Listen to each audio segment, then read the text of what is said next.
Hello नमस्कार सत श्री अकाल आदाब, कैसे हैं आप लोग। तेज FFMIC 2026 स्प्रिंग आ चुका है, वापस आ चुके हैं हम बिहाइंड द ग्लू वॉल के साथ।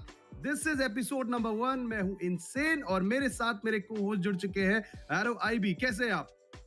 बहुत अच्छा हूँ, बहुत एक्साइटेड हूँ। और देखिए, अभी हमने बैटलफील्ड के अंदर तो टीम्स को डोमिनेट करते देखा है, स्ट्रैटेजी बनाते देखा है, लेकिन उनके दिमाग में क्या चल रहा होता है, बिहाइंड द ग्लू वॉल क्या चल रहा होता है, ये जानने के लिए हम बुलाएंगे बेस्ट इन द बिजनेस, यानी कि दो ऐसे गेस्ट जिनके परिचय देने की जरूरत तो नहीं है, बट इनसे परिचय दिए बिना हम आगे भी नहीं बढ़ सकते। तो please welcome iQOO, TG Mafia and Ducker. Ducker, Mafia, कैसे हैं आप दोनों? बहुत बढ़िया भाई। आप बताओ, आप कैसे हो? हम लोग भी बहुत बढ़िया हैं और देखिए बहुत एक्साइटेड भी हैं। ड्यूकर, वी नो आप कमाल के मेंटोर हो, काफ़ी चीज़ें आप प्लान करते हो, तो आज इनसेन क्यों ना इन दोनों के साथ काफ़ी सारी चीज़ें अनफोल्ड करी जाए। ऑफ कोर्स काफी सारे सवाल हैं, but I will straight up cut to the chase. Mafia 2025 में आपकी टीम ने बहुत जबरदस्त खेला, डुअल मोड चैंपियंस बने, बट अब 2026 आ चुका है, साल बदला है। क्या परफॉर्मेंस में भी बदलाव होगा? क्योंकि आपके साथ साथ और भी 5 टीम्स हैं जो आपको टक्कर देने के लिए और ये 2026 की FFMIC का खिताब जीतने के लिए बैठे हुए हैं। तो फिर क्या लगता है आपको, किस प्रकार आप लोग खेलेंगे? क्या अभी भी आप वो अपना टाइटल डिफेंड कर पाएंगे? और साथ में देखिए, हाल फिलहाल में जो एज़टेक के चेंजेस भी हुए थे, तो how are you guys processing it and किस तरीके से अभी टीम में माहौल है आपका? तो हम थोड़ा लाइक गेम प्ले वाइज तो कम फोकस करें, भी हम चाहते हैं कि हमारा थोड़ा टीम सिनर्जी ज़्यादा एनहांस हो।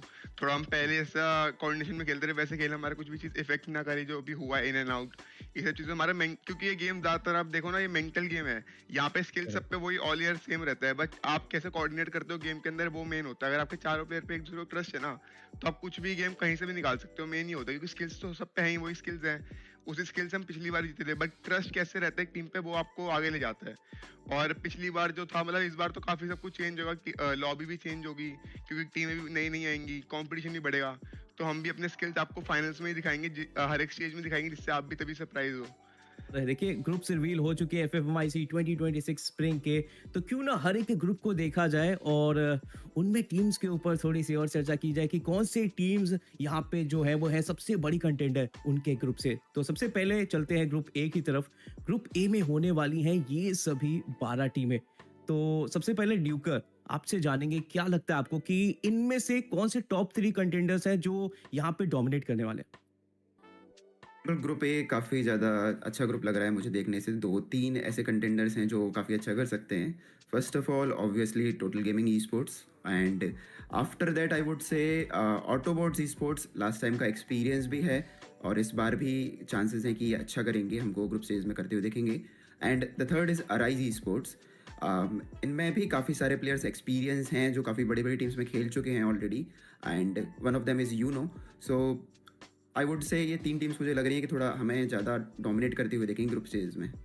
And what about Gurunatha official? देखिए, सिटी क्वालिफायर से क्वालिफाई करके आए और इकलौती टीम है जो अंडरडॉग भी हैं और उन्होंने जिस तरीके से परफॉर्म किया था, सबको अचंभित किया था। तो इनके ऊपर आपकी क्या राय है?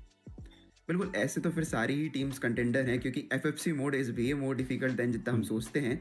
तो सबने ही क्वालिफाई करा। गुरुनाथा भी उनमें से एक है जो सिटी क्वालिफायर से आई, तो उनके लिए और डबल उनको मेहनत करनी पड़ेगी during the group stages. Let's see वो कितना अच्छा करके दिखाते हैं। रियली होपिंग कि सारी की सारी टीम बहुत बढ़िया करें। लेकिन अब ग्रुप बी की चर्चा करते हैं। देखिए, यहाँ पे भी कुछ कमाल के नाम देखने को मिल रहे हैं। एसेट्यूएल elite, iQOO, OGxTSG, team legacy. Among all the teams I feel कि कुछ टफ कंटेंडर्स हैं जो बहुत बढ़िया कर सकते हैं। बट माफिया, ओवरऑल आपको क्या लगता है कि इन 12 नामों में से कौन से वो चुनिंदा नाम हो सकते हैं जो अपनी टीम से टॉप करते हुए, अपने ग्रुप से टॉप करते हुए नजर आएंगे? इनसे मेरे को लगता है ग्रुप बी से एक फायरेस गेमिंग, जो भी बहुत करेंटली मतलब अच्छे फॉर्म में चल रही है, एक फायरेस गेमिंग हो सकती है, एक UGxGRP हो सकती है, एंड एक TSG भी हो सकती है। ये 3 टीमें मेरे को लगता है जो बहुत अच्छा खेलने वाली है इनके ग्रुप से, जो अच्छा कंपटीशन बना के रखेंगी इस लिस्ट में। बिल्कुल, ये 3 टीम का नाम तो आपने ले लिया, लेकिन यहाँ पे ड्यूकर मैं आपसे जानना चाहता हूँ, एसेट्यूएल एलीट भी है इस ग्रुप में और हमने माफिया से भी इससे पहले चर्चा की थी। हाल फिलहाल में एसेट्यूएल एलीट में 3 नए खिलाड़ियों का एडिशन हुआ, पहाड़ी और veteran player. How do you think कि ये परफॉर्म करेंगे? डेफ़िनेटली मैं एक चीज़ बोलूँगा कि आई वुड से कि चाहे फिर वो रोनित अपने टीम को खिलवाए या फिर पहाड़ी खेले, क्योंकि मैंने पर्सनली पहाड़ी को कोच करके रखा हुआ है, तो मुझे इतना लगता है कि ये जब प्रेशराइज़ मैच होते हैं, तो ये अच्छे से डील करते हैं उसको। तो आई वुड से कि SOTL is one of the contender जो इस ग्रुप में शायद टेबल टॉप भी कर जाए। क्या बात है। देखिए हमने ग्रुप बी की भी चर्चा करी, अब हम बढ़ेंगे ग्रुप सी की तरफ। देखिए ग्रुप सी में भी एक से बढ़कर एक टीमें होने वाली है। Gods Reign, Team Hind, EC esports and all the other teams. मैं देख रहा हूँ कि यहाँ पे जो है काफ़ी टफ कंटेंडर होने वाले हैं। तो क्यों ना माफिया आप यहाँ पे बताएं कि आपको क्या लगता है कि कौन सी वो टीमें होंगी जो यहाँ पे डोमिनेट करने वाली हैं?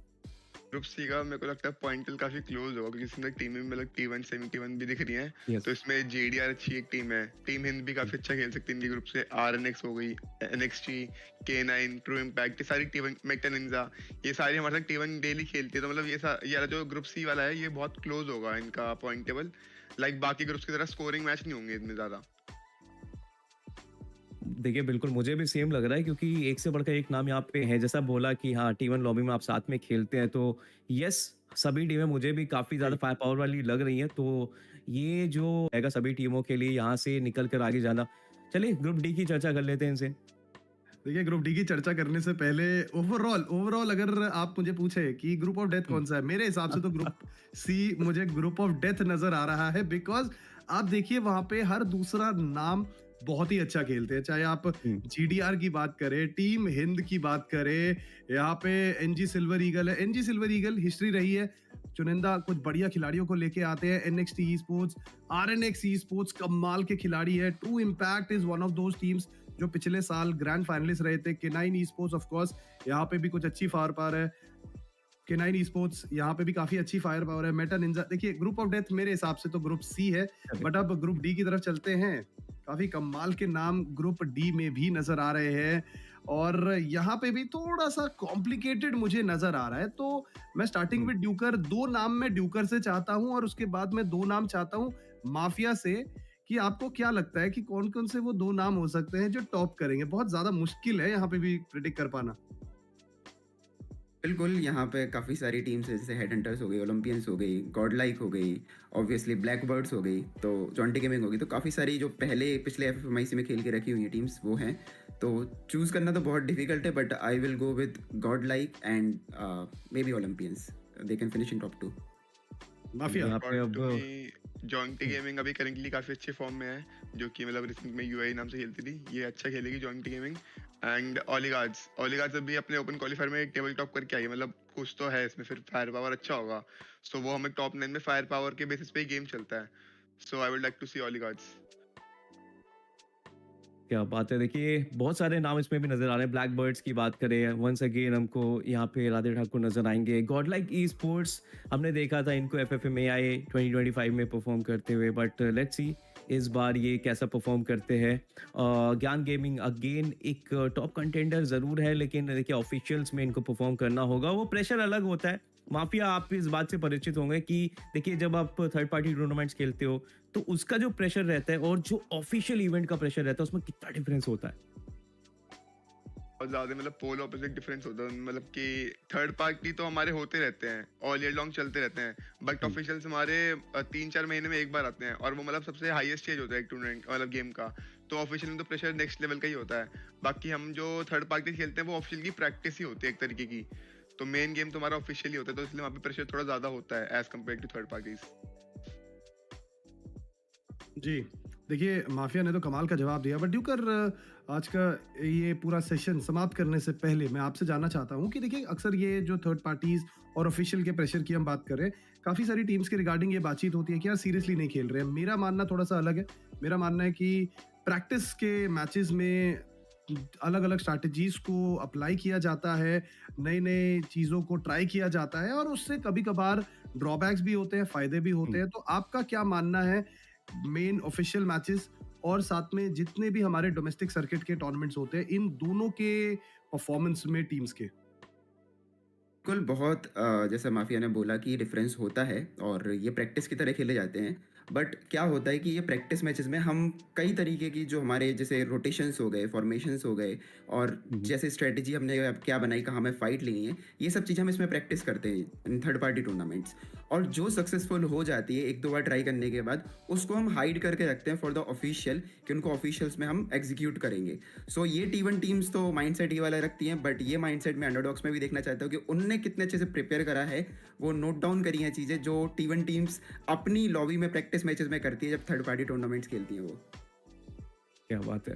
देखिए एक क्वेश्चन मैं आप दोनों से पूछना चाहूंगा इस बिहाइंड द ग्लू वॉल को एंड करने से पहले कि एक टिप अगर आपको देनी हो, यहाँ पे कुछ एडवाइस देनी हो अंडरडॉग्स के लिए, तो आप एक छोटी सी एडवाइस उनको क्या देना चाहेंगे कि उनको क्या करना चाहिए और क्या नहीं करना चाहिए? पहले माफिया। टिप यही रहेगी कि सामने वाली टीम, अगर आप किससे भी डरो मत, कोई भी T1 टीम आपको दिखती है, वो भी 4 ही प्लेयर है, उनकी भी 200 HP है, सब कुछ सेम है, जो आपके पास है सेम उनके पास है। अपनी टीम पे ट्रस्ट करो, जिसका तुम क्वालिफाई किए हो वो टीम भी तुम्हारी बेस्ट ही टीम बनेगी। सब अंडर गॉड्स ही होते हैं पहले, फिर जाके वो T1 बनते हैं। तो किससे डरो मत, अंधा मारो, बिल्कुल घुस के खेलो। ड्यूकर आप? बिल्कुल प्रेशर नहीं लेना है, सबसे मेन यही जो मोटिव है हर टीम्स का होना चाहिए जो भी अंडरडॉग आई हैं, क्योंकि हमने देखा है काफ़ी सारी टीम्स प्रेशर ले लेती हैं, उसकी वजह से मैच ख़राब होते जाते हैं। बहुत सारे लास्ट ईयर भी हमने T1 टीम्स के भी नेम देखे थे जो T1 टीम्स में कंटिन्यूसली खेलती आती हैं। सो यही मेरा एक मैसेज है उनके लिए कि हर मैच को एक नए मैच की तरह खेलो। अगर लास्ट मैच आपका ख़राब भी हुआ है तो प्रेशर मत लो, और उस नए मैच को ऐसा निकालने की कोशिश करो कि पूरी फ्री फायर कम्युनिटी याद रखे कि हाँ, ये मैच कोई खेल कर गया था। कमाल के जवाब हमें आज के दिन पे बिहाइंड द ग्लू वॉल के एपिसोड 1 में मिले हैं। आई होप इन सभी जवाबों से आप लोग बहुत कुछ सीखेंगे और एंटरटेन भी होंगे। बट अभी के लिए खत्म करते हैं अपना episode. Thank you so much Ducker, thank you so much Mafia. This was me Insane and I have alongside with me ROIB। वापस आएंगे विद अनदर एपिसोड। तब तक के लिए bye bye, take care, have fun, see you on the other side.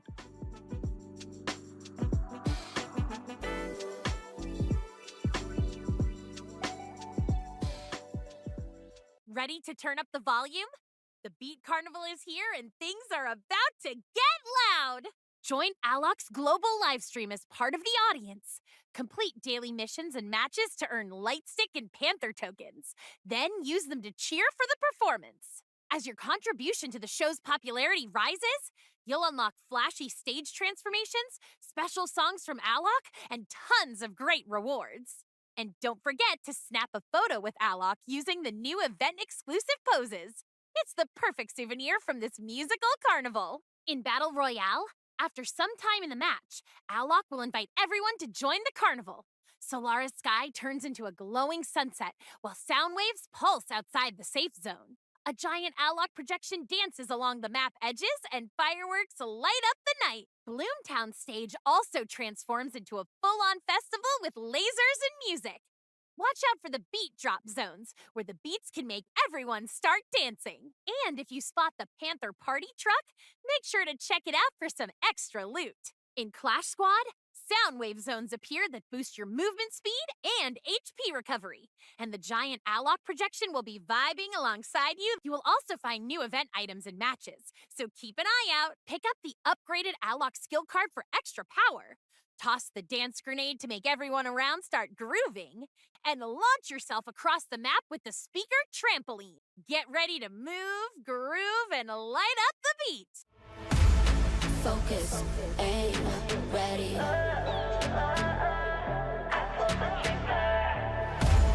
Focus, aim, ready. Speed up in a race, fall back, no chase. Turn up with the bass, gotta level up your game. Looking for the fight, target inside. A knife or an eye, gotta level to the sky. I'm bulletproof, I do what I want and I'm breaking through. I'm bulletproof, got nothing to lose and I'm coming for you. I'm bulletproof, I do what I want and I'm breaking through. I'm bulletproof, I pull the trigger. Higher light fall,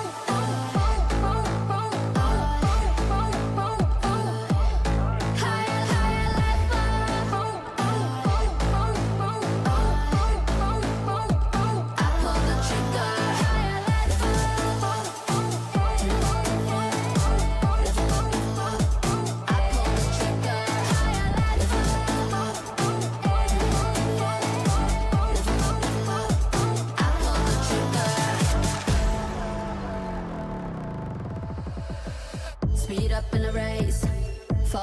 chase. Turn up with the bass. Gotta level up your game. Looking for the fight. Target inside. A knife or an eye. Gotta level to the sky. I dream bigger. That 10 figure. My aim is quicker. I pull the trigger. I dream bigger. That 10 figure. My aim is quicker. I pull the trigger. I'm bulletproof. I'm bulletproof. I do what I want and I'm breaking through. I'm bulletproof. I'm bulletproof. Got nothing to lose and I'm coming for you. I'm bulletproof. I'm bulletproof. I do what I want and I'm breaking through. I'm bulletproof. I'm bulletproof. Got nothing to lose and I'm coming for you.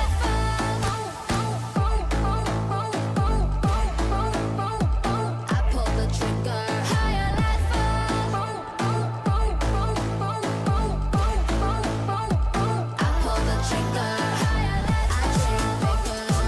10 figure.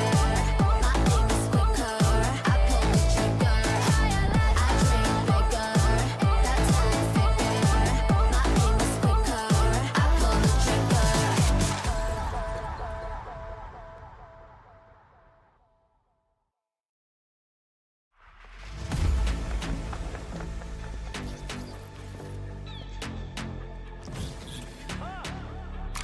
Speed up in the race, fall back no chase. Turn up with the bass, gotta level up your game. Looking for the fight, target inside. A knife or an eye, gotta level to the sky.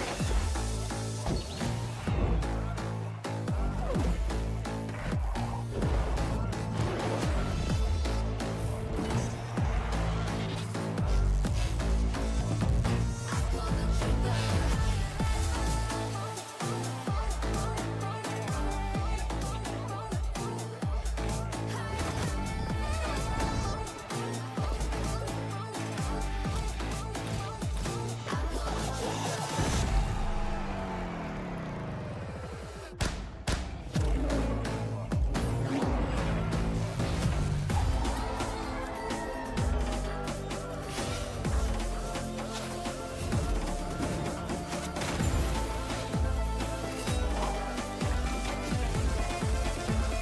I pull the trigger. I'm bulletproof. I'm bulletproof. I do what I want and I'm breaking through. I'm bulletproof. I'm bulletproof. Got nothing to lose and I'm coming for you. I'm bulletproof. I'm bulletproof. I do what I want and I'm breaking through. I'm bulletproof.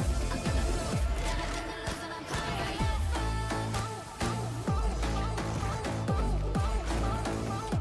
I pull the trigger.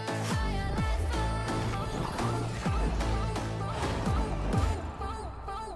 I pull the trigger.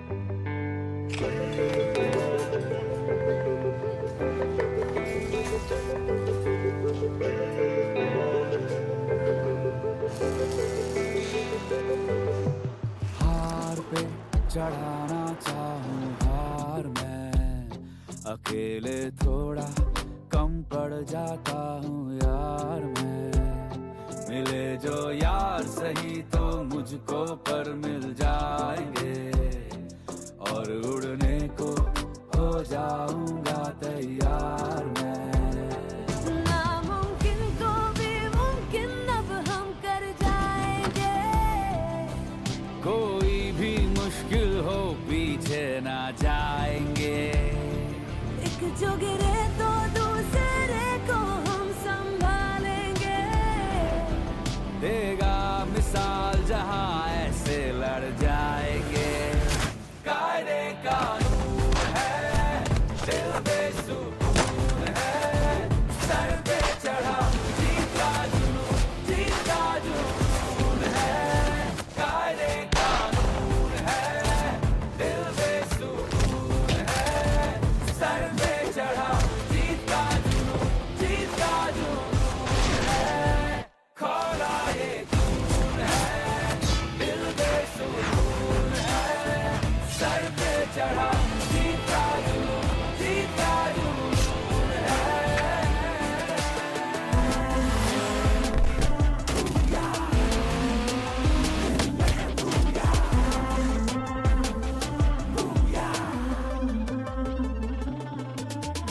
भी ना हो किसी ने, हम वैसा करके दिखाएंगे, चाहे हो कीमत जो ख्वाबों की पूरे करने को झुकाएंगे। हद से ज्यादा जिद है अपनी, जिद है आसमान की, हिम्मत करके हम कदमों में आसमान झुकाएंगे, झुकाएंगे।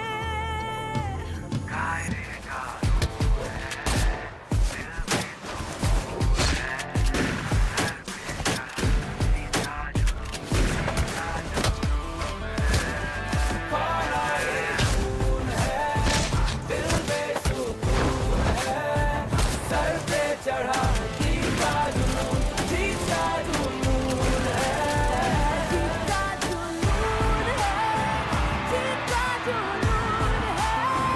सर पे चढ़ा जीत का जुनून, जीत का जुनून है, जीत का जुनून है, जीत का जुनून है, सर पे चढ़ा जीत का जुनून, जीत का जुनून है।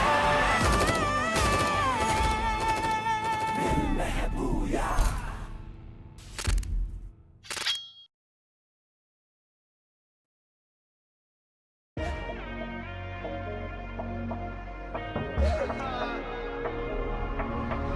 चल दे देखा किस मिट्टी से तेरे सपने बने, कर दे धुआं जिस रास्ते पे भी तेरे पाँव पड़े। बस बात बात नहीं घात घात कर, बस में तो सारे हालात लात कर, हुनर से अपने दिन को रात कर, अपना ही कुछ नया इजाद कर।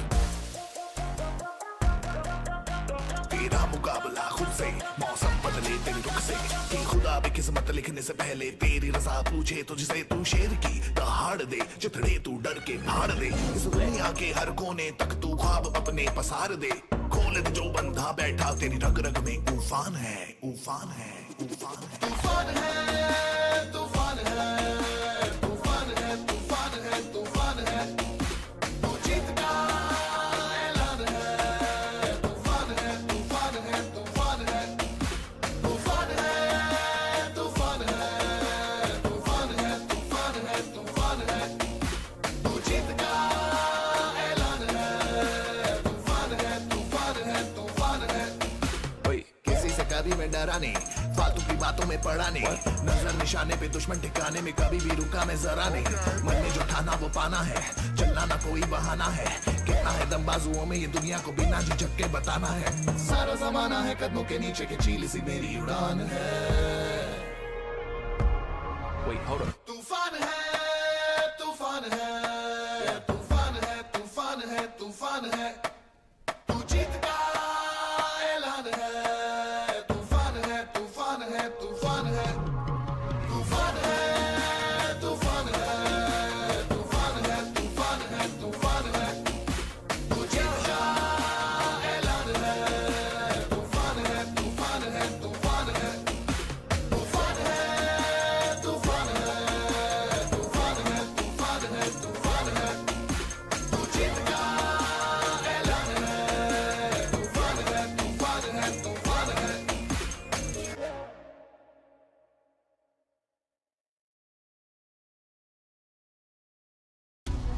टोटल गेमिंग के पास मौका आ चुका है, ग्रेनेड लॉन्चर साहिल के पास, क्या यहाँ पे बात बनने वाली है?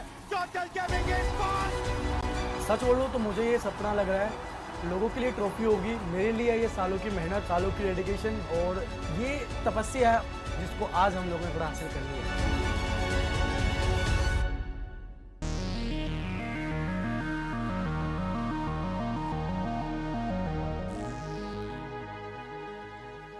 ट्रॉफी सब अच्छे से आ रहा है ना? हाँ फौजी भाई, चलो आप बैठो तो। बेसिकली मैं हरियाणा से बिलोंग करता हूँ। हरियाणा में मेन 3 चीज़ को प्रेफरेंस देते हैं। पहली चीज़ अपने देश के लिए मेडल लेके आना, कोई भी स्पोर्ट्स एक्टिविटी करना। सेकंड चीज़ मैं बात करूँ गवर्नमेंट जॉब। थर्ड बात करूँ अगर आप कोई वेल सेटल्ड बिजनेस कर रहे हो तो आप अलाउड हो, बाकी आपको कोई भी फैमिली जो है वो अलाउड नहीं करेगी। तो फौजी का रीज़न ये रहने वाला है कि मुझे खुद को एक आर्मी में जाना था। तो मेरी फैमिली जो थी वो भी यही चाहती थी कि मैं आर्मी के अंदर जाऊँ, तो मैं उसी की तैयारी भी कर रहा था। तो मैंने एनसीसी वगैरह भी ज्वाइन करी। तो वहाँ पे पीएम रैली का पार्ट रह चुका हूँ। उसके अंदर वो पैरासेलिंग बोलते हैं, तो पैराशूट होता है, आपके रोप रहती है, तो आप पैराशूट से उड़ते हैं। उस टाइम पे मैं एनसीसी में पैराशूट से जो था वो चीजें होती थी। आज भी पैराशूट यूज होता है गेम के अंदर कि हम फ्लाइट से उड़ते हुए पैराशूट से कूदते हैं। वहाँ पे अजय शर्मा था, यहाँ पे फौजी अजय है। अभी जैसे आप सब लोग हमें जानते हैं टोटल गेमिंग के नाम से, बट इससे पहले जो हमारा नाम रहने वाला था वो दा माफिया से रहने वाला था। उस टाइम छोटे बच्चे थे सब लोग, 16, 17, 18 साल की एज रहने वाली है सबकी। अब मुझे टीम बिल्ड करनी थी। मुझे याद अच्छे से, मैं गुड़गांव के अंदर था हमारे बूट कैंप के अंदर, और एक टूर्नामेंट आया था वहाँ पर जो स्टेट के प्लेयर साथ में खेल सकते हैं। तो मुझे आइडिया था कि जो माफिया वो दिल्ली का है, स्नाइपिंग भी अच्छी खासी करता था, सिर्फ स्नाइपिंग करता था उस टाइम पे। तो माफिया उस टाइम पे लिटिल बच्चा, मतलब 13-14 साल का बच्चा मिला था मेरे को। बच्चा क्या ही पूछेगा आपको कंफर्मेशन करने के लिए रियल है कि नहीं है, तो वो बोलता है आप अपनी यूआईडी भेजो। मतलब इतना सिली क्वेश्चन था, यूआईडी मतलब कोई भी किसी का भेज सकता है, मतलब देख के आप भी मेरा भेज सकते हो। तो मुझे वो चीज़ पढ़ के बहुत हंसी आई कि या तो सच्ची में बच्चा है यार ये तो उन्होंने मेरे को फिर डायरेक्ट अप्रोच किया। मेरी तरफ से तो ओके था, कोई दिक्कत नहीं टीम जाने में, बट परमिशन लेनी पड़ती है पेरेंट्स से भी, क्योंकि तब थोड़ा यंग समय ज़्यादा आई। तो फौजी भाई घर पे आए, तो फौजी ने बात की मम्मी पापा से कि ये अच्छा खेलता है, ये आगे भी अच्छा खेल सकता है, ग्लोबली भी इसमें पोटेंशियल है करके। एज अ बिग ब्रदर उन्होंने समझाया कि मैं उसको छोटे भाई की तरह ही ध्यान रखूँगा। तो फिर मम्मा थोड़ा सा तब रिलैक्स हुई कि ठीक है थोड़ा जा सकते हैं करके। मेरा बस एक ये बेसिक कंडीशन है, मेरे साथ मेरे एक दोस्त थे जो मेरी पुरानी टीम में थे, गिलीड भाई, तो हम दोनों साथ में रहेंगे।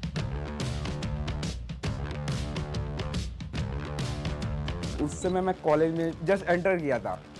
घर वाले तो पूरा खिलाफ थे, गेम खेलता रहता है, कुछ करता ही नहीं है, क्या मिल जाएगा गेम में। जब मैंने भैया को बोला ना कि भैया ऐसे ऐसे होता है, स्पोर्ट होता है और भाई इसमें पैसे भी कमा सकता हूँ, तो भैया बोले कि चल ट्राई कर ले, तेरे को मैं सपोर्ट करूँगा।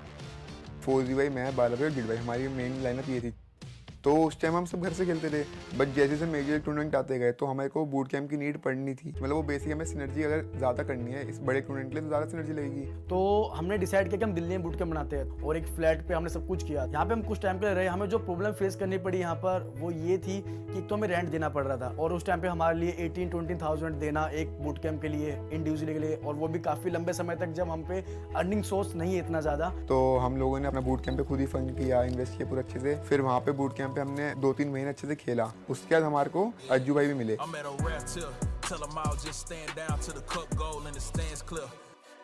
तो उनको भी कुछ स्पोर्ट्स के लिए कुछ करना था बहुत ज़्यादा, और उनसे बात करके ना एकदम वाइब टू वाइब मैच कर गई। जिस प्रकार से उन्होंने सपोर्टिंग दिखाया, फिर हमने उनके बैंड के अंदर खेलना स्टार्ट किया, और तब हम जाके टोटल गेमिंग में जुड़े। और हमें उस टाइम में प्लेयर्स चाहिए थे, तो मैंने देखा होता है कि भाई एस्टेक अच्छा प्लेयर, अच्छा खेलता है। 4 साल पहले FFPL समर हुआ था, तो उसमें TG स्पोर्ट्स चैंपियन बनी थी, तब से मैं उन्हें देखता था। फिर उसके बाद 4 साल बाद मुझे फौजी भाई कांटेक्ट करते हैं कि मैं टीम बना रहा हूँ वापस, तो तू आएगा तो बता। तो ऑब्वियसली फौजी भाई के साथ मैं साथ हो गया। तो एस्टेक में आइजिल मिला, शंके में रशर मिला। एस्टेक मेरा एक मतलब अच्छा दोस्त था पहले से ही। मेरे पे ऑफर्स थे बाकी टीम के भी, बट एस्टेक के साथ मैंने कंटिन्यू करना ज़्यादा अच्छा समझा, क्योंकि एस्टेक के साथ पहले से ही synergy, coordination, everything was set. तो फिर मैंने TG ज्वाइन करी। पहले मेरा ग्राइंड सोलो ही हुआ करता, यहाँ पे आके सब साथ में ग्राइंड करते थे, तो अच्छा था। हमारे आपस की बॉन्डिंग वो लिटरली आज भी ऐसा है कि छोटे भाई बड़े भाई जैसे हमारी बॉन्डिंग रहने वाली है। टूर्नामेंट तो आज नहीं कल जीत जाएंगे, लेकिन जो एक भाईचारा, जो ब्रदरहुड हमारे अंदर, वो काफ़ी शानदार रहने वाला। फिर अचानक से अनाउंसमेंट हुआ 1 CR का मैच टूर्नामेंट आ रहा है, FFMIC FIREEYES करवा रहे हैं। हमने काफ़ी लंबे समय तक वेट किया टूर्नामेंट का, अब वो टाइम आ चुका है। अगर अब नहीं तो कभी नहीं। FFMIC के जर्नी में तो अप्स एंड डाउन्स बहुत सारे थे।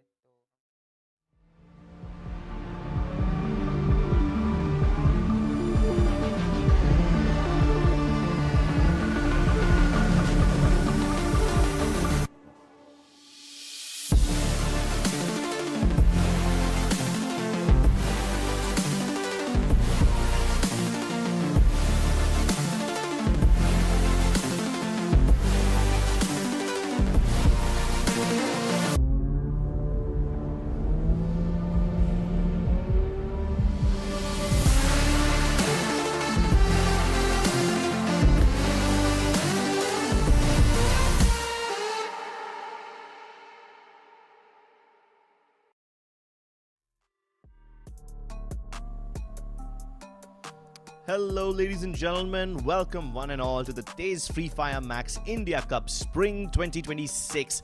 We had a lovely time in the last year's tournament where Total Gaming were crowned champions, and this year we are here to crown a new champion, unless of course Total Gaming manages to win it again. They already qualified from yesterday's games. Yesterday was the day 1 of the group stage. Today is day 2, which means the teams of Group B will start playing today. And of course, like always, we have a good mix of some really cool teams and some underdogs. I want to see which one of them comes out on top.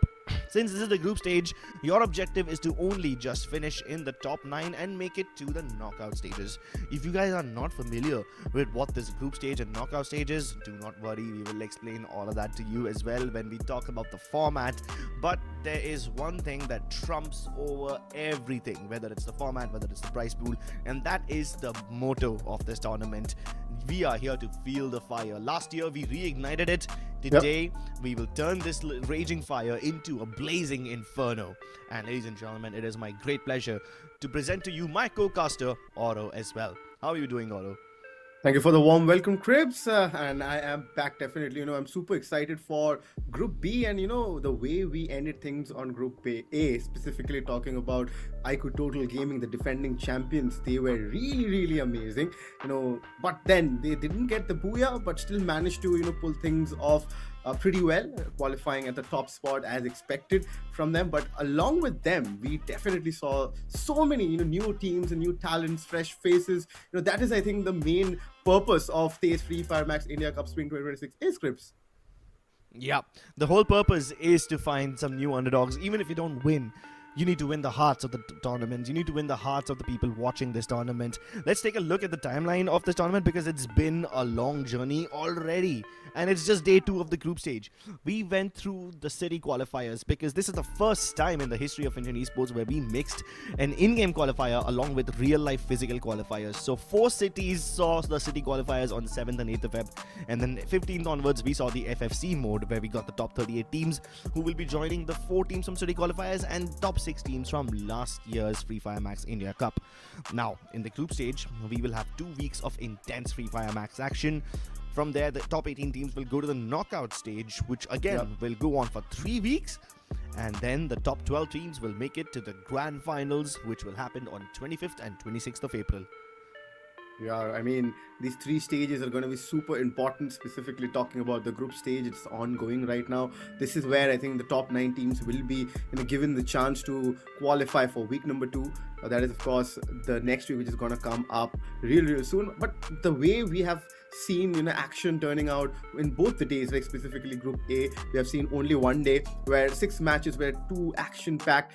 But then we'll jump onto the tournament format where we will explain you every single day that how can these teams qualify towards that grand final and be the champions of TEZ FFMIC India Cup Spring 2026. Here comes the group stage where, of course, the 48 teams have begun action with. Now, week 1 consists of 48 teams where they have been divided into 4 groups, A, B, C, and D, 12 teams each. They have been given single slotted days where they're playing 6 games each, Crips. And of course, the top 9 teams are going to qualify for the next week, where we will get 36 teams. And then again, they'll be divided into 3 groups, A, B, and C. 12 teams each in groups will again witness 6 matches, action-packed matches, where only 18 will get the chance to qualify. So you can understand that in every single week, you will see eliminations happening. Yeah, in every single week, you'll see some of the eliminations happening. But in the knockout stage, you at least get a second chance, even if you don't make it into the first 2 weeks. So let's take a look at the knockout stages, because this is rather complicated. When you head to the knockout stage, you will notice that in week 1, these teams will be divided into groups of 6 rather than groups of 12. These groups will have a round robin format. That means each group will play against the other one, and out of these 18 teams, only the top 12 from the overall standings will qualify into week 2. But the journey isn't over for the teams who did not make it. The bottom 6 teams, we will see them a little by little every single day in week 2. And in week 2, there's a very unique thing. You can straight up punch your ticket to the grand final if you manage to become the top, if you become one of the top 2 teams of that particular day. So on day 1, when the top 2 teams qualify for the grand finals, on day 2, teams number 13 and 14 who did not make it initially through week 1 will join them. And then again on day 2, 2 more teams will qualify. And then after that, the teams who finished between 15th and 16th will join us. And then the teams from 17th and 18th will join us on day 3. So basically, even in week 1, if you do not make it directly, you will get a second chance in week 2. Correct. But the best part about week 2 is you can straight up jump into the grand final if you end up in the top 2 of any one particular day. You can skip week 3 entirely and go directly to the grand finals as a shortcut. And all the teams who do not manage to take the shortcut will have to go through the ringer in week number 3, where there will be 6 games per day. Yeah. And out of those 18 games that you play across 3 days, only the top 6 will qualify, which means you have to be in the upper half. And then finally, we will get our top 12 teams for the grand finals. The grand finals will have 2 days. One of them is Point Rush and the other one is Champion Rush. In the Point Rush system, you basically try to get a head start for yourself. If you become the best team of the day in the Point Rush format, you will get 10 extra points that you start with on the Champion Rush day. Absolutely. I think this is where things become much more interesting, right, Cribs? Because this is the only day where you'll find a fixed number of games, right, Cribs? So you'll be allotted 6 games. So you have to give your best so that you get some amount of points as a head start, so that your day 2 becomes much more comfortable. So this time in FFMIC 2026, there are 2 days allotted for the Battle Royale Grand Finals. And if we compare to the last time, it was only a single day allotted. So, a lot of things couldn't be planned according to that. But then how iQOO Total Gaming still managed to convert a championship there, that is something you want to replicate this time. So now your life becomes so much easier if you have that kickstand point, Crips, to be specific with the 10 points on the first position. If you have that, you just need to get 70 points. Now your life becomes easier. You have to already trigger the Champions Rush, and then on the next game, when you get that booyah, you are already the champions of TEZ FFMIC India Cup Spring 2026, and that is something which is going to be ideal for any team to follow. So this is something which is going to be the secret mantra for all the teams out there. But then, what are these teams fighting for? That is going to be so important, right, Chris? Because TEZ FFMIC India Cup Spring 2026 have that bragging right. Of course, it's the first tournament of this year where you might get opportunities, opening up right up front in your screens. But then this is the massive prize pool, 1 crore Indian rupees, where you get a lion's share if you win the championship, where you get 35 Indian lakh rupees. Yep. 35 lakhs for the lion's share, and even if you make it into the top 18, you will walk away with a minimum of 77,500 rupees. Obviously, the amount that you get as the winner and the amount that you get as the 18th team plays is very, very different. The amount keeps dwindling down as you go down the rankings. But even if you just make it to the knockout stage, you will get a minimum payout of 77,500. And on top of that, in the knockout stage, we will also be giving away 10,000 rupees every single day, which means in the 9 days of that knockout stage, we will be giving away 90,000 rupees. So there is a chance that you can not only secure that 10,000 rupees prize pool, but you can also punch your ticket into the grand final directly through that knockout stage. That's why it's very important. And once you've made it into the grand final, if you become the MVP, you will get 1,50,000 just for yourself as just the MVP player. You don't even have to share it with your team. Absolutely. So definitely all eyes will be on that. But then how do you reach towards that grand finals, and how do you make yourself comfortable so that you have that chance to grab that prize pool? That is going to be through this point system, which is of course a universal point system. If you get the booyah, you get 12 points, and as and when your position goes down, the points will lower down as well. And for elimination, you'll be rewarded with 1 point, and the tiebreaker rules are again pretty simple. The number of booyahs will be considered first, then we will follow up with total eliminations, and then if everything's still the same, the ranking in the final game will be considered. But we will jump on to the part where I think games might be decided, because there's lots happening, with the character skills, with the recent OB52 update, Crips. We have seen the addition of mods. I did see a few players playing it yesterday, but not a quite change, which was noticeable. But then every team needs to use a different active skill. So, of course, a player might use a character where you might get the intel, but definitely there will be much more possibilities out there. Let's see how these teams have come up prepared for today's Group B matches. Yeah, they better be prepared for the Group B matches, because in Group B there lies a hunter that has the habit of dominating. It's Team SHUL, one of the most well-known teams in the country, have just become stronger. Last year, during the 2025 FFMIC Championship, they were the runners-up. They almost beat Total Gaming and grabbed that trophy for themselves, but they were left behind by a narrow margin. They also dominated the group stage week 1 with 105 total points. And keep in mind, this was just SHUL last time. This time they are SHUL Elite, which means you've got Pahadi, the best sniper in the country, Mr. Jay, the most aggressive rusher in the country, combined with the 3 core players of Reckoning Esports from last time.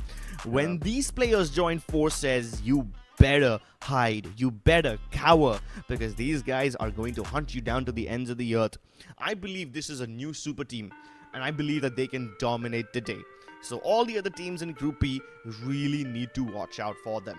But while we've spoken about the teams that are expected to dominate, I also want to shed some light on the underdogs over here who have great upset potential. I'm talking about the names that nobody has ever heard of, but might just become household names by the end of this tournament if they perform really well. Absolutely, this is going to be the team list, right in front of your screens. Along with SHUL Elite, there's another team, will grab the limelight. It's iQOO Orangutan X TSG Crips. This is a team who have not, dominated the scene of lately, and their national circuit run has always been disappointing. The fans want them to step up, and they want them to step up big time, because the way the last time, they could not even qualify for the league stages was so disheartening, and hoping so that this time they change the course of their, specifically talking about their performance. Yeah, I mean, some of these teams are definitely teams that you need to keep a lookout for. For example, one of these teams, UGxGRP, these guys have been partnered up with Ungraduate Gamer, one of the most prominent Free Fire creators in the country, and they also dominated the Lucknow City qualifiers without even winning a single booyah. And the best part is they didn't even have to beat a bunch of nobodies to win the Lucknow qualifier. They beat some really good teams like RNX, like K9 to qualify through Lucknow, and they made it. So I think after SHUL Elite, this is the second team that you need to keep your eyes on. And of course, you've got iQOO OGxTSG. They also are a team that you need to keep your eyes on, because these players, Legend, Arjun, Ayush, Krish and Pandat, these guys have been around for donkey's years. These guys have been participating in almost every official tournament, but they don't really end up making it to the upper echelons. They tried going for the city qualifiers this time, couldn't make it through that. In the FFC mode as well, they got the last spot possible, so they barely made it by the skin of their teeth. And even in the 2025 season, they could not make it after the group stage. So yeah, for iQOO OGxTSG, even though you're a long-standing name in this circuit, it's time for them to prove their mettle. And another guy that you need to keep your eyes on. Yeah, go ahead. I mean, sorry to cut you off, Crips, but then there's an amazing rivalry that just might grow up between Team Legacy. You see the players right there. It's Siddharth, and also, there's Kid, who is just substituted right now, so that's going to be interesting. But then still, Siddharth is there in the lobby, who was part of that active roster during the last time we saw TSG playing. So definitely, we will have to witness that how Siddharth has prepared against, their arch rivals. Now, let's see the other page where we have seen such amazing players qualifying from the FFC mode. Now, as you mentioned, that the Lucknow qualifiers was ruthless, but still, without even getting a booyah, they still managed to, qualify from there, where 144 teams participated. That was, of course, UGxGRP, and Java Boy being the veteran.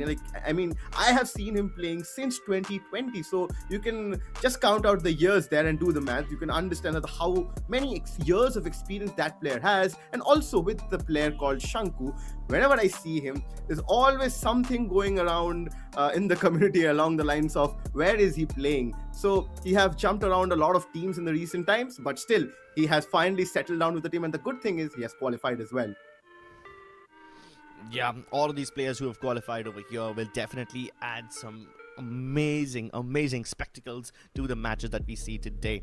But while we have already spoken about the teams that can dominate, the usual suspects like your iQOO, OGxTSG, your SHUL Elite, and UGxGRP, these three are the obvious suspects. These three are the people you expect to qualify. But the other teams over here have also made it through to the group stage after going through the rigorous FFC mode qualifiers. And if you notice over here, all the teams over here are in the top 35 of the FFC mode.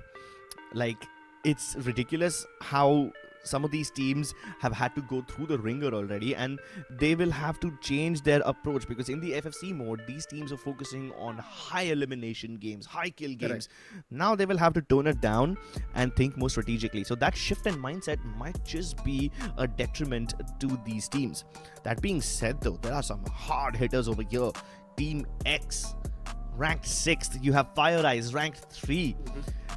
Finishing in the upper echelons, in the top 10 of the FFC mode, is no small feat. And on paper, these guys have already proven that they have more firepower than iQOO, OGxTSG. So there is a pretty good chance that we will see some heavy upsets today from these underdogs. Imagine, and even if you remember yesterday what happened with how EMZ qualified, right? In the very last game, Crips, with, converting, I think, more than 20 plus elimination points, and that too, with some amazing amount of placement, which got them that last position. With 63 points, they qualified. Just imagining that how that ceiling has went through the roof already. We will talk about that, but we have the game schedule right in front for day number 2, Group B. We start things off on Purgatory, then we jump towards Alpine on game number 2. We have Kalahari at game number 3, and the 4th, 5th and 6th game will be played on Bermuda, Nextera and Solara, which brings me back to the point about the the cutoff, right, Crips? We were discussing last day on the broadcast that 50 points was the basic average point in FFMIC 2025, and this time it has already gone up to 63. Yeah, it's already at 63, and that was the cutoff for the group that we expected the least resistance from. We expected Group A to be the least competitive, and over there we have the 63-point cutoff. So in Group B, it's bound to be higher. In Group C, which we all consider to be the group of death, it has to be the highest. It's gonna be ridiculous based on how these cutoffs are just rising in rank. So the teams will have to put their best foot forward. They cannot afford to have even a single bad game. And the first game that they're going to be having is on Purgatory. Wide open maps. Rotations are extremely difficult. So the drop locations are going to be even more important. These are the quote-unquote preferred drop spots of these teams. Keep in mind, ladies and gentlemen, take this infographic with a pinch of salt. Some of these people are habitual liars. Some of these people lie about their drop locations and then they don't adhere to it. I do believe that SHUL might just drop at Crossroads because we've seen them do that previously, but because they have now changed their lineups, now that SHUL Elite no longer consists of SHUL players, but they also have ex-Reckoning players. Correct. There's a chance that they might not stick to Crossroads. Even if they do stick to Crossroads, it's fine. They don't have much contention over there. Brasilia, they're supposed to be 4 teams over there according to the preferred drop locations. Will all 4 actually go there? Will we see a massive brawl right off the drop? I don't think so. But what I do think is that SHUL Elite, Team Legacy, as well as UGxGRP will dominate this game. Oh wait, you have the exact same predictions. That's crazy. Can you try to tell me why you picked these 3 teams? SHUL Elite, I think, is a no-brainer since they are one of those strongest teams, of course, with the T3 players from Reckoning Esports. I chose team UGxGRP because they were the winners of Lucknow City qualifiers. They will have the momentum with them, as you already mentioned, that how difficult it was without a Booyah, and converting in a situation where there were few more tier 1 teams like a K9 Esports and an RNX Esports. It's not easy in that way. And Team Legacy, because they have that mix of that, where Siddharth is there, a player from Vasishta Esports last time played on LAN. He's also going to be there, so you can understand that this team has that experience. So definitely, if they find that correct synergy in the first map, I think they will just give them the run for their money. Oh, definitely. So that's a very good reason to pick these 3 teams. I think that these three teams will also do really well. So we kind of have the same thought process over here. Great minds think alike. But chat, if you disagree with us, please let us know in the comments who you think will dominate this particular game. I'm not talking about this particular day. I think we can all figure out who's going to be at the top of the score table at the end of the day. But for this particular game, map-wise, who do you think is going to dominate? Please let us know in the comments. That being said, though, I would love to be proven wrong. I mean, a lot of other casters over here, not just us, but even our other friends on the English desk and our friends on the Hindi desk have all picked these three teams in multiple spots. I want to see if someone other than this can end up in the top spots or not, because I would love to be proven wrong. I would love it if a completely unknown team comes ahead and destroys everybody and upsets the whole table. So that would be a lovely surprise. But I have no room for any surprises anymore. Let's just get into the game, ladies and gentlemen. Let's begin this. It's day 2 of the group stage, FFMIC 2026. And the first game of the day begins now as we take off over the skies of Purgatory. We start all the way from Crossroads, which apparently is SHUL's drop spot, and we go to its ski lodge.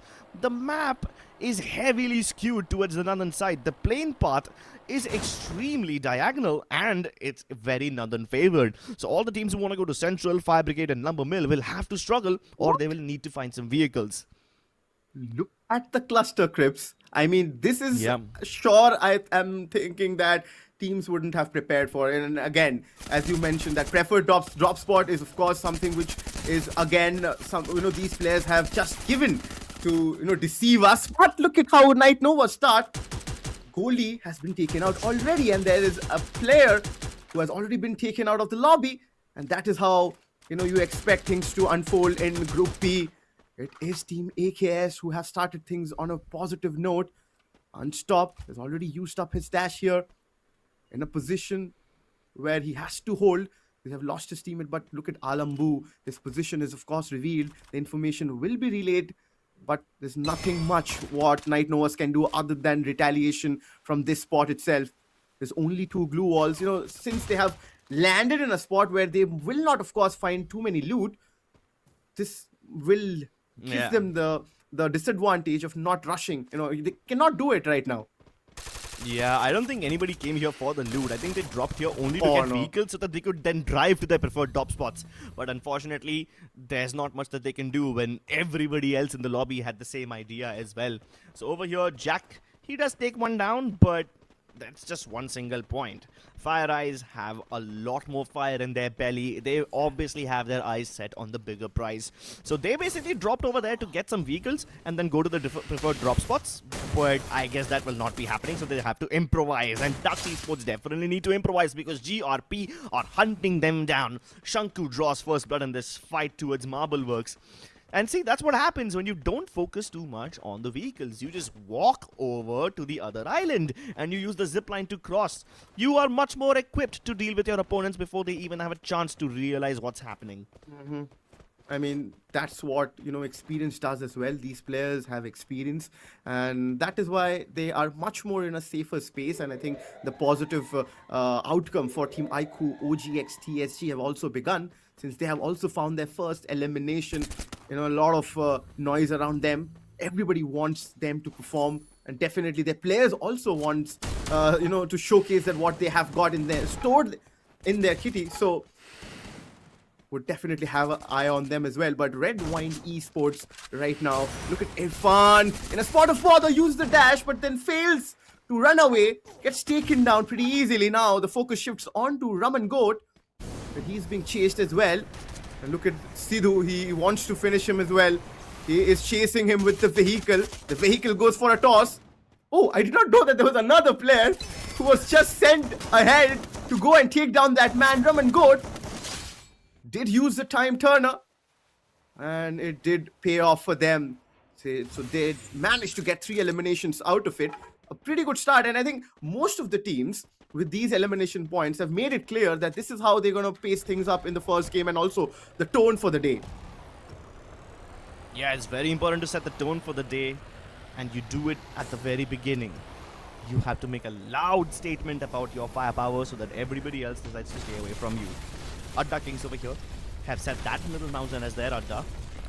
Sorry for using a Hindi word over there, but it's like literally in the name, so you can't blame me. SHUL, on the other hand, have this silo under control, and they've deployed the mini jump pad so they can get up to the higher ground and get Prime. Oh, poor Prime. He's in so much trouble now. He's getting surrounded by Sohan from the southern side of the house, and then you've got another player jumping in from the window. The distraction comes through, and there you have it. Using the Charge Buster to pump his guts full of lead, Prime gets taken down. And that's another frag for SHUL Elite. Imagine, Sohan literally reloaded in front of his face. I mean, he wanted to do a run and gun with that Charge Buster. Not a problem doing that, but you should not be reloading in front of your opponent.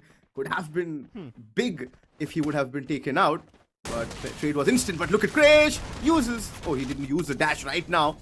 Just placed himself towards the left-hand side, but still no value. It is GRP against Team iQOO OGxTSG. Both these teams know how to take a fight. Of course, the experience is not going to be the problem. But TCG is also a team, Crips, which is in the vicinity. And that is Harkeys, who definitely would want to do a third party and find value. But look at Shanku. He finds one. He finds the second one as well, alongside Kohli. Java Boy is taken out, but GRP are just turning the heat on iQOO OGxTSG. iQOO OGxTSG, a long stay contender in this tournament, need to prove their worth once again. And who better to prove it against than the hot shots from Lucknow qualifiers? UGxGRP have just one name who's been a household name, and that's Java Boy. He's the veteran in this team. He leads his army of youngsters against a team that has been in the tournament scene forever but hasn't really gotten any trophies yet. So can this old veteran take on one of the older teams and prove once and for all that he's the better leader? For now, iQOO OGxTSG will disengage to use the zipline to get to the other island. But GRP don't follow suit. They don't want to use the same zipline to get across. That could be a trap. But they have some information. I believe one of their players has managed to spot out the members of Team Legacy on the other side. Meanwhile, in Mount Villa, you've got FIREEYES Gaming, ranked third in the FFC qualifiers, showing us why they've got this firepower. Their shotguns are going berserk. These guys are laying waste to Need.org.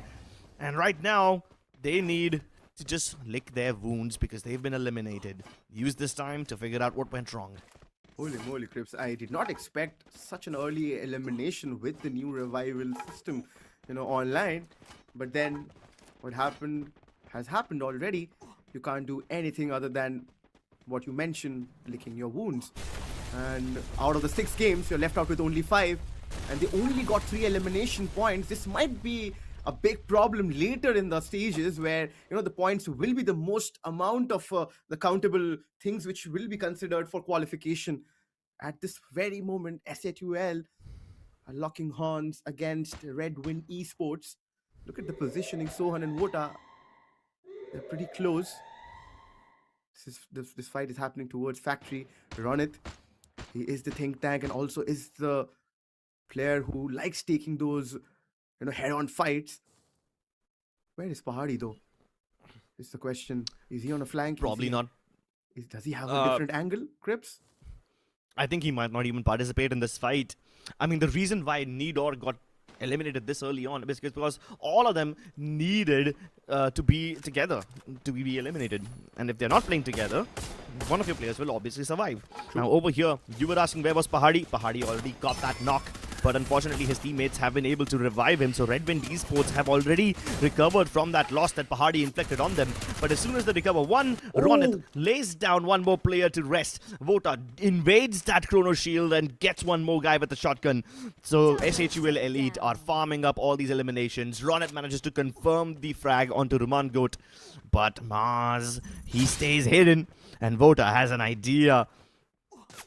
He's used the R1, he's used the Dinoculus to figure out where his opponent will be, and now he's chasing him. Mars needs to stay alive, using the Oscar Dash to break open that glue wall. And Vota doesn't even get the shot. It's Pahadi who put that bullet in his opponent's body from up top of that crane.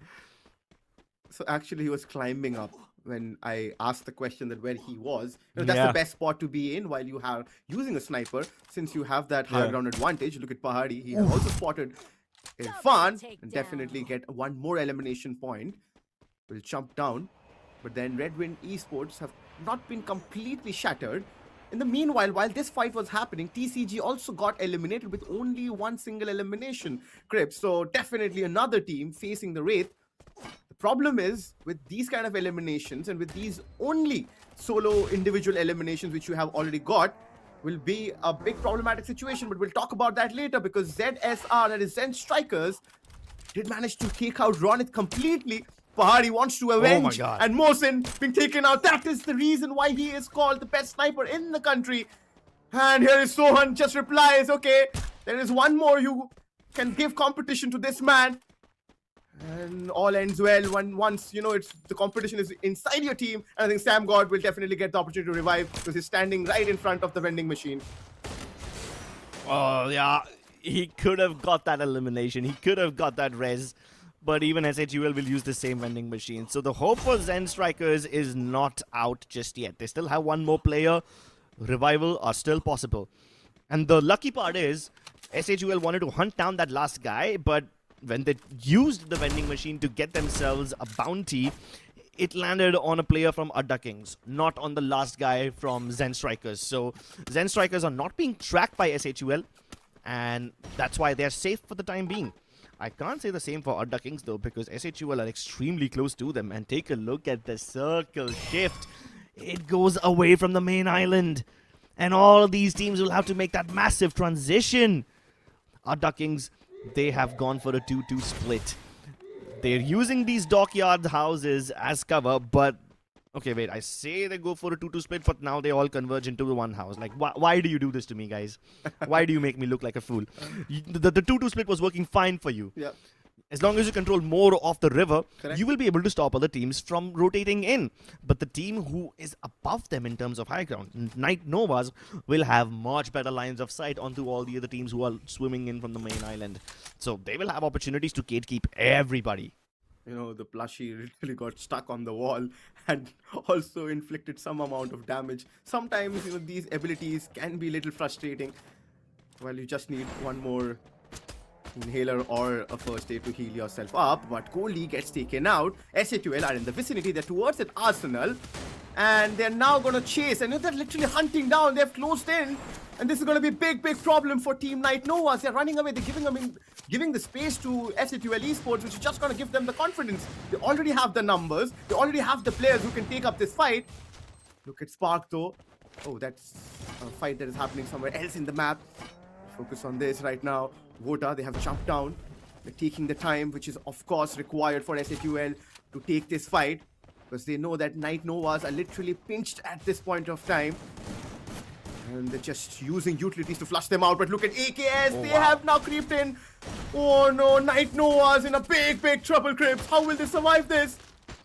I don't think they can. Goldie needs to get out of here. He needs to escape this house because he's being sandwiched between SHUL as well as ADDA Kings. And he will not survive this one. Vota lands the shot. And a double elimination from Vota. Make it triple. Oh my goodness. This guy just got a whole squad wipe all by himself. ADDA Kings, their crown has been sliced off of their head. The guillotine comes through from Vota. That was a disgusting frag highlight. Wow. Oh my lord. And even FIREEYES are not safe. They get eliminated too.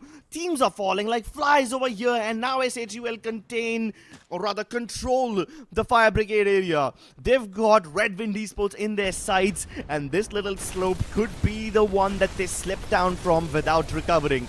Vota and Sohan rushing alongside Ronit as a three-man unit with Pahari staying safe behind. This is SHUL putting the pedal to the metal. And Sohan climbs over the glue walls using that parkour moment. He lands a shot onto in front before he gets straightened out, but Vota comes through with a double with the M590 again. Vota and his shotgun is just unstoppable right now. 17 for SHUL, and they look for the 18th. They look for the full squad wipe yet again. They just destroyed 2 squads in less than 2 minutes. That's ridiculous. Goodness, the number has creeped on to number 20 elimination points for Team SHUL. Wow, that is some kind of a momentum and a statement. And meanwhile, Team Legacy being taken out by their arrival. Of course, Sidak was there, and it was iQOO OGxTSG who eliminated Legacy. Definitely a fight worth watching, Crips. I mean, So many things just happened in the space of like literal 2-3 minutes. The fight hasn't stopped. The action is again continuing. It's Team X this time, the 6th positioned FFC mode team. How will they fight against a team like iQOO, OGxTSG, who are finding the momentum? Krish right now uses the dash to escape that position. He needs more glue wall to find a cover. He's right in the open, but then Ayush is there for the support. Definitely the UAV helps his positioning. Ronak, he's on a different angle, but look at Krish. He's literally being that intel bearer for his team right now. But everything needs to stop because look at what GRP x UG can do. They are literally spectating this fight. They can pick up those knockouts and definitely do a third party. Unless the circle doesn't allow them to. We also need to keep in mind that GRP are very happy in their compound and they are targeting SHUL right now. They take down Vota and Suhan. Legends sniper shots are actually very, very good right now. This is funny because he wasn't even focusing on the opponents. He was focusing on SHUL. Meanwhile, Esports are just right next to him. So they need to prioritize their targets right now because the zone will force them both into the open. It's iQOO, OGxTSG versus Team X versus any other team who wants to get a piece of the spy. Even Pahari lands right in the middle of this cluster and he needs to hold on. Iconic jumping around the glue walls hoping to find some cover so that he can isolate these targets. Will have to be extremely careful. Insane goes down courtesy of Sahil and Kohli because GRP, they feel like the fat kid at the buffet right now. They see all these frags and they are gonna lap everything up.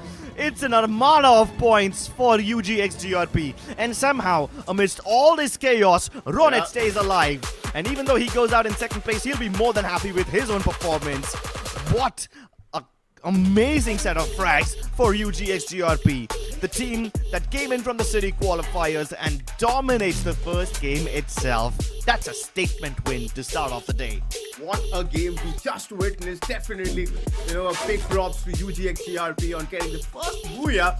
I mean, as we mentioned, and we were pretty accurate, on the prediction list as well, Crips, while we knew that this might happen. They did not get a booyah in the city qualifiers, but they start things off with a booyah in the Group B games. That just shows what where the lackings, and they made sure that they did not lack the booyah and cross the finishing line. This is what happened. This is what we missed actually. They tried Team SHUL Elite trying to capitalize the position where UGxGRP were in because they had the circle positioning, they had the numbers advantage, they were the spectators for a while, and they saw everything taking place towards this side where Team X, GRP, actually Team X and SHUL Elite were fighting it out, and GRP did land out the last shot.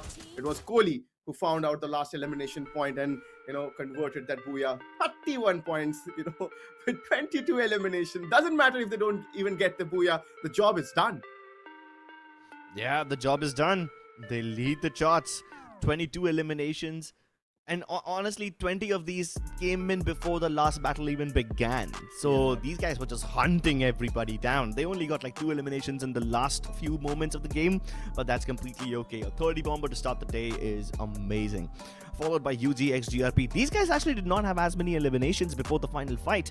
And then these guys had the best seats in the house. They had floor seats to the stadium, the arena that was full of all these people fighting each other. And they're like, okay, cool, you guys can fight each other. We're still gonna snipe down at you and steal all those finishes away from you. So UGxGRP running away with daylight robbery over here. And Shanku is the MVP with 6 eliminations. That ACAT is no longer a weapon. It is a tool for a heist. It stole all those finishes away from the other teams who were actually putting in effort, actually putting their lives on the line. Meanwhile, this guy is just sitting at a distance, sipping on his pina colada and shooting at his opponents with one thumb. He did not even need to use his other thumb. He did not even need to move. Fun fact, Crips, Shanku was a part of the SHUL roster last time he played in FFMIC 2025, and he converted the booyah by eliminating SHUL Elite. So you can imagine the kind of storylines we are getting, in this lobby, right? With iQOO, OGxTSG eliminating Team Legacy, and now GRPX UG eliminating, SHUL Elite. But then the team stats are right up here. We saw, of course, the Skylar being used by Sahil, the Riptide Rhythm being there. He was the man with the sniper, and definitely Shanku. He was still, using that AC-80 to his advantage, where he had that higher ground, where he converted maximum number of elimination, and that's what happens when you have the positioning and the higher ground, when you are spectating the action from a far away angle, and you just did the correct thing and not converting or not converging into a close range action. You just waited for the correct timing, and that's where I think Shanku, Kohli, Java Boy and Sahil stepped up big time. Yeah, and the whole team has geared up to take long-range engagements. I mean, take a look at Java Boy. He doesn't even have to be the dedicated sniper, but he's still got Moko, Alvaro, and Beaston. True. I mean, Beaston and Alvaro go together, but Moko, that clearly shows you want to be a long-range fighter. Sahil, obviously the designated sniper, has Skylar, and they have an active Nero ability as well. So this all indicates that UGxGRP want to take fights from a distance. They don't want to get inside close-range engagement because they want to avoid putting their lives on the line.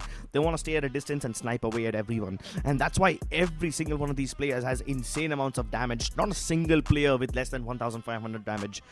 The Sahil, Kohli and Java Boy have similar numbers, but Shanku has 3,600 damage all by his lonesome. That is amazing.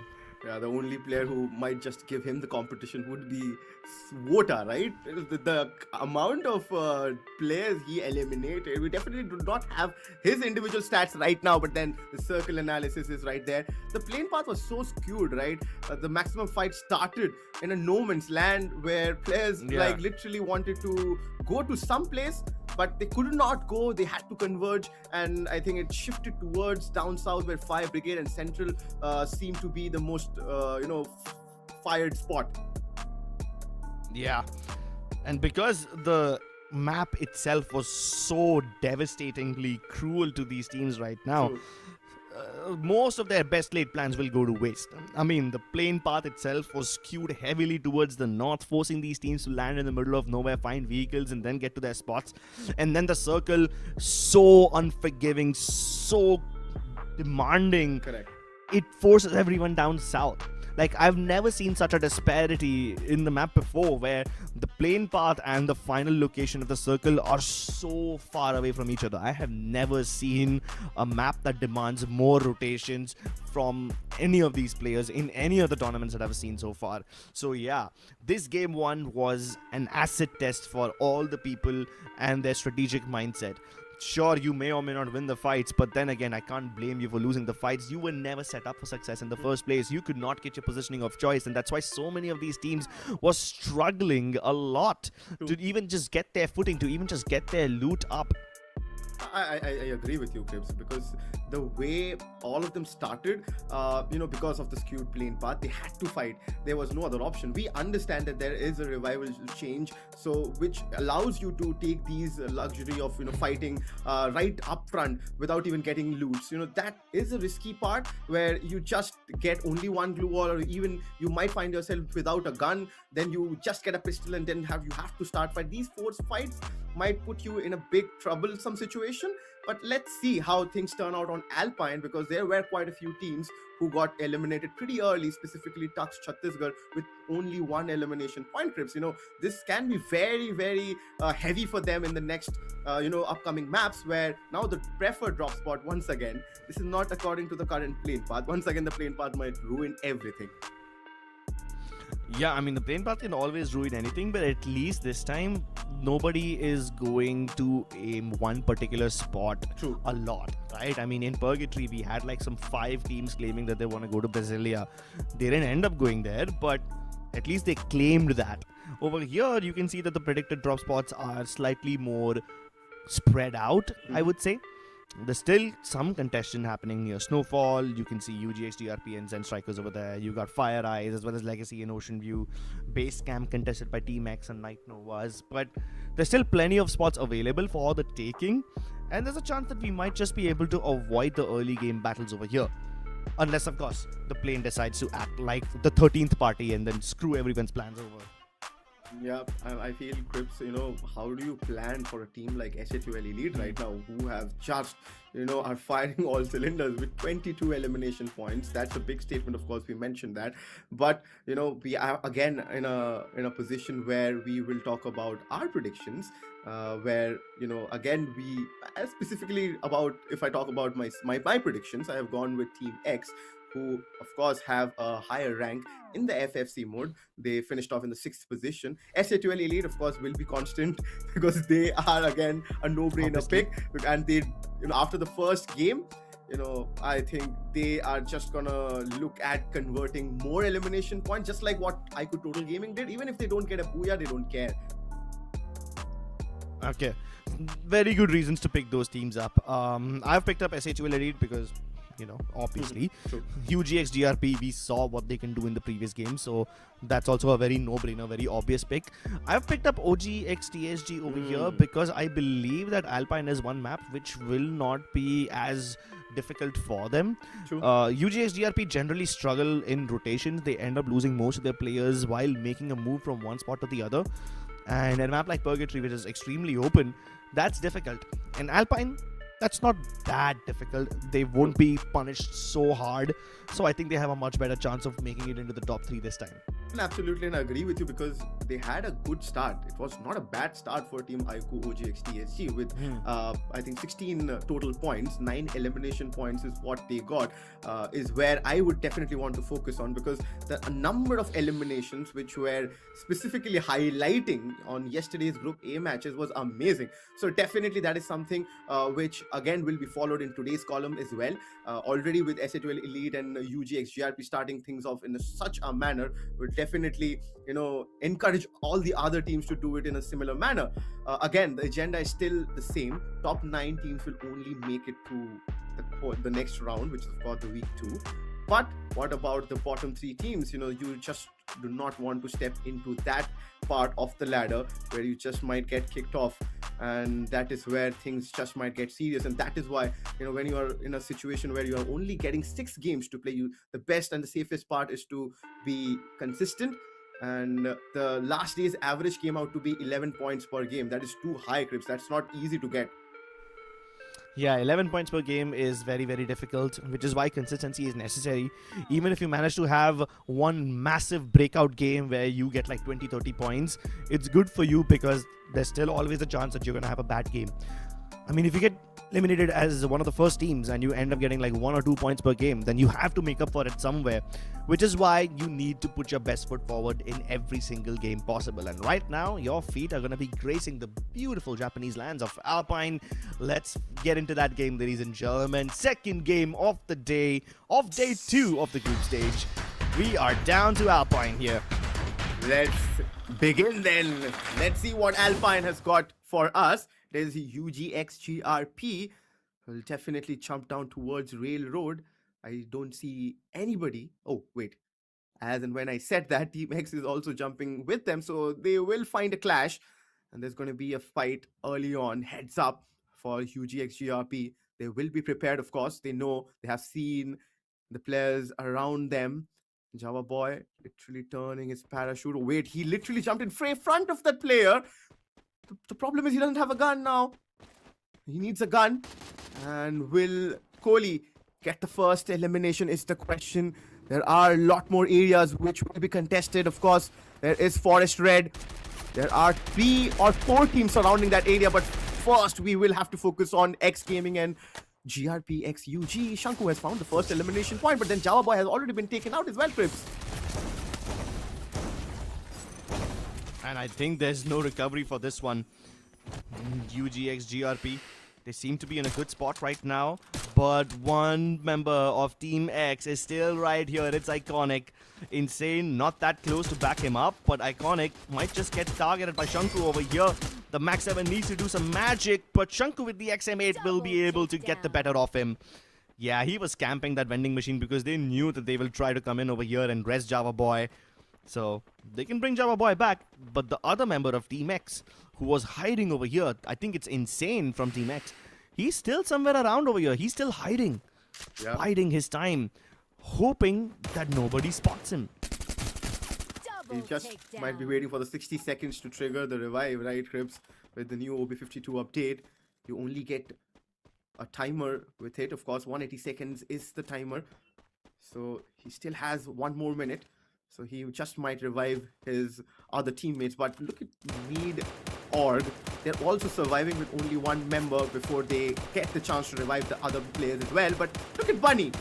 With that cord, of course, the glue wall placements is not going to be a helpful situation for Pahari there. He needs some kind of support. This is FIREEYES Gaming.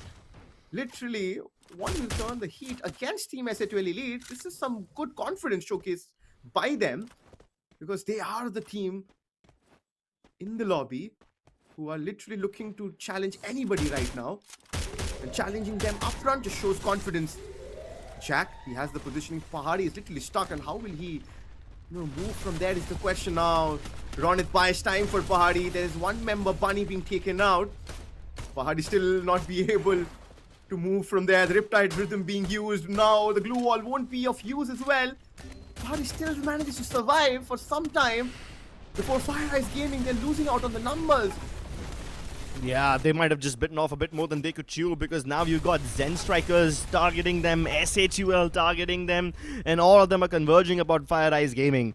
They had a decent start in the previous game, but now if they get eliminated as the first team to go out, this will be a devastating loss, and Troll already gets targeted. He has to burn 2 glue walls just to get across that rock facade, and even then, he's not safe. SHUL can always chase him down. Ronit already launching himself on top of him. Tries to get the angle, gets FIREEYES Gaming out of this game. Number 3 in the FFC mode, but the number 1 to go out over here. Ooh, that would hurt, Cribs, with only 11 points in the first game. But look at Night Novas. They got eliminated pretty early in the last game. They do not want an early elimination once again. They're facing UGxGRP. The good thing is Shanku is down. The MVP of the last game is out of the picture. But still, they need to convert these elimination into points. Nox won't be helping them. Java Boy's position is known, of course. And there's someone who's chasing him. This is happening towards Carousel, in and around Carousel actually. Mini launch pad, they're wantingly converging towards Team X players now. This is Night Novas, of course. Team X, Ronak in a no man's land just realized that there are players who are there for his life. Shanku, wait, did he again get taken out? No, it was Sanju who got taken out. Shanku was already eliminated. They still have the chance of getting him back though. It's Khandu at this very moment with that Mac-10. The weapon is puffed up. Of course, in the close range situation, I would want to put my money on this man. But will he be able to get that? Yes, he will. With the support, he finds Ronak as well. Whoa, that was some fast movement shown by Khandu though. Khandu Dawn, really indeed, behaving like a Dawn over here, man. He's acting like the king of the underworld, rising up from the shadows. And Night Novas, they might not have had a great start to the tournament, but this game, they have a decent 5 eliminations to pad up their stats. And nobody around them near Carousel.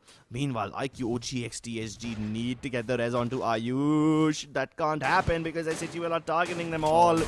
Pahari makes sure that he gets the elimination, finishes them both off. And now SHUL are also padding up their stat. 8 eliminations for them. The other 2 members of iQOO, OGxTSG are up on this hill, but they've split up from each other. They're both going their separate ways, so that even if SHUL end up chasing one of them, the whole team doesn't get eliminated. Arjun and Legend parting ways over here.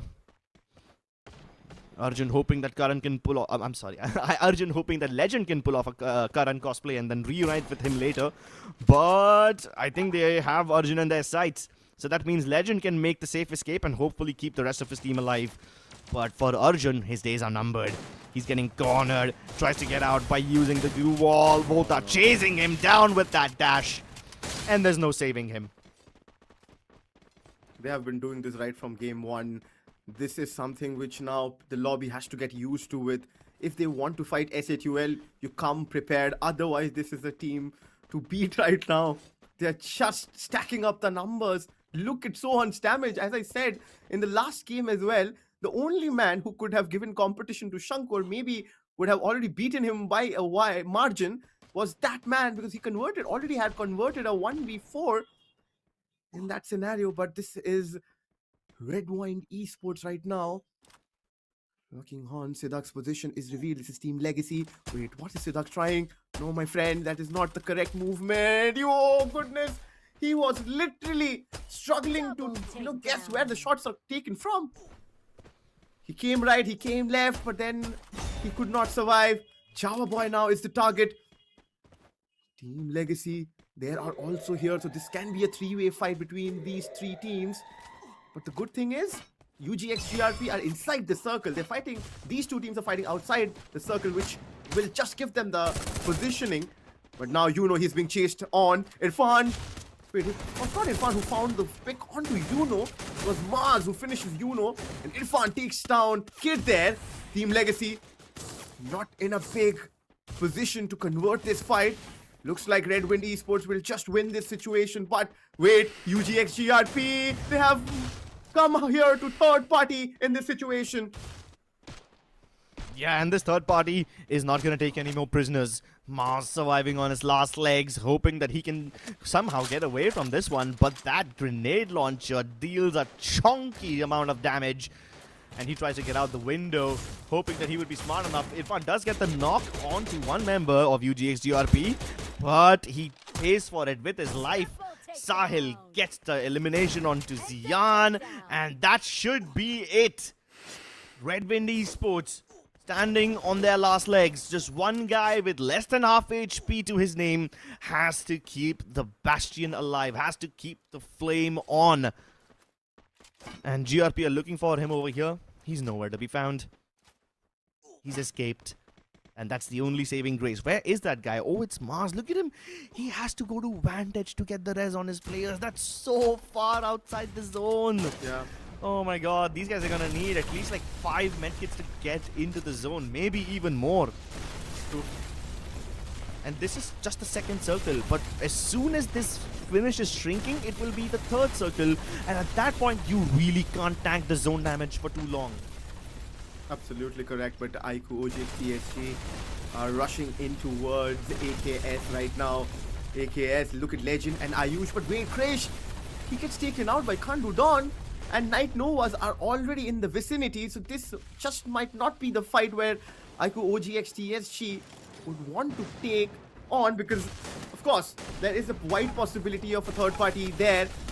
The good thing is they showed maturity and wantingly disengaging from this moment. And this is where I think the players need to understand that what is a good fight and what might not be a correct situation for them. But look at Night Novas, they have creeped in, and now ADDA Kings in a spot of further. Walia already with low HP, he gets taken out, he being the first person. And look at Ronith, he's somewhere else fighting and taking out players. We'll talk about that later, but Cast at this very moment uses the glue walls to survive, just to buy time. But it's a whole lot chaotic moment happening because AKS are barely surviving. They don't have the space to move around with so many glue walls. And look at Night Nova, they have literally pinched them. Pinched, pincered, and absolutely pounded upon. Night Novas, they are leaving nothing to chance. They bust open these glue walls, not with the good old Oscar dash, but simply by shooting it the old-fashioned way. Oh, look at that. Spark gets the knock onto Slug, and he even finishes him off. Walia, unfortunately, has to pay the price for it because he gets taken down with the Drogon. Now it's Kandudon and Unstop, hoping to exact revenge. Proper 2 versus 2. But take a look at this. As soon as they try to go for the vending machine, I just realized that there is a member of Team X over there. The binoculars were used, and it revealed 2 players in that zone. Now, they don't know if those 2 players are from the same team or from different ones. So that's why that one last guy of Team X who was hiding in the river mouth area has to get out of there and join his teammates elsewhere. Meanwhile, ADDA Kings have managed to revive one of their players, so he's just going to fly down to the ground nicely. But Night Novas, what are they gonna do? They don't have the time to go to the vending machine. They have to make their escape, and they won't even be allowed to do that. Kandudon has to cocoon himself in these glue walls, and Spark is knocking on the doors, hoping that somebody will answer, but they both answer from the other side. Knock, knock, it's Kandudon, and he is here to dominate. One last guy left. Can they find him? Can they eliminate this team right here? Would this mean he's just oozing confidence, Kandudon? He has 7 elimination points. and they have just allowed AKS to fall back, or maybe they have purposely fallen back because they know that they just might not win this fight against Khandu Dawn and of course Night Novas. But the problem is, how will they make a move inside the circle or go and revive their other teammates? Because I saw a team in the vicinity who just might challenge Team Night Novas, struggling to revive their teammates. AKS are there, still there in the vicinity, just finding a cheap way to eliminate them. Yeah, exactly. Cursed takes few shots with the ACAT, puts down the glue wall, finds Unstop as well. He just manages to go inside the circle, but this problem is they are literally fighting the circle and also with the other team. And also TCG, they're closing in. Problems are just gonna begin, and it has not stopped for them. Mercy. Oh my god. Mercy Crips for them. I mean, they stepped out of the frying pan only to go into the fire. And they thought that they would be safe from Night Novas, but they have run into a completely different team. So now ADDA Kings as well as TCG are both hunting down the last few members of Night Novas. Khandu Dawn stands his ground, gets the knock and the confirmation as well. He gets the knock onto Sanju as well. How is he still alive? He's on the verge of pulling off a 1v3, but the circle could be his undoing. At least Chiku has the chance to revive Sanju. Oh, no. No, he can't. At least Night Novas go down, but they don't give their point away to anyone else. They die to the zone, so nobody else gets the elimination point for them. But now, Tux Esports, who went out of the zone to hunt down that last guy, have to get inside somehow. At least they've got the Morse equipped so Chiku can become invisible and run away. But X Esports are now facing on iQOO head on. Ayush and Krish get a knock each. Iconic has to stay alive somehow, using the Chrono Shield to dip in and out of cover, and he successfully eliminates iQOO OGxTSG. 10 eliminations for this team, and they stave off one of the most popular teams in India. Oh no, the misery continues, Crips. That's not the ideal start. In the second game, they wanted, of course, after a good initial beginning with the 16-pointer in the first game, they only get 5 points in the second, which consists of 21 total points in 2 games. That is, of course, not the average you want, while you want to qualify in the top 9 spots. We'll talk about that later because Team X are fighting it out against UGxGRP and Shanku. He is firing shots against Team NOG. So there are a lot of fights happening at this very moment. Of course, we are into the last few moments of this game. We are very close on finding who's going to get the booyah. Is it going to be UGxGRP again, Crips? Because they still have the cavalry. Seems very likely. They have the 16 eliminations on the line as well. There's a possibility Shanku literally dashes in, takes down one man, put the glue wall. Zian is literally confused what happened with him. Raman Goat throws in some grenades, but then still not working. Shanku connects the M590 onto Zian as well. Riptide Rhythm being connected. Time turner being used for Raman Goat. But will Shanku find the third one? Shanku is going for it. Shanku is going for it. Will Shanku get it? This is the question. No. Shanku gets taken out. AK's Curse is the one who gets the knock onto Shanku. He will definitely find the revive. There's still one man to be taken out of the picture. Raman Goat is still surviving. But Java Boy needs to finish this situation. He finishes it with 5 elimination points, and that makes it to 19. But only left out with 2 players for UGxGRP, Crips. Yeah, they were 4-man strong, and they could have had all their players alive if they did not engage in that battle. This would have given them insane amounts of advantage in the final run, but now Team X has the highest chance of winning this game, followed closely by UGxGRP as Java Boy connects that shot onto Ronak. 2 versus 1. Sidhu hoping that nobody looks in his general direction, hoping that he can be the silent spectator, just hiding and biding his time. Meanwhile, Java Boy wants to put as much pressure onto Team X as much as possible. Insane has to use one glue wall at a time. They're running low on resources. The Nero also forces them out into the open, straight into the crosses of Java Boy, where he kills King Gaming. 1v1, v2. Can Insane pull off an insane clutch? No, he cannot. Sidhu shoots him down, and he steals that elimination away from UGxGRP, who seem to be in an undeniable spot to win this game. Unless Sidhu pulls off the 1v2 clutch, this would be the game for GRP. No. And it is. Sahil puts him out of his misery and takes the booyah.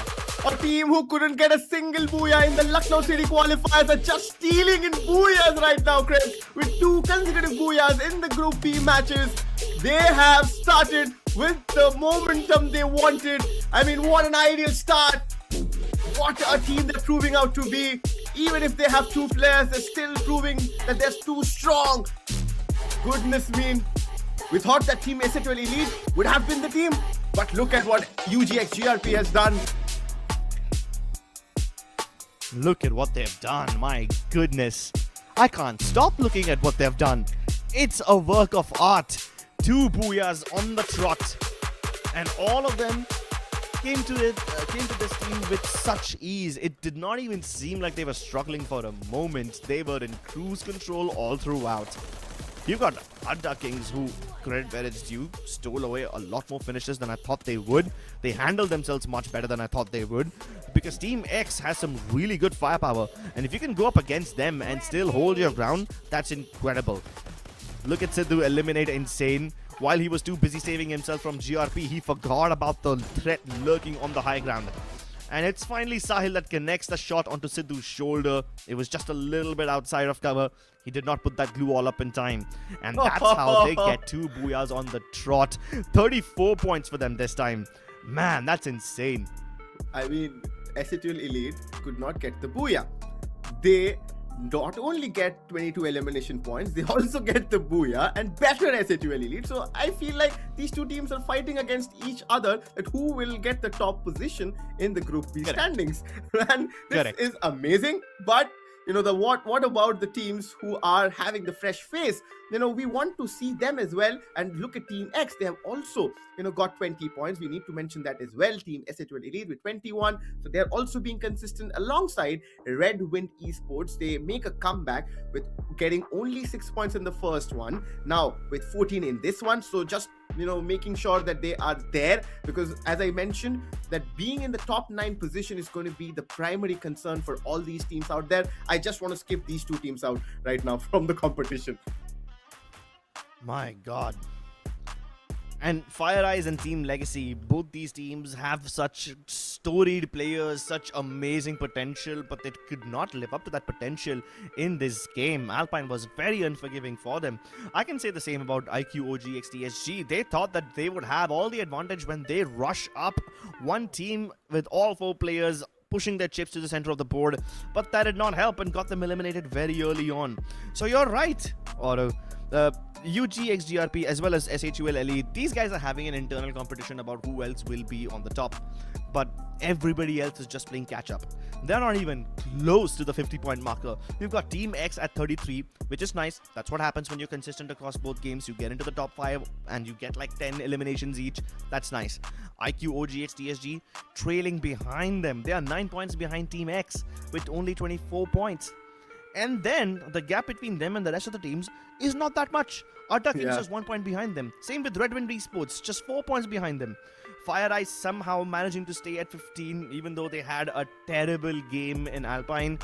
Most of the points come from Purgatory, but after that you start to enter the danger territory. Night Novas and Tux Chhattisgarh with 14 and 12 points respectively are just a few inches away from danger zone. Team Legacy, they have Siddharth, man. I mean, that guy is a legend.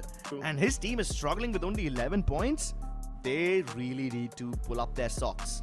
Yep, even I feel the same thing. But let's see who gets the MVP. It's again Shanku with 8 elimination points. I mean, he has taken my statement personally when I said that the only man who could have given competition was Sohan. And now he said, okay, now can he beat this time? I am sure no, he cannot beat it this time, Shanku. Yeah. So you can continue your good work. And he has impacted the lobby. He has impacted his team. And definitely he is one of the players to watch out for now, because he's just building numbers at this moment. Look at the amount of damage.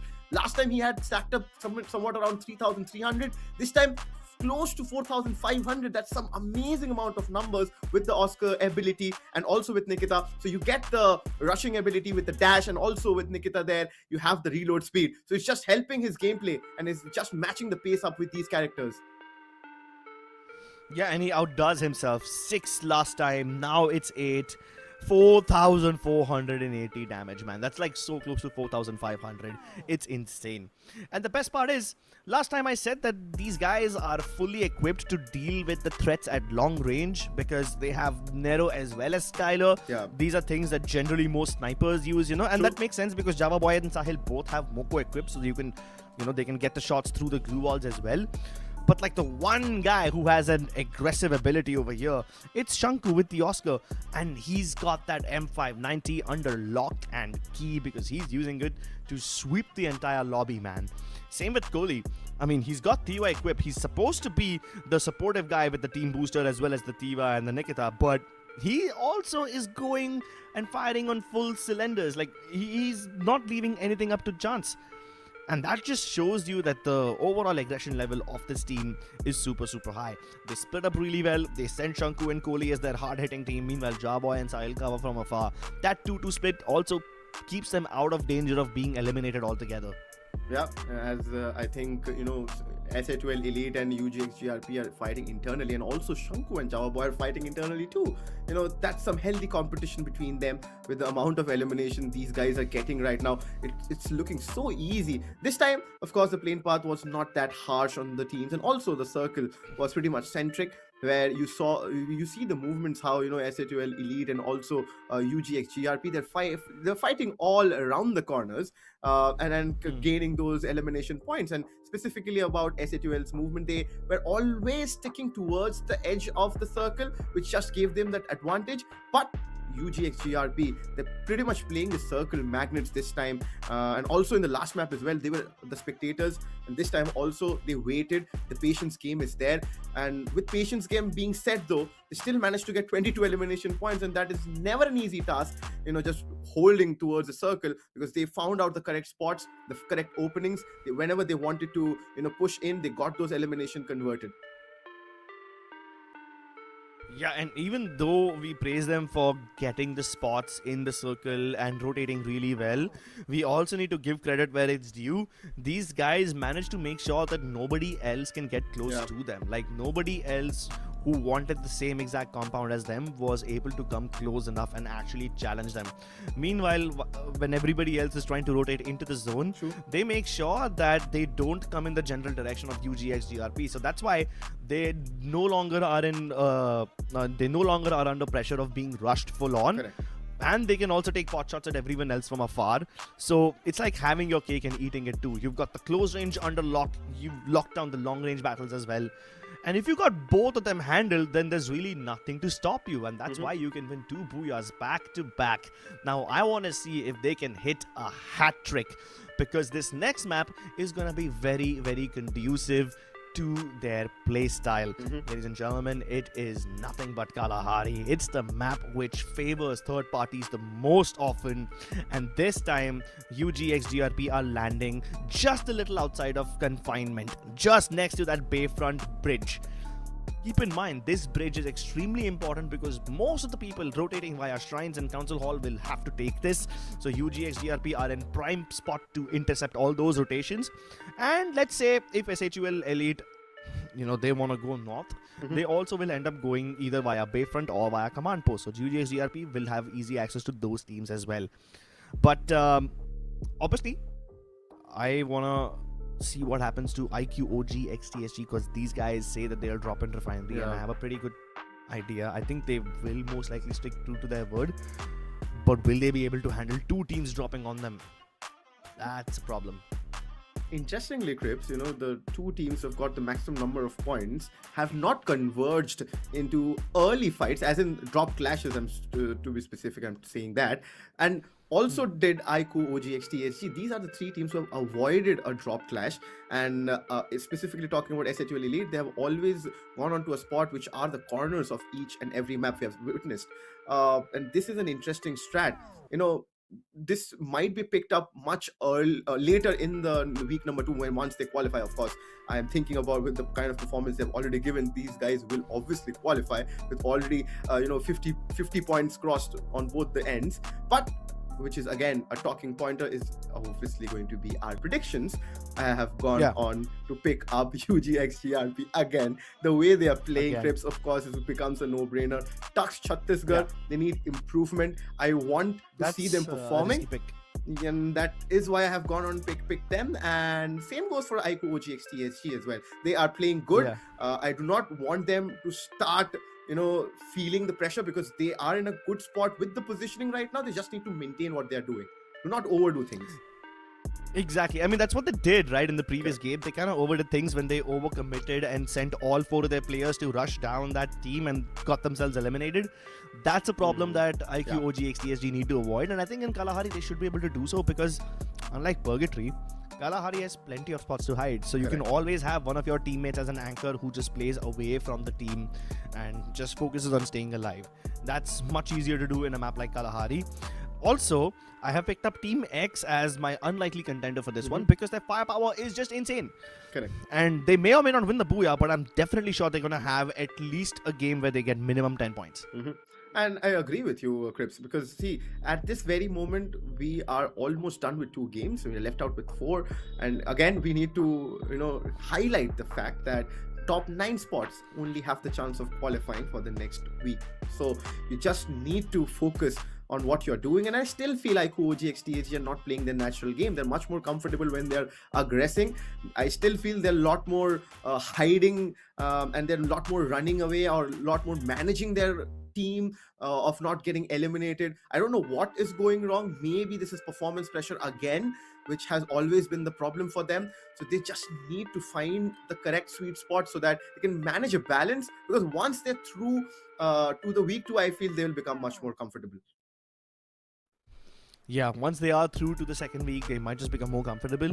But if there's one map where you can be comfortable, it has to be Kalahari, right? Correct. Like, you guys have a good track record on this one. Even the stats indicate that this is like your second best map. So if you don't perform over here, then you probably won't perform during the rest of the day as well. And then that would give our friends a good chance to change their caster predictions, because, I mean, we made these before the games even began. True. I, at that time, had no idea that UGxGRP would dominate this hard.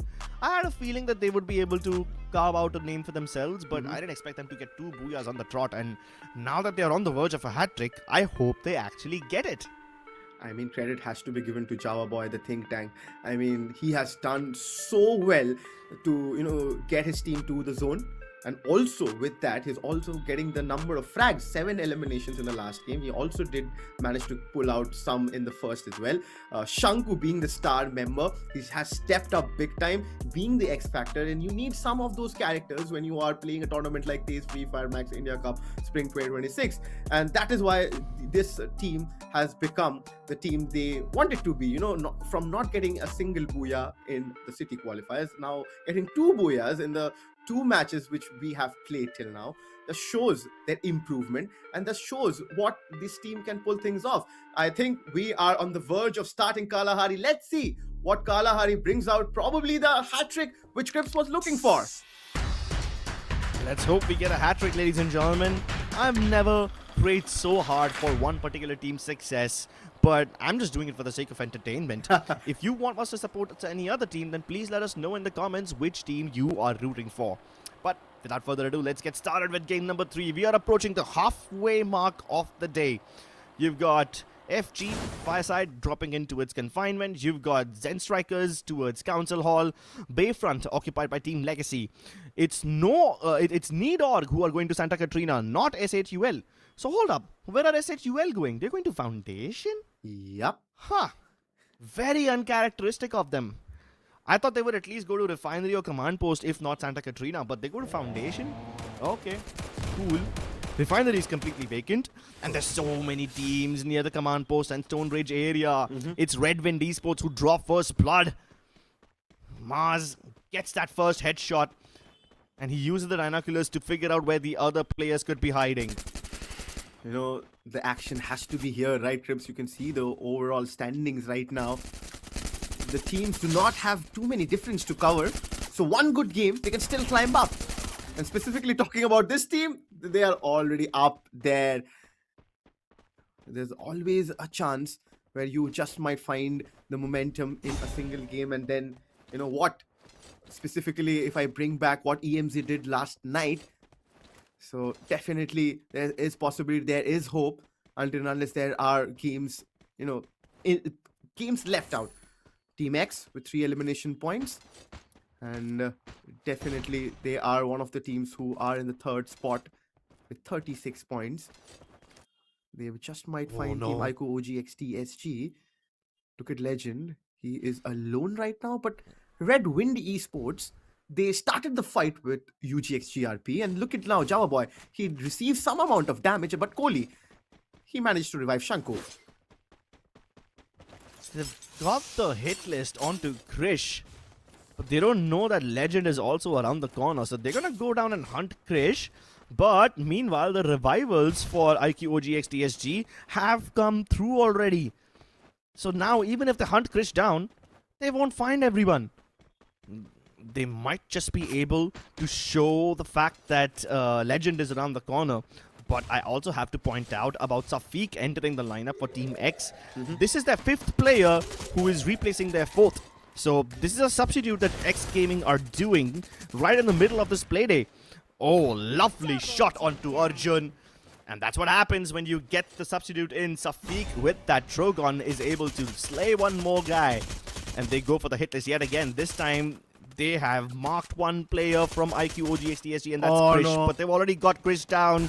So the moment his teammate tries to go in for the res again, they get him as well. Both Krish and his teammates have been slain over here as they try to go for the vending machine. And iQOO OGxTSG are the first team to get eliminated. I think, Cribs, you were correct when you said they were trying to overdo things in the last map. And again, a team has got the better of iQOO OGxTSG. That's a different bottom line right now. They're struggling in an official circuit or a national tournament like this, where the stakes are always high. But Java Boy, he gets taken out in the meanwhile. 3 elimination points. Once again, these guys are just stepping up. And look at Shanku. He casually just, takes down the member who pushes on to finish off Java Boy. He gets taken out pretty easily, giving Shanku the first elimination point. First of how many we don't know right now, but 4 elimination points for UGxGRP. But Sahil, he gets taken out. Wait, it is AKS who are in the vicinity, but look at Shanku. He wants to finish things off. He has that XM8 in his hand. The dash is already used. 3 more glue walls. He needs to be pretty smart. And he is. The way he is handling himself, he has shown maturity. The question is, how will Irfan manage to survive? He jumps down. He has the moment, but he immediately puts off the glue wall.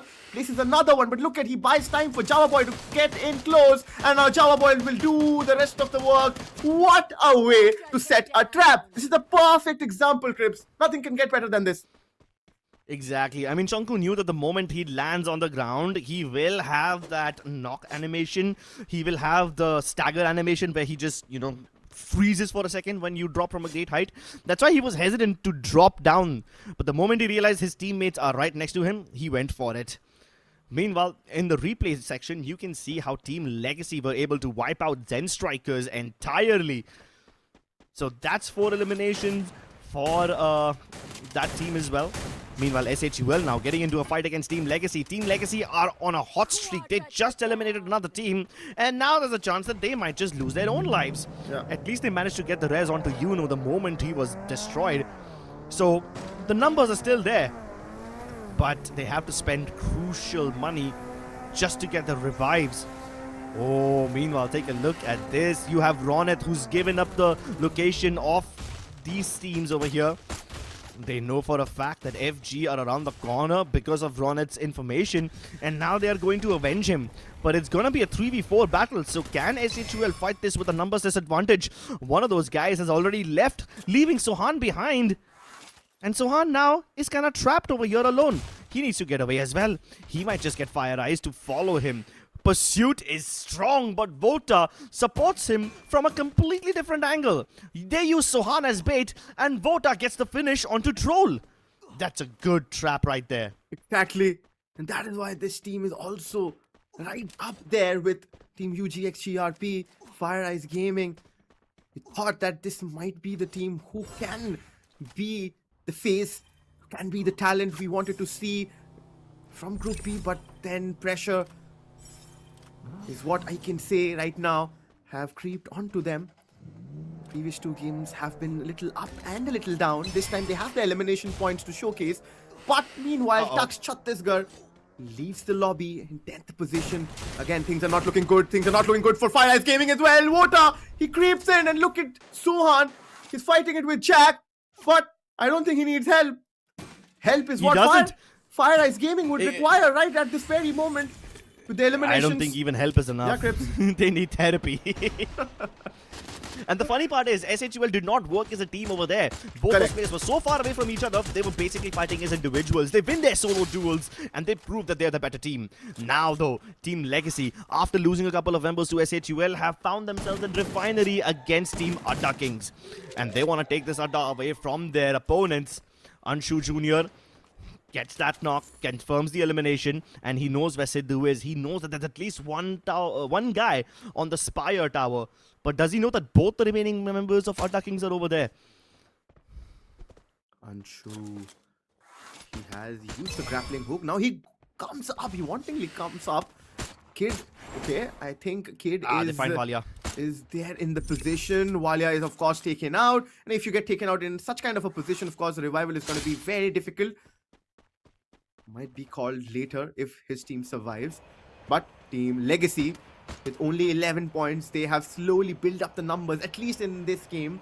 They would need some more, and also the survival game, so that they get the momentum, the juices gets flowing, and they suddenly will feel much more comfortable in the lobby. Because now what is happening, Crips, is teams like UGxGRP, SATUL, and Team X, they are one-sidedly building the numbers and putting the choke points on the other teams who are not able to find their spots, which is just frustrating to look at because they're not able to play freely. They're literally feeling the pressure, which is just not helping these teams or not helping their confidence. It really isn't. At least Team Legacy was struggling in the middle section. Now in this game, they've found their footing and they're starting to get eliminations right after, one after the other. So at least they managed to dig themselves out of the bottom three. They were at the 10th spot before this one. And now in the overall standings, they've climbed up to the 8th spot. But if you take a look at the map, FIREEYES Gaming will be in trouble because they've got Need or gatekeeping them. Meanwhile, SHUL are about to go up against Night Novas, which shouldn't be any threat to SHUL. But still, there's an upset potential. Nice. Wota goes in for the hunt, and he realizes that he's getting surrounded by both the sides. So he uses the glue wall and tries to isolate these battles by dipping onto the right side, while Sohan and Ronit cover him from behind.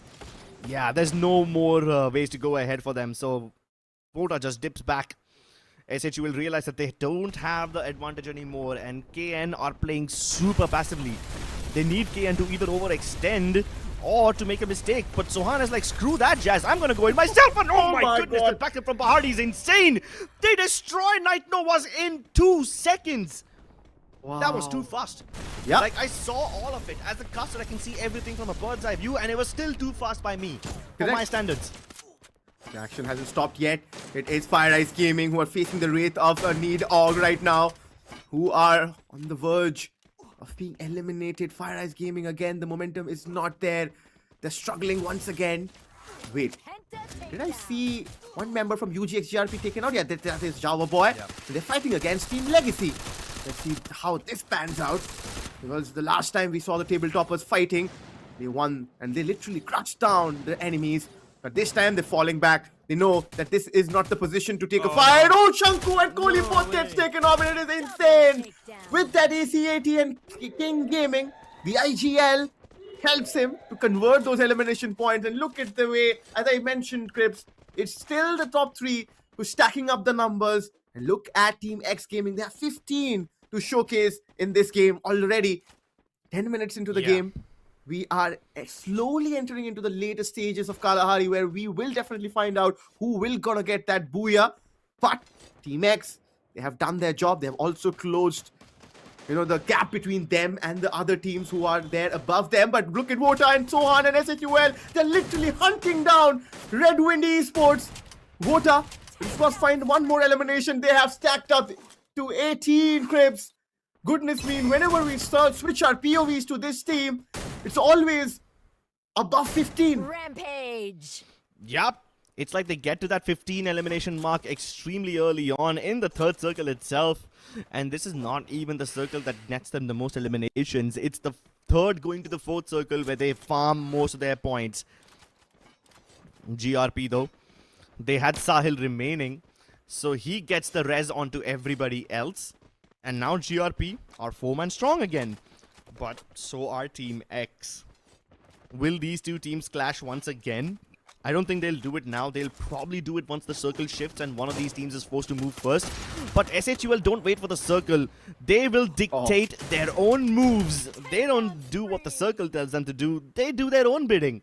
And they are fighting these people outside of the play zone. Keep in mind that this is not even the second circle. This is the third circle. So this will actually hurt them.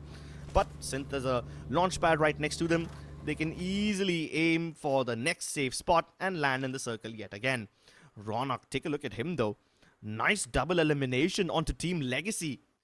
That's a new target the Team X have acquired now. And Ronak is just confirming all those eliminations. Apparently, Team X and Team SHUL. Wait, it is a NOG Abru who literally surprised Ronit and Pahari there, but Dota is still fighting in low HP. He still manages to survive. Wow! He doesn't lose these, man. He does not lose in a close range battle. He has 11 elimination points, but wait, the fight hasn't stopped. UGxGRP have found the correct timing to close in and make the third party, but they know, they understand the worth of the situation, and that is why they've sent one member literally go back and revive and buy time for us while we heal and maybe find one knock onto UGxGRP. My god, I mean, I have to give credit where it's due. Vota with that triple elimination, single-handedly responsible for completely decimating Need.org. And SHUL did not expect a team to be here when they landed. Using a jump pad and landing straight into the midst of another team is generally a suicide move, but only SHUL can pull off shenanigans like that and still walk away from that interaction unscathed. GRP though, they wanted to hunt down SHUL initially, but SHUL are actually falling back. And if they fall back far enough, they might just run into this fight, which is happening between Team X and ADDA Kings. Ronak with a slight corner there towards that broken wall. He had a vision. Of course, again, Safiq, he brought in the fresh energy. Iconic was replaced by him, of course. But definitely it has worked. 17 eliminations. And look at Ronak with 7 there. The way these teams, and no, the fight has still not stopped. UGxGRP fighting with SHUL, and SHUL eliminated them. And look at Vota! What are they doing? What are they doing, literally? There's so much to prove. It looks like they've taken it personally on them, Team Elite, to literally go out in E and reach out on every corner in the map and find out all the teams alive and take them out. Okay, I at this point, Vota alone has more eliminations than some of the teams combined over here. Correct. He just pulled off a triple again to eliminate UGxGRP. Wow. Wow. Wow, Krebs. Look at the positioning Vota is getting into. And, I mean, Ronit did use the grappling hook to move away. And that created a diversion. And Sohan was just ready for Shanku that, come in, my friend. But then how Shanku defended that position as well. And Vota defended it. You know, just showcasing why these teams are so good in these kind of situations. SHUL, ADDA Kings and Team X, the last 3 teams surviving, but SHUL just might get eliminated. But wait, 33 elimination points. Somebody stop them right now. Vota with 15 clips. Goodness, how do you make this thing better? Team SHUL not only just get the booyah, they might have just put out a new record in FFMIC. This is what we were looking for with the new revival system, clips. And they have delivered with a huge booyah. Absolutely massive game from SHUL Elite. They were on the verge of winning in the first 2 games as well. But now finally they have taken their crown. The crown that they rightfully deserved all along. And yeah, man. I mean, Krebs, what a team, and what these players have pulled out is such amazing to look at, because I mean, Wota, Sohan and Ronit. And credit given to Ronit that he is allowing these players to play freely. He's allowing Pahadi to play from the backlines, create that support, and not giving them that space is what Wota and Sohan are doing. They're so good, well versed with all these moments. Let's have a look at the last few moments of this fight. It all started here with UGxGRP and Team SHUL. Ronit, he just flew off to create a diversion. Java Boy and Shanku were looking at him, and when Wota jumped in, we knew what is coming. And he literally took down everyone. A treat to watch as well, and also learning curve for so many of these teams. Once you have the momentum, you just not only make it as your day, you literally are, getting so many eliminations right now, Cribs. With 48 total points, with only one single game, they have gained 48 points. And when I mentioned that they are fighting internally, UGxGRP and SHUL Elite, while they got the booyah in the last map, with 22 elimination points, they made sure they get 36 and they get the booyah. Wow, I haven't seen such numbers in years. I don't think I've ever seen something like this before. 36 in a single game is a joke in my opinion, because this is the group stage. You're not in FFC mode. These are not pubs. These are not classic games. This is the damn FFMIC. This is the group stage. You can't pull off stuff like this over here. Jeez, 36. Are you kidding me? That's like more than half the lobby. Yeah. And look at how the second half of this point table. Look at teams from 7th to the 12th position. They are being starved of points. I was correct when I mentioned that Team SHUL Elite, UGxGRP and Team X are literally choking everyone, and they're pressing too hard right now. And specifically SHUL Elite, they're not letting anybody survive.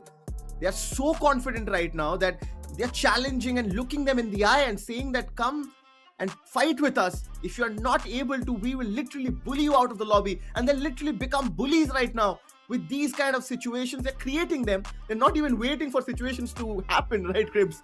That is what is making this game amazing. And of course, we did not expect. See, while we were, talking about what might just happen with the new revival meta, we did not expect in our dreams also that this might happen in a game situation. But okay, let's go and have a look. Let's do the formality of looking at the MVP. It is of course none other than Wota with 16 elimination kills.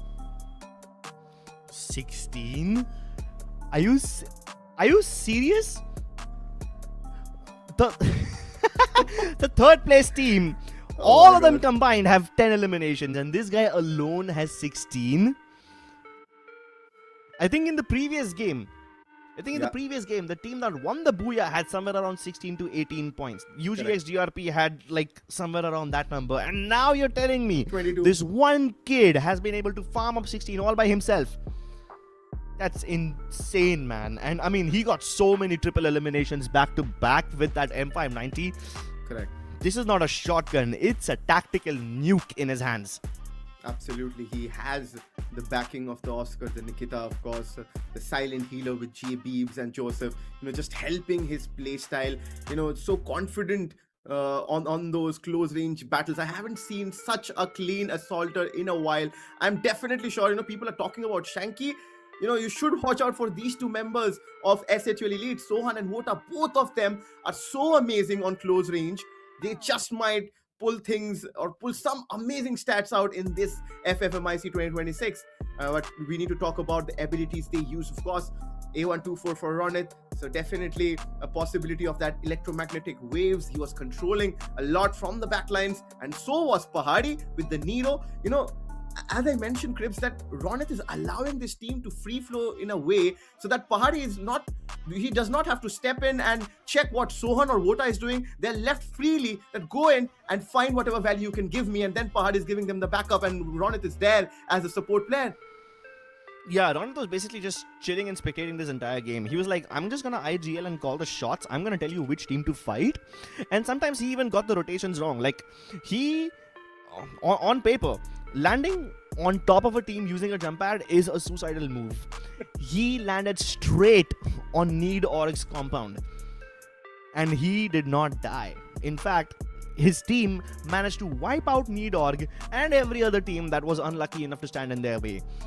Only SHUL can pull off stuff like this. Nobody else, absolutely nobody else has the ability to do this. Let's take a look at the circle analysis, okay? Because here you will see SHUL traverse all across the map. And I don't think they're playing Free Fire anymore. These guys are basically being hunters. And they're just targeting their prey every now and then. Pahadi was so far away from his team half the time. One would have assumed that it's because he wanted to keep his team alive and, you know, keep them safe. But nope, these guys are just hunting individually. There was a point when they literally won 3 separate 1v1s. And on paper, separating away from your team and not being close enough to trade each other is a bad thing, but only SHUL can make those decisions and still walk away with it unscathed. You know, Crips, you know, they took a 180-degree round off the northern half of the map and then ended up towards Foundation and got the booyah. I mean, it looks so amazing that how were they doing it such easily with such freeness? Because while they were rotating, they were also eliminating all the teams around that, you know, in those positions. So that just made that movement so easy and so free flowing with those elimination points also. You know, we were talking about UGxGRP before this game that they might get the hat trick, but look at what SHUL has done. You know, they literally stole away the limelight what UGxGRP were about to do maybe. Yeah, and then they didn't just steal away the spotlight, but they stole away so many points that every team who is not inside the top 3 were basically in single digits. That's as good as being eliminated in the first spot itself.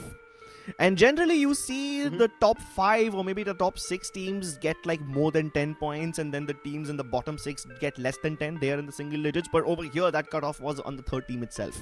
Third position team, they get 10 points, everybody else in single digits. And that's just how top heavy this game was. That's how dominant SHUL were. You don't often see 36 eliminations in a single game. But SHUL are like, okay, thank you, Crips, for saying that. You want to see it? You want to see it? You want to see 36 in a single game? I'll show you. And for that, I thank them. I thank the team for entertaining me thoroughly. You know, while you were speaking, Crips, I just opened my calculator because my math isn't that great. With 58 points in 2 games. I mean, with 58 points in the last 2 games, and now they got 48 in 1. They have got 106 points in 3 games. Can you imagine that? How 100 points in 3 games? Yeah, man. That's like, okay. Guys, this is the last game for me and Oro, right? After this, our other caster friends will take over. But do you think they can cross the 200 point marker? Let us know in the comments. I'm just gonna digest this and take a small break, and then our friends will take over the rest of the games for this day, because this is a ridiculous game to end this break on. Thank you so much for tuning in, everyone. We'll continue right after this short break.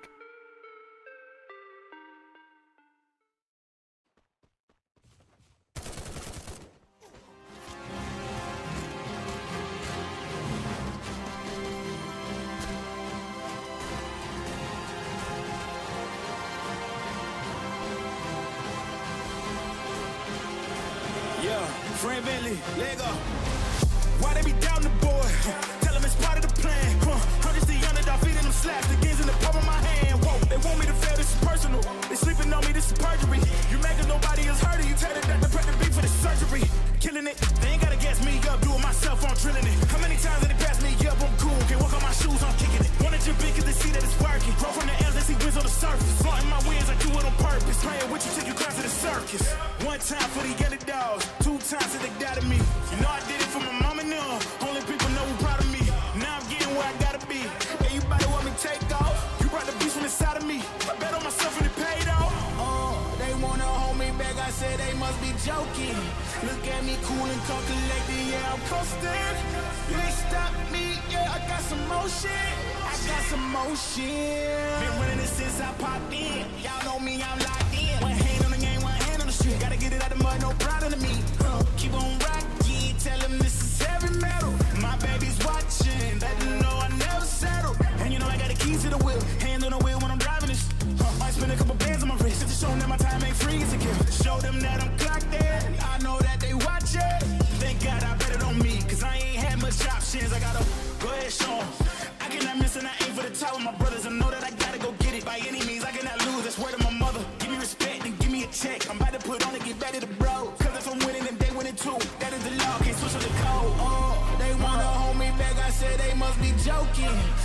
me cool and calm, collected, yeah, I'm coasting. You ain't stop me, yeah, I got some motion. I got some motion. They wanna hold me back, I said you must be joking. And I ain't missing none of my shots, don't leave me open. They ain't stop me, now I got some motion. I got some motion. They wanna hold me back, I said you must be joking. Look at me cool and calm, collected, yeah, I'm coasting.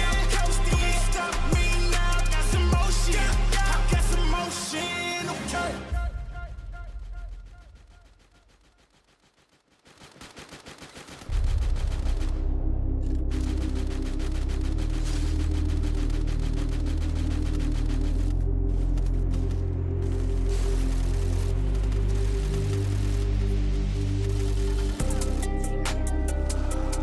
I've been MIA. They can't take my spot before they take me to the grave. Swear it's been too long, yeah, I can't recall your name. I've been working so hard, I'm just trying to get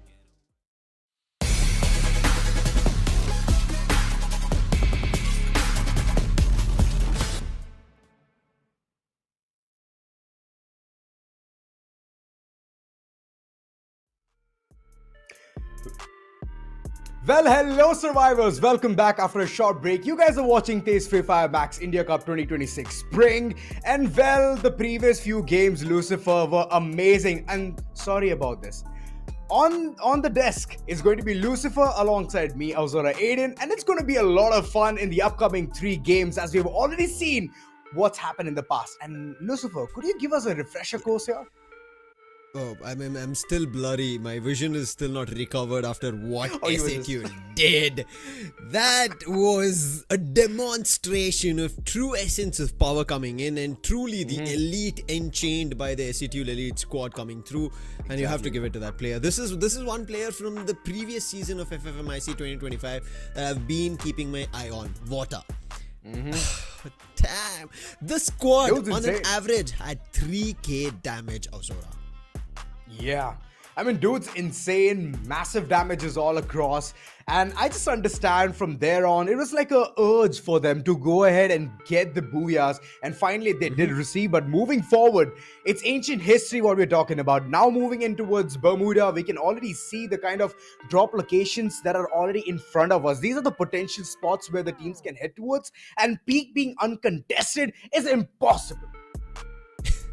And on top of this, we are heading towards Bermuda after the initial 3 games, where we already had a fantastic performance coming in from all the other teams. Or I would say, I think so far it has been top head heavy, at least in Group B, because when we ended up seeing the Group A matches yesterday, we did see every team performing. Right as now, I think there's only around 3-4 names that we have on hand, and I'm a little worried.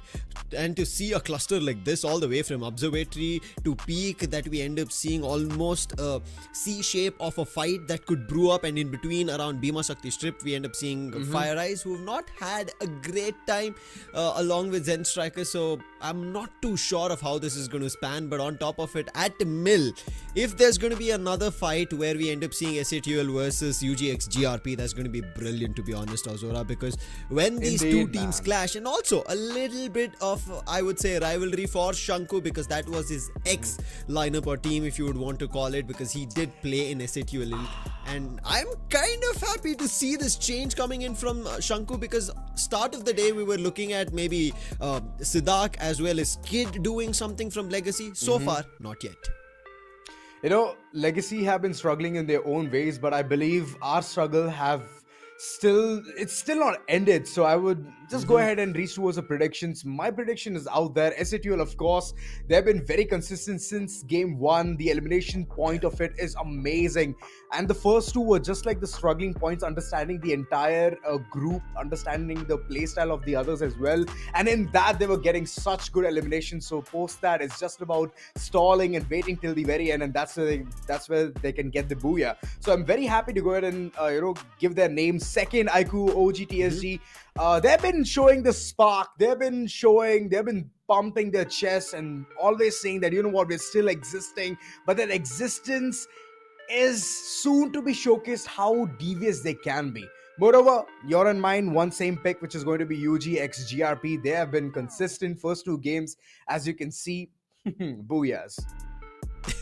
Yes, 2 consecutive booyahs, and yes, as our friends Aura as well as Crips were mentioning, maybe there could have been a hat-trick over there, but once SAT will decide to take the limelight, it's very tough to anybody else say anything. But I did see over the performances of all the other teams, it was Team X. It seemed like they are also jumping up the ranks, slowly gaining a little bit of advantage, a little bit of information and idea of what the lobby is currently trying to do. And if it does work out, I think they should be in the top 3 at least in Bermuda, because Bermuda, it's a map that everybody's used to.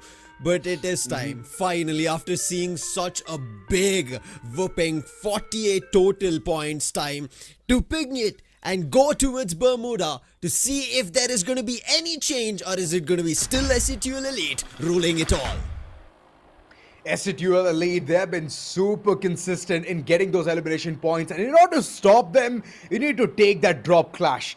But I know SETUL is not at all a stranger towards his tactics.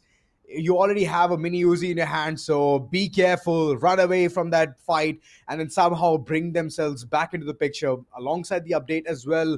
Lucifer, that's amazing. Peak, completely uncontested. This is what I'm talking about. This is the fear in the eyes of the other players. Yeah, we were kind of seeing Peak would have been for another team, but for now it's going to be Tux taking a head-on fight with a team at the top, close to at least. But Tux, Esports, Chhattisgarh, they managed to find the opening elimination, and that is on a strong squad, and that is something also that they need to continue their performance if they want to stay in the top 9, because now that we've reached the halfway mark, teams need to start wondering about the points they need to accumulate, and Team X is trying to do one such thing. And along with that, we have Safi, who's taken a sub for the time being, and iQOO has jumped in, and we can already see he's going towards Arjun from iQOO OGxTSG. iQOO has been super good. Let's see how economical can he be in this given situation. iQOO, what are you doing, buddy? What are you doing? It's your nemesis right in front, and he's just looking around the corner, binoculars, just to understand where he's going to push from. And wait a second, Team X, why are they taking a step behind? I mean, that's the best way to at least encounter Arjun. Arjun is one of the biggest characters of support in this team. The sniper.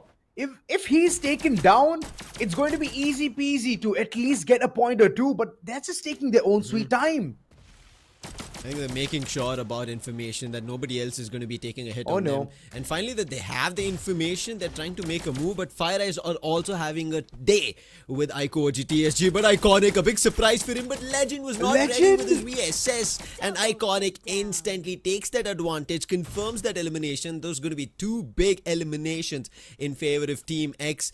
A little bit of a slow start, but I like this bouncy approach that Team X had. Took 2 steps behind and then pounced upon iQOO OGxTSG. I completely understand. They were hesitant first, understanding whether it's going to be a big retaliation or not. And then later on they understood it's okay. They don't have good weapons. Post that, good shots coming in. iQOO being caught in the open. FIREEYES. Oh, sorry. There's some lovely shots coming in, and I just feel that this is the moment where FIREEYES can get at least more than just 2 points. This is that moment for them. They are one of the players who did also help Team X to pick up eliminations. And now FIREEYES with a total of 4 already. Looking forward to more information. iQOO OGxTSG, one of the players taking a fly approach with the launch pad in the other direction, might meet the crosshairs, but for now meeting the crosshairs is going to be REDWIND. Unfortunately, they're getting taken down and they will be losing their players, and when SATUL is right in front of you, it's going to be very tough. And on top of that, they activate the hit list, and Mars, he better run away or the hunt is on.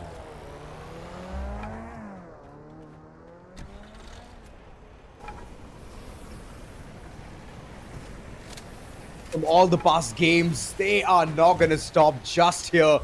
Mars right in front, and I guess he knows what's going to happen next. But there's another team right behind, and yeah, as long as they're going to fight SATUL, this one person can stay alive. Let's hope he does. But for the time being, iQOO OGxTSG, they did get 2, but it was not going to be enough. Kundu Dawn on the other end from Night Novas confirms a player on SATUL Elite. Meaning now SATUL Elite know that there's another team. The hunt was in a different direction, but now they have to meet somebody else at Factory. And Vota is buying time for his teammates to get closer, and Ronit with his toss of nades opens this factory in their favor, and the elimination spree starts once again for SATUL. And they grab it all, clear everything from factory, but there are still 2 players hiding in the corners of it. Slug gets spotted, but Ronit is going back, meeting his teammates, because there was a call, I think, within the area of factory itself. They confirm that elimination, but for the time being, SATUL do not go for a chase. They wait it out, and they make sure that all their players have regrouped. Exactly. And this is like a very big relief for them as well. 4 elimination points, it's good enough. It's a decent start. And from here on, iQOO OGxTSG just needs to keep moving forward. Do not stop. Do not hesitate in taking any fights. And so far, playing 3 games, they would have understood the kind of lobby they're already taking control of. So that confidence needs to be seen. But FIREEYES, they're just going all in. One fight after another. And this is, I guess, a lot of prolongation towards which finally Team Legacy is going to retaliate. But how well can they do this is the question. We do wait and watch, but for the time being, Team Legacy, they need a lot to make sure that they steadfast here in Bermuda. Could be a position they should be comfortable in, but as of now, they also have GRP to handle. So it's going to be 2 different squads that Team Legacy have to fend off. What do they do better? Do they go inside the compounds, fight with FIREEYES Gaming, or they go for a head-on fight with GRP? It seems like the glue walls break open. The shots, however, missing. Siddharth is down, and that's the opening for FIREEYES right as of now. And they're taking players down of Legacy. And in the blink of an eye, the whole squad is out, and they're going to be the first team out of Bermuda. But the fight is still not off. FIREEYES Gaming, now they have to be ready for UGxGRP. But 2 of the players already been knocked. And Java, boy, holding the fort, making sure nobody exits. He's the OG.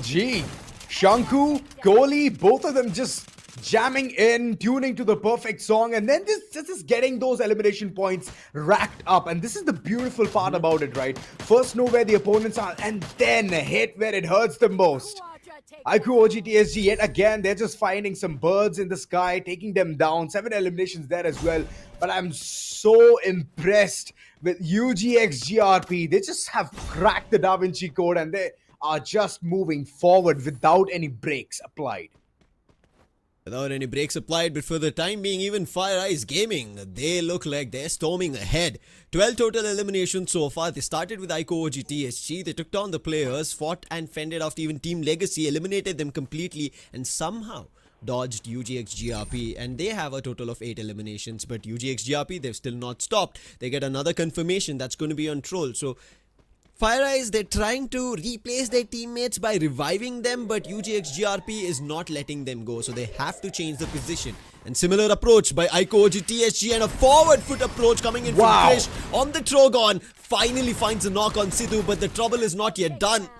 They need to make sure that the players close by also get cleared off. Thankfully, his teammates are all close. Night Novas, they decide to make a move in the other direction, not to go for a fight where they heard the shots on the players of ADDA Kings, but it's not yet done. Slug, a nice shot coming in on the VSK of Arjun, and now Kandu Dawn out in the open. Does he go and help his teammate? They've spotted him. The shots get taken, and Kandu Dawn in trouble.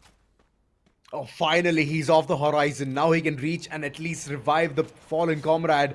Instant 50 HP, but it's not gonna work out. 50% is not gonna be it. Slug, he runs away. Troll right in front of him, and he's been caught. He's been caught red-handed. Troll. And this battle is gonna brew up even better as it's against the best in this lobby. FIREEYES. So far, I thought that the flame is just going down. It's going weak and weak game after game. But finally, they have just woken themselves up. And if this is the situation, iQOO OGxTSG, you better look out. Yeah, this aggression is something that we expected from game number 1. But I think it took the halfway mark for players to get comfortable. Krish, he spotted the pixel. He's going in closer to Troll. Should be able to take him down. But instant glue wall dash coming through. He destroys it, but he decides and spots Prince as well. So he first wants to take him down and then decide to go approach on Troll. But they're back in. along with Ayush's teammates on the other corner, and Arjun was that flank that they needed. Arjun instantly puts down Jack, confirms that, and now they're going for a lot more, but Troll tries to answer back, but Ayush says not gonna happen for long, gets that knock, will take the confirmation, and it's all up to Jack as well as Prince. Can they change things? No, it's gonna be Bunny as well as Prince, and Bunny gets taken down, and he's gonna be the last survivor who's gonna cut this fight, move away. Unfortunately, he could not bunny hop all the way to safety. And the others who could at least do something, they're far away from the skirmish. Revival is the key to at least bringing in more elimination points. 13 is amazing. But getting even positional advantage will be even better for this team.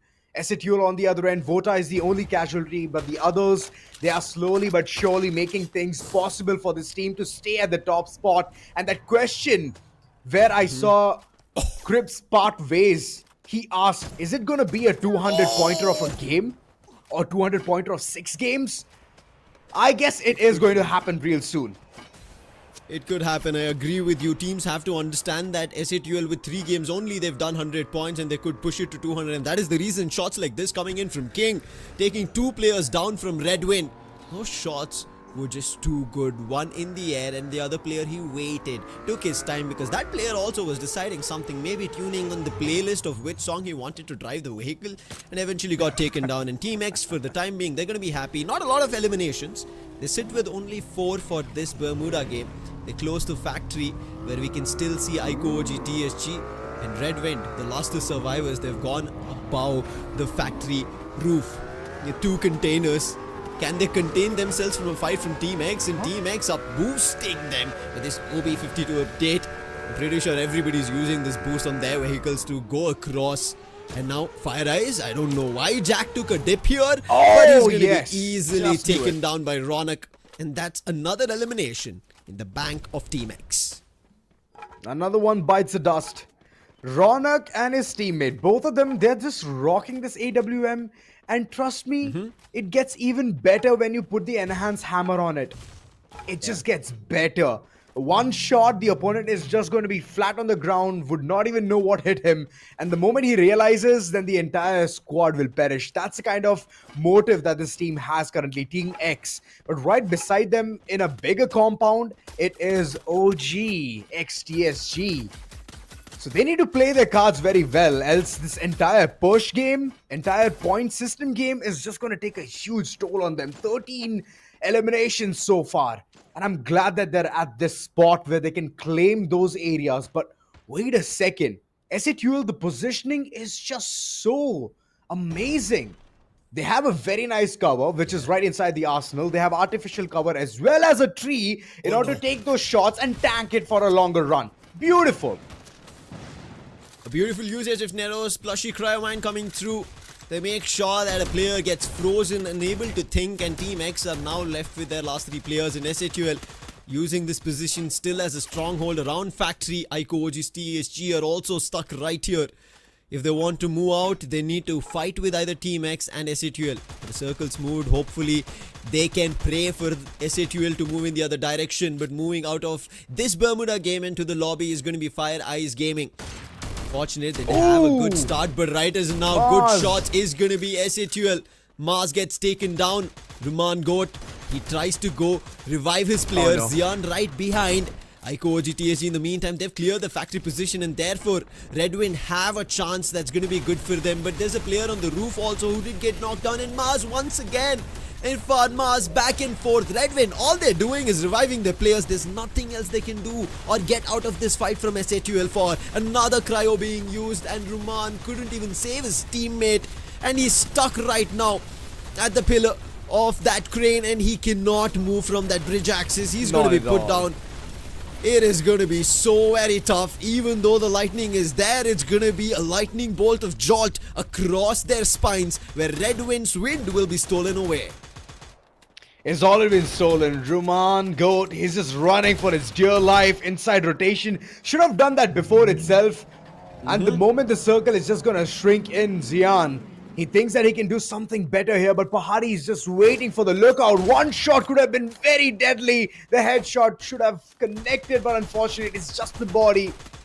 And for now, REDWIND, they're still alive and kicking with couple of players. REDWIND somehow Oh no. move away, but they're still not out of danger, and another team is What's here to Needog say that doing? we need a chance. Needog, but Needog, have they known the positions, information? They've jumped in and swooped in for a head-heavy fight. But somehow, they've stood fast. On the other end, we see GRP trying to pick some elimination, but instantly countered by iQOO OGxTSG. SATUL leads Pahari, the sniper that everybody wants to see and they're loving, is gonna be in head-heavy hit coming through. And Sohan with this machine gun, rallying bullets, emptying magazines and confirming players. That's right, and finally we have a top 4, REDWIND. Unfortunately, there's just one player. Same thing goes for even Needog, but the others, they're still contesting for this very booyah. And it's going to be problematic. As iQOO OGxTSG, they just have 3 players. They just have 3 members against SATUL with 4. And yet again, SATUL, they're embarking on the second booyah that they can receive. Look at Sohan just rushing down the throats of Arjun as he already knows that this guy is the backbone. Instant time turner, and now Sohan, he's counting all of his bullets. Those shots connect, and there goes one player and the entire team down, as most of it was a divide and conquer from SATUL. What a lovely game coming in from there, and this is the second booyah nonetheless. Divide and conquer, and TEZ, they do not fall for united. We stand, divided we fall. They decide individually. We are ready to take players down, and they take them down one after another. What a beautiful picture that was painted. iQOO OGxTSG, yes, it was one of their best games that we've seen so far compared to the previous 3. But here, SATUL Elite just showing their experience, their gun game, their raw mechanics and individual confidence that they had, and they just got another booyah. And the reason I'm saying they just got another is because of what they did in Kalahari in the previous game. This Bermuda was just another breeze that they packed and they walked with. And not only that, Lucifer, the kind of presence of mind that they had since the beginning of the circle being shrunken down towards the end circles, they were so ready about it, man. And that's what makes you better, right? Always understanding what's gonna come next. 30 eliminations we could see right around this corner, and from here on it was just very nice demolition derby that we could see. 31 pointer, and Arjun was the first person to fall down, and the moment he did, the others just crumbled down like a pack of cards. But you have to give credits where it was due for a long time now for iQOO OGxTSG, and I'm pretty sure the players watching, the fan favorites who were waiting for this team to finally get this advantage, pick some points and show up in the top 3 have now finally, they've done it. It's total 31 points. 22 comes in from their eliminations. Unfortunately, they could not grab the 12 placement points of the booyah. However, SATUL Elite, they do not fall behind. They're at 28 total points, which will push them about close to 130. UGxGRP following that same suit at a total of 23. FIREEYES Gaming picking up pace, but unfortunately, they did not eliminate iQOO OGxTSG, and iQOO OGxTSG ended up being in the top 3 with a total of 31 points, and they're at a halfway mark of only 15. REDWIND tried their best, and this game was just a survival game for them at 13 ZENSTRIKERS. Not much, they were just running around. Thankfully, they did survive for a long time at total 11 points. Stux Esports Chhattisgarh. Now, that is a team who started with their first elimination here in Bermuda, but could not keep their feet afloat towards the end. They were only able to get 1 placement point, meaning they were at the 10th spot. Legacy, we thought there's a lot more that they're going to be able to write, but against FIREEYES, they couldn't do much. But the MVP this time goes to Ronit. I think he heard during the first half that Ronit was just taking a chill pill, sitting back, calling the shots, and this time he says, guys, let me shine a little bit, and takes the MVP spot. Alvaro, well, the cluster of nades just making the opponent's life living hell. That's beautiful. A124, a lovely way to disable multiple things coming forward. Moko, in order to tag the opponent, whoever he hits, even with the nade, he's going to be tagged. Susie alongside, well, that's just to get additional bit of FF coins. And that's amazing, right? Being equipped with a beast on, Ronith is a huge deal to even go ahead and take down. And that's where SATUL is so comfortable having him in the team. We saw an instance where Sohan was deciding to, I think, run outside the factory compounds to see if he could pick up players, and then Ronit gives him a call. Don't worry, I'm going to use my nades and put the players who are inside the compounds, take them down, and then you can start jumping upon them. And that's what happened. Inside the factory, the way SA2L Elite got their advantage and control was Ronit's doing, and from there on I think factory was one fortress that they were not holding within, they were holding from the outside. And you have to give kudos to Vota, Sohan as well as Pahadi, and we could see in all directions that these players, right, they were literally if you want to put in plain and simple terms on a map, they were the compass. If you know where these players are, you're standing in their direction. That's about it. What direction, don't ask, you're standing in their direction. But exactly the same point, right? The presence of mind to be so close towards a circle is insane. It's massive. And the presence of mind will always give you the kind of damage that you've already dealt upon the opponents. Of course, Pahadi is going to have the highest number of damage in this entire lot of it, 31, 94. And same thing goes for the second highest, which is Ronit with 29, 37. And this is insane. Sohan, Vota, they just did what Ronit and Pahadi could not do out in the open. Rush forward, get a knock or two, or rather just go ahead and eliminate the opponent who Pahadi or Ronit would have knocked by either by a nade or by a sniper rifle. I think one main crucial factor that now we have seen from SA2L Elite, and when we started the day as well, right, they were one of the teams who qualified for the highest amount of total points in their group stage. They've already risen above it. They've I would say broken that barrier, and right now they're setting up a new Guinness record that's going to happen. But before we jump into that record, let's talk about how SA2L started things off. They played around, went forward for hunting, and they looked forward for information. They were at Pochinok. From there they went to factory, then they heard people at Mars Electric, who came back to Pochinok, then they heard again nuisance at factory, decided to clear Pochinok and then move towards factory eventually. And once they moved to factory, it was theirs. They were the ones who were laying down machine lines for production of eliminations. Oh my god. I mean, you were looking towards the map. I was looking towards just one line which started with no points whatsoever. Circle 1, Circle 2, Circle 3, Circle 4. And that's where they have received the first ever point in this entire map. Bermuda is one of the places where most of the teams have an early skirmish. They get those elimination points and then later on head towards the final circles, but Org needs to focus more on towards the early fights. The others are doing pretty decent. If I'm not gonna be sugarcoating any of this, they're doing pretty decent. They're at least having the initiation towards a yes, now we're gonna go ahead and take a fight, at least win one or two, and if they win both of them, well and good. If they don't, it's alright, but risks need to be taken, and Org, if you want to be towards the top 9, then might as well be the risk taker. Yeah, I think if Org do not start picking up fights and get eliminations, if they just play survival, their position at the 9th is already at a danger of total of 26 points. But SA2L Elite sitting at the very tippity top at 128 points. For all the viewers, yesterday's highest total that we ended up seeing was around 105 total points.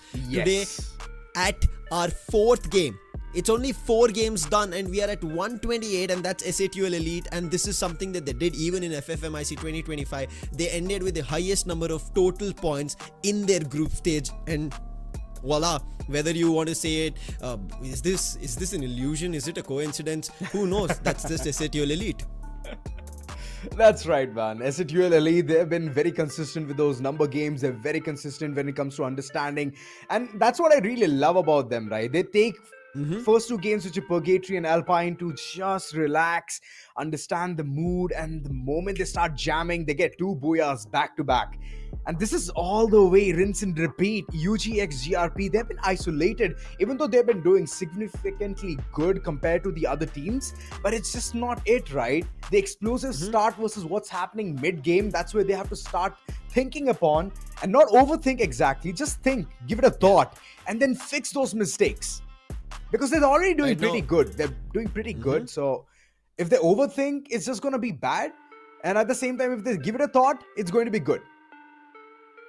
They should, because now we are heading towards game 5. You have last 2 games to figure out what is needed, what is the essence, the secret sauce to make sure you're in the top 9. And teams such as ZENSTRIKERS, Night Novas and UGxTSG, they have to figure out of what they need to do better. And for the time being, our drop spots in front of our screens is Intellect Center, where SATUL as well as Redwind are there, and that is not a likely spot that Redwind should be. Museum seems to be free for TUX Esports Chhattisgarh, but I'm pretty sure that's not going to be the case.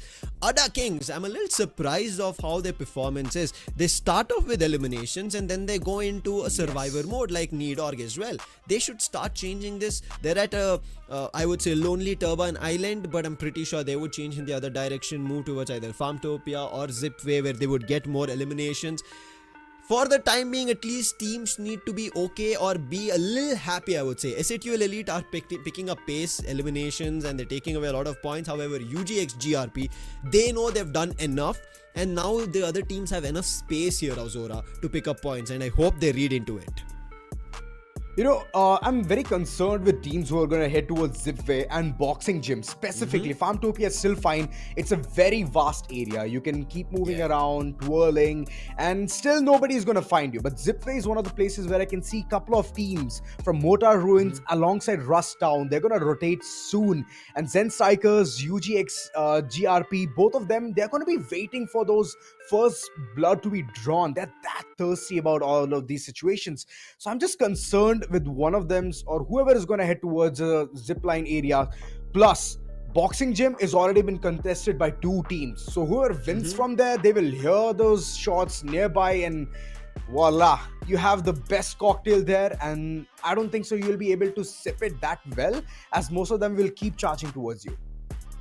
I think, as you rightfully said, right, if you give space in Boxing Gym for iQOO, OGxTSG, like how we saw in Bermuda, they'll be picking up a lot of things. And with that, let's see if we are going to be able to pick our caster predictions, right? You and me both have gone in for UGxGRP. I mean, they've done it. They've deserved it. They're the reason we spoke about how they qualified without a booyah from their city qualifiers. There were teams such as K9 and they still managed to make it. On the other end, I still am banking. I went for X again. I'm going for Team X once more. I have little hope on ADDA Kings. That's the reason I go for that pick. You've gone in for the safe one, SATUL Elite. They've been doing it right now and then, but iQOO, OGxTSG, I really like that pick that you've made. They finally picked up pace, which was something that I hope that they would do, but tracking back to history of FFMIC 2025, I was a little worried, and that's the reason I didn't want to pick their name at the moment. If they do really well, they do it. You know, you mentioned the name UGxGRP. Even I took a lot of these times. The name is just in our head now, the way they are performing. And it's all thanks to the players that they're there since a really long time. Like, once the game was released, these players were there ever since, and most of them have joined recently. It's all right, but the kind of experience that they've already gained by playing such big tournaments, it's important to go ahead and learn what you have just understood in the game itself. So I'm happy to see the way they're functioning right now, but they need to start functioning even better. They're working as a single unit, yes, but single unit, you need to even have those kind of individual brilliance as well at those given moments. And that's where I'm just waiting for to go ahead and see. First 2 games, we did see it, and then in the later stage, that's just completely isolated. So might as well come back to the stage. Let's see which teams end up heading towards their positions of understanding what they did right, head back in that direction and repeat it, right? We have multiple times we've kind of spoken about this, that rinse and repeat is the best strategy to go ahead when you have only one single day for qualification. And the stakes are not too high at the point, Azora, to be honest. Yes, we ended up seeing yesterday being 4 points being the difference between the team at the 10th spot and the 9th spot to qualify, and the cutoff did go super high yesterday at 63. Today, however, it is turning out to be a little still on the low end, somewhere where I think is a safe spot around 50. I hope teams are gearing up for it, because as we move towards next era, it is time for teams now to understand last 2 games magic can be made. EMZ made it yesterday, why not today? Because next era is where the next things happen. I'm so glad that I can see next era. Yesterday I did not get to see it at all. The kind of strategies that you can brew here is insane. Plus, so many islands. It's up to you where you want to head towards, and then later on it's going to be that one particular spot where every single one of them converges towards. And well, the best part about this map is the boxing gym. I can see a lot of people trying to go ahead, land some punches, and the few ones who are going to land like a harder hit, which is jaw breaking, is where the opponents are going to break. Hope is not going to be a high knee kick, and then it's going to be trouble. And especially iQOO OGxTSG after doing their bit in Bermuda, getting to a total of 31 points. Now they're getting in for a fight with FIREEYES. But before that, Team X, they get an opportunity to take down UGxGRP, and they grab the elimination instantly without giving them a chance and even taking down Shanku. So it leaves with the last two players. Let's see if Kohli as well as Sahil can do difference. They were already at the vending machine. They will be instantly bringing their players back up. Might not have enough cash to bring them instantly back up, but still that's something that they can decide and dabble on. Oh yes, Team X taking an early detour. They would love to get some additional points. 2 is not at all enough. Provided where they're currently at, Team X, they want to reach towards the tippy top, and that's going to take a lot of elimination points. But Iconic, I know the addition of Iconic recently is just amazing for Team X, but this much aggression is never suggested. Individually, he's taken down 2 players, and instantly Team X have been forced to retreat. And Ronak, if he doesn't move away, he's going to be caught. Incen's been recalled. Somehow they're trying to fend this off, but Kohli is going on a spree of eliminations. That's the 3rd one that he's grabbed. They did manage to revive a player, but King Gaming, how far can he run from the claws and the crosshairs of Team UGxGRP? They've qualified from the city qualifiers, making sure that nobody is going to take them down, and even he goes down. This time, it's going to be Java Boy coming in, swooping and taking that player down. And UGxGRP, they're just saying, you caught us at a position we were not ready for a fight, but now that we know you're here, you're not going to survive. Oh, that's right. Intellect Center, completely empty now. Binoculars just to see whether there are some players or not towards the nearby vicinity. And there's no one. Trust me, there is absolutely no one else. They would have been so attracted towards the fight which is going on right here. GRP, they're just constantly mowing down opponents. But this is another fight that I would love to see. Tux, they need to tuck around the corner as Essituel, they've already embarked a couple of eliminations on their name. And it's an individual brilliance coming in from Ronit alongside Sohan. Dux in a very shady corner, tried to do something big. Sanju wants to plug in players, but unfortunately he's going to be taken down as well. Where are the other 2 players? Where are the other 2 players is the question that I'm pretty sure Essituel Elite are also asking, because they were denied of the elimination. So they look forward to if they can activate a hit list, and they do. But it goes towards Team X. While that's been activated, Team Legacy, and that's Siddharth with his VSS, and look at him calling for eliminations, picking out enemies. Cursed, can he do something different? He does take down one of the players, but in front of him is going to be Siddharth. He's done the damage, he just needs to hit the last bullet, and he does once again. And Siddharth, standing all alone for his team, gets 3 eliminations, but he's not stopping. He wants a lot more, but the players of ADDA Kings, they've been cleared off the spot. I would say it's a rushing sniper. Yeah. It's not a sniper role that Siddharth is right now portraying. Absolutely not. Dude just mowed down so many players right in front. VSS, yes. He's like, I don't get a VSK, VSS brr, with the submachine. And then the Max 7 just comes in out of nowhere. He's like, pop, pop, pop. I'm going to take down every single one of them who's right in front. You want to be a pain? No, not here, not today. And you know, far off angle, little does he know that UGxGRP, they're right in front and they're hungry for more elimination points. What's going on with this team, man? But ask the same question for iQOO OGxTSG, because they're now looking super confident. And look at that opening. And now Legend, he's given that information, found the knock, and you can see every player is rushing towards the Night Novas. And Night Novas, they're not having a great time here, Azora. They better be ready for this. Ayush has closed the gap. He spots Slug, but there are 2 players close by. Riptide Rhythm being used. They've been out in the open. Kandudon is left all alone, and he'll also be taken down. That's 2 eliminations confirmed. Make it 3 as one of the players also gets picked up afar. Somehow, they answer back on Arjun. but iQOO OGxTSG, they're safe and sound, and because what iQOO OGxTSG did, FIREEYES Gaming put a hand in it and eliminate the squad.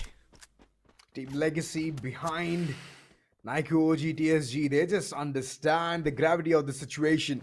Run away is what is going on in their head, but Troll is one point that they would love to take, but unfortunately that car cannot be burst. I mean, imagine you're just traveling at the speed of 160 kilometers per hour, so you're just bound to run away from those bullet shots. Legend, but on the other end, has been taken down. Siddharth, yes, he's gonna be the person doing the doing all this time, as he's the sniper for the team. Legacy, they are at least making it an entire nuisance for iQOO OGxTSG to survive this battle. Something that awoke inside iQOO OGxTSG in the previous game. Right now it's on Siddharth. He's doing the unbelievable, chaining his team in a amount of eliminations. He's pushing them through, but it's not going to be enough. Has been spotted. His teammate has been knocked.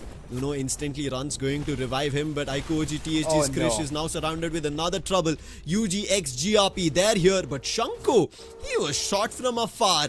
And now FIREEYES, there's going to be 4 different teams right now fighting UGxGRP. Do they push the players off, or they're going to take this fight head on? Seems like they're ready for it, but Kohli, he gets taken down, and Shanku, he can't do much about it as FIREEYES Gaming, they take control of the compound.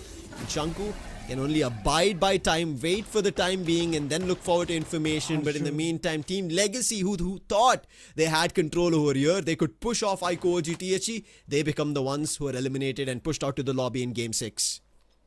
I believe Arjun needs to grow another eye, man. This player right behind the entire team, Need.org, they've been so sneaky that their presence is not at all known. I do understand you have the compound, but FIREEYES, so far, they have been taking a back step, finally moving forward. Shanku, he's been taken down, could not even understand what's going to happen next. Where's the support? FIREEYES, couple of them just went right in, thinking that they can at least get the majority piece of this pie, but unfortunately, they are left with their couple as well.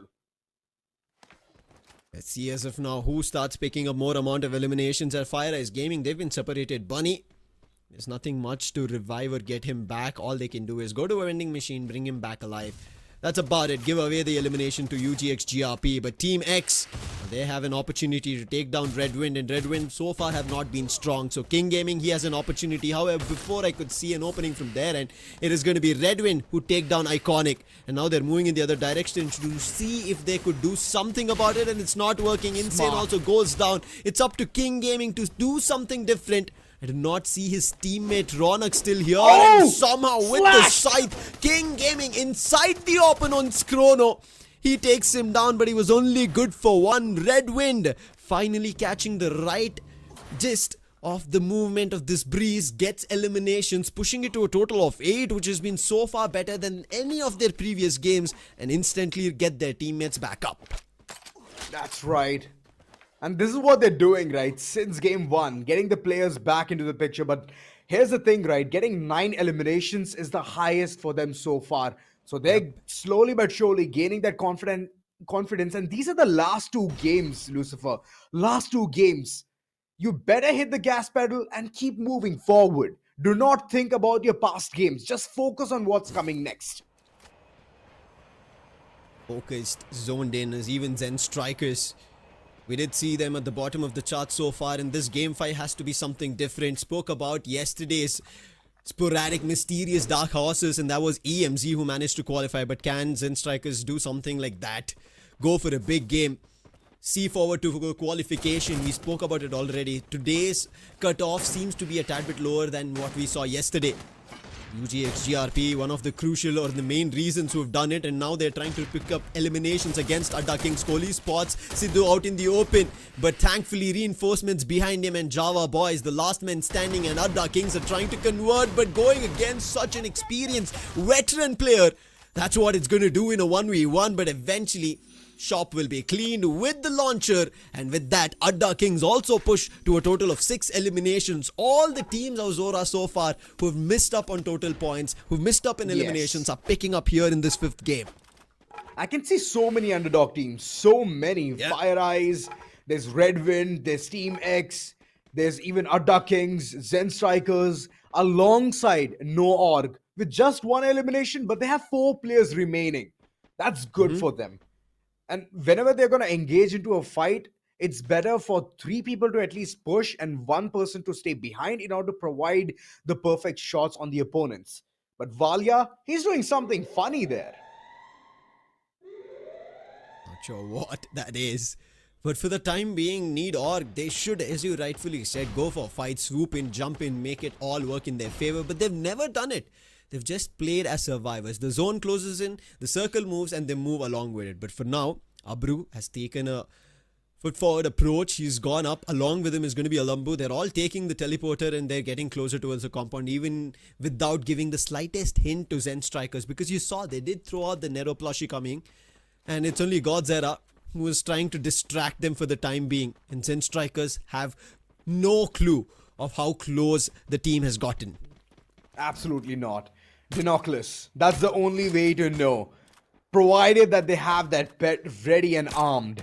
But this is some lovely shots coming in. Alambu is all set. Eyes on the prize. At least gets a knock and the confirmation onto Insane. But the others, they're still lurking out there. Now, making a grand entrance towards the circle. But they need to stay alive. Team X, they've done a lot of good deed. But this is not going to look good on the records as Iconic. He fades away as well.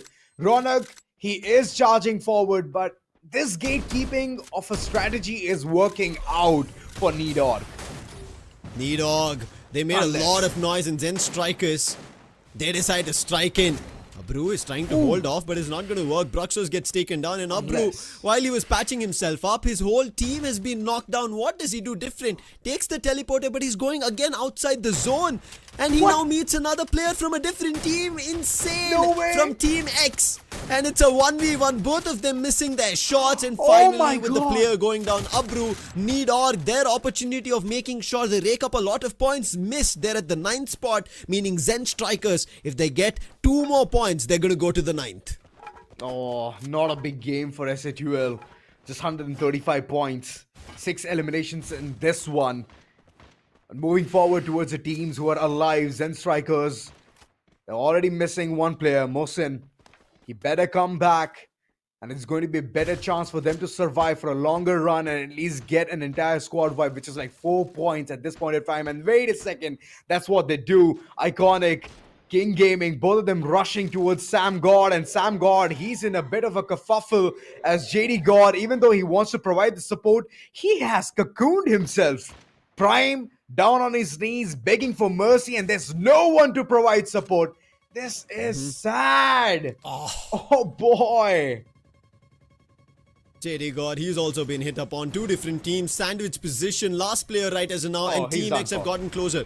Prime gets revived in the gist of the time, but Sam God, he's the last one surviving. Thankfully, it is another team, iQOO OGxTSG, who spotted Team X, but Sam God, for how long can he survive? Ronak going in corners, checking where the player is, and he did not still spot him. What? How did he survive that? And Sam God is just sitting in a corner as a duck without saying anything. No quacks coming in from his end. He's going to let the other teams fight off, and iQOO OGxTSG, they're taking this fight head on along with the ADDA Kings and not letting Team X get closer. But King Gaming, he's rallied a launch pad, getting ready to go and close the gap.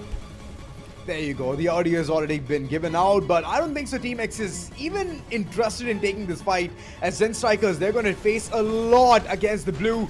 And slowly entering towards the circle. Oh, that's a lovely cover being provided, but the plushie information on point. Team X, they just know where Sam God is, and no more he can hide like that.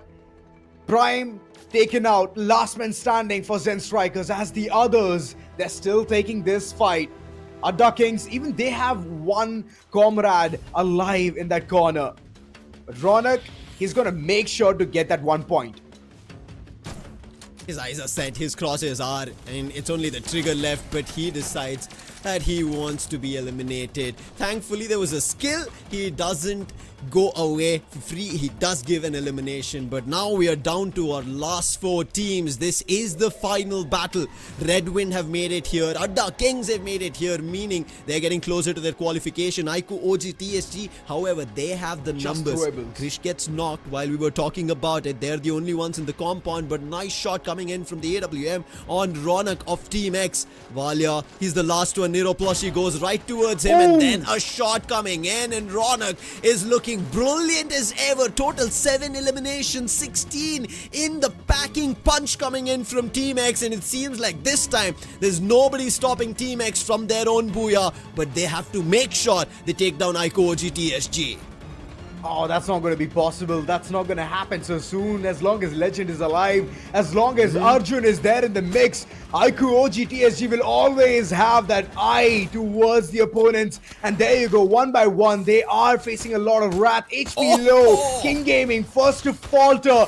And from there on, they are prioritizing the circle. But oh my goodness, in a blink of an eye, the entire team just vanishes. iQOO, OGxTSG caught in the entire sandwich situation. And now REDWIND out of nowhere, they're the ones who are in the healthy spot to go ahead and get the booyah. REDWIND, they are the ones who chain in Hurricane here. A team from the very beginning, they were trying their best, caught out, trying to survive, recall their teammates, get them back into a fight, and all of that they did eventually worked out here in Nextera.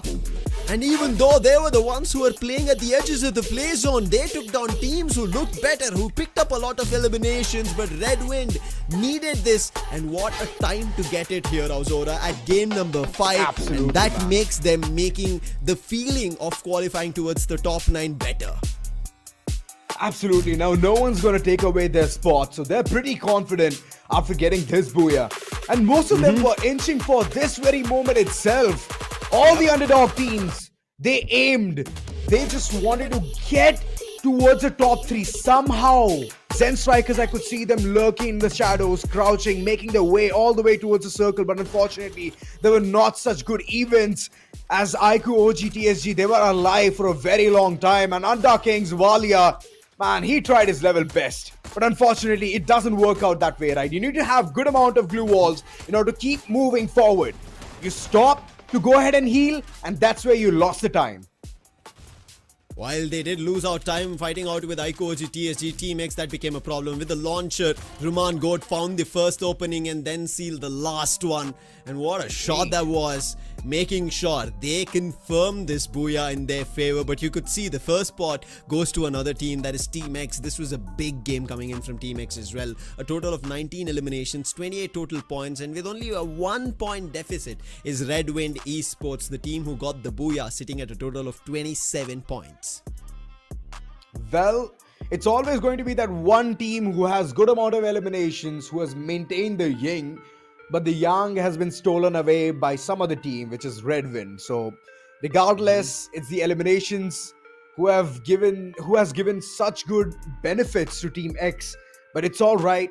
REDWIND, they have for sure made the mark in the previous game. FIREEYES, good performance, 19 total points that they have received. iQOO, OGxTSG, they've been consistent, and I really love that about them.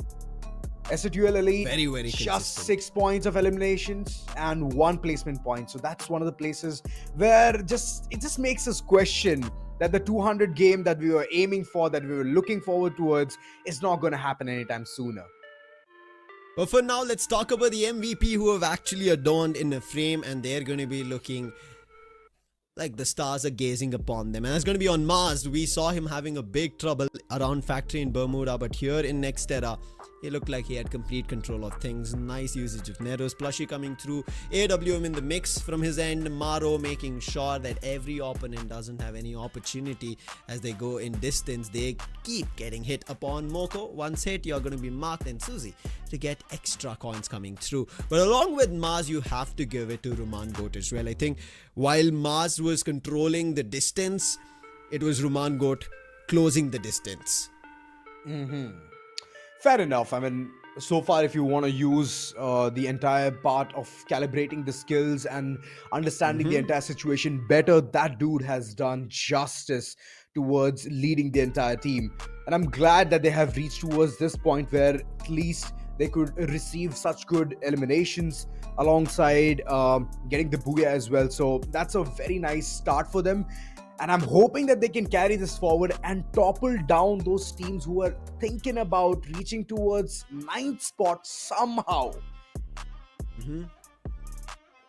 Let's see how they reach somehow to the 9th spot. But with that, we have a quick look on the players of Redwind, A124, Oscar and Chrono being used. We did see Roman Goat and Mars were the last two survivors, and you can see even Alvaro being used with the Beast on, and that was one of the reasons why, even though Team X did make it out of the fight with the iQOO OGxTSG, even though the numbers looked maybe okay on a 50-50 situation, they did not have enough to instantly retaliate because the zone was also closing in the direction. And with the use of the launcher, taking the player down, getting the first knock. Roman Goat with a total of 7 eliminations. This is why I said it was a hand-in-hand game coming through. 7 knockouts as well. 2036 damage from Roman Goat. We already spoke about Mars at 2600. His teammates were not far behind. They helped as much as they could until they survived. 1400 coming in from Zian and Irfan at 1063. He might have had lesser in terms of eliminations and knockouts, and as well as only 3 assists, but he did move in, swoop in and give enough time, at least bought some time which was necessary for Redwind to get even till the last and the final fight. Precisely. And I'm just glad to see such proactive moves coming in. And that's when you understand those mistakes that you've been making so far, man. So I'm glad to see this team come up from all of these places and moving forward. The final game, right? That's going to be super important for all of those teams who want to qualify. Top 9 is where you have to be at. But talking about the circle analysis, the way the battles have already started, initiated, ended in the map of Nextera, we could see a very nice initiation, getting those early points, skirmishes. But there were many teams who stopped in the first circle itself. Team Legacy, SHUL, and I can see even Ducks alongside Nova Kings. So yeah, heavy concerns on them.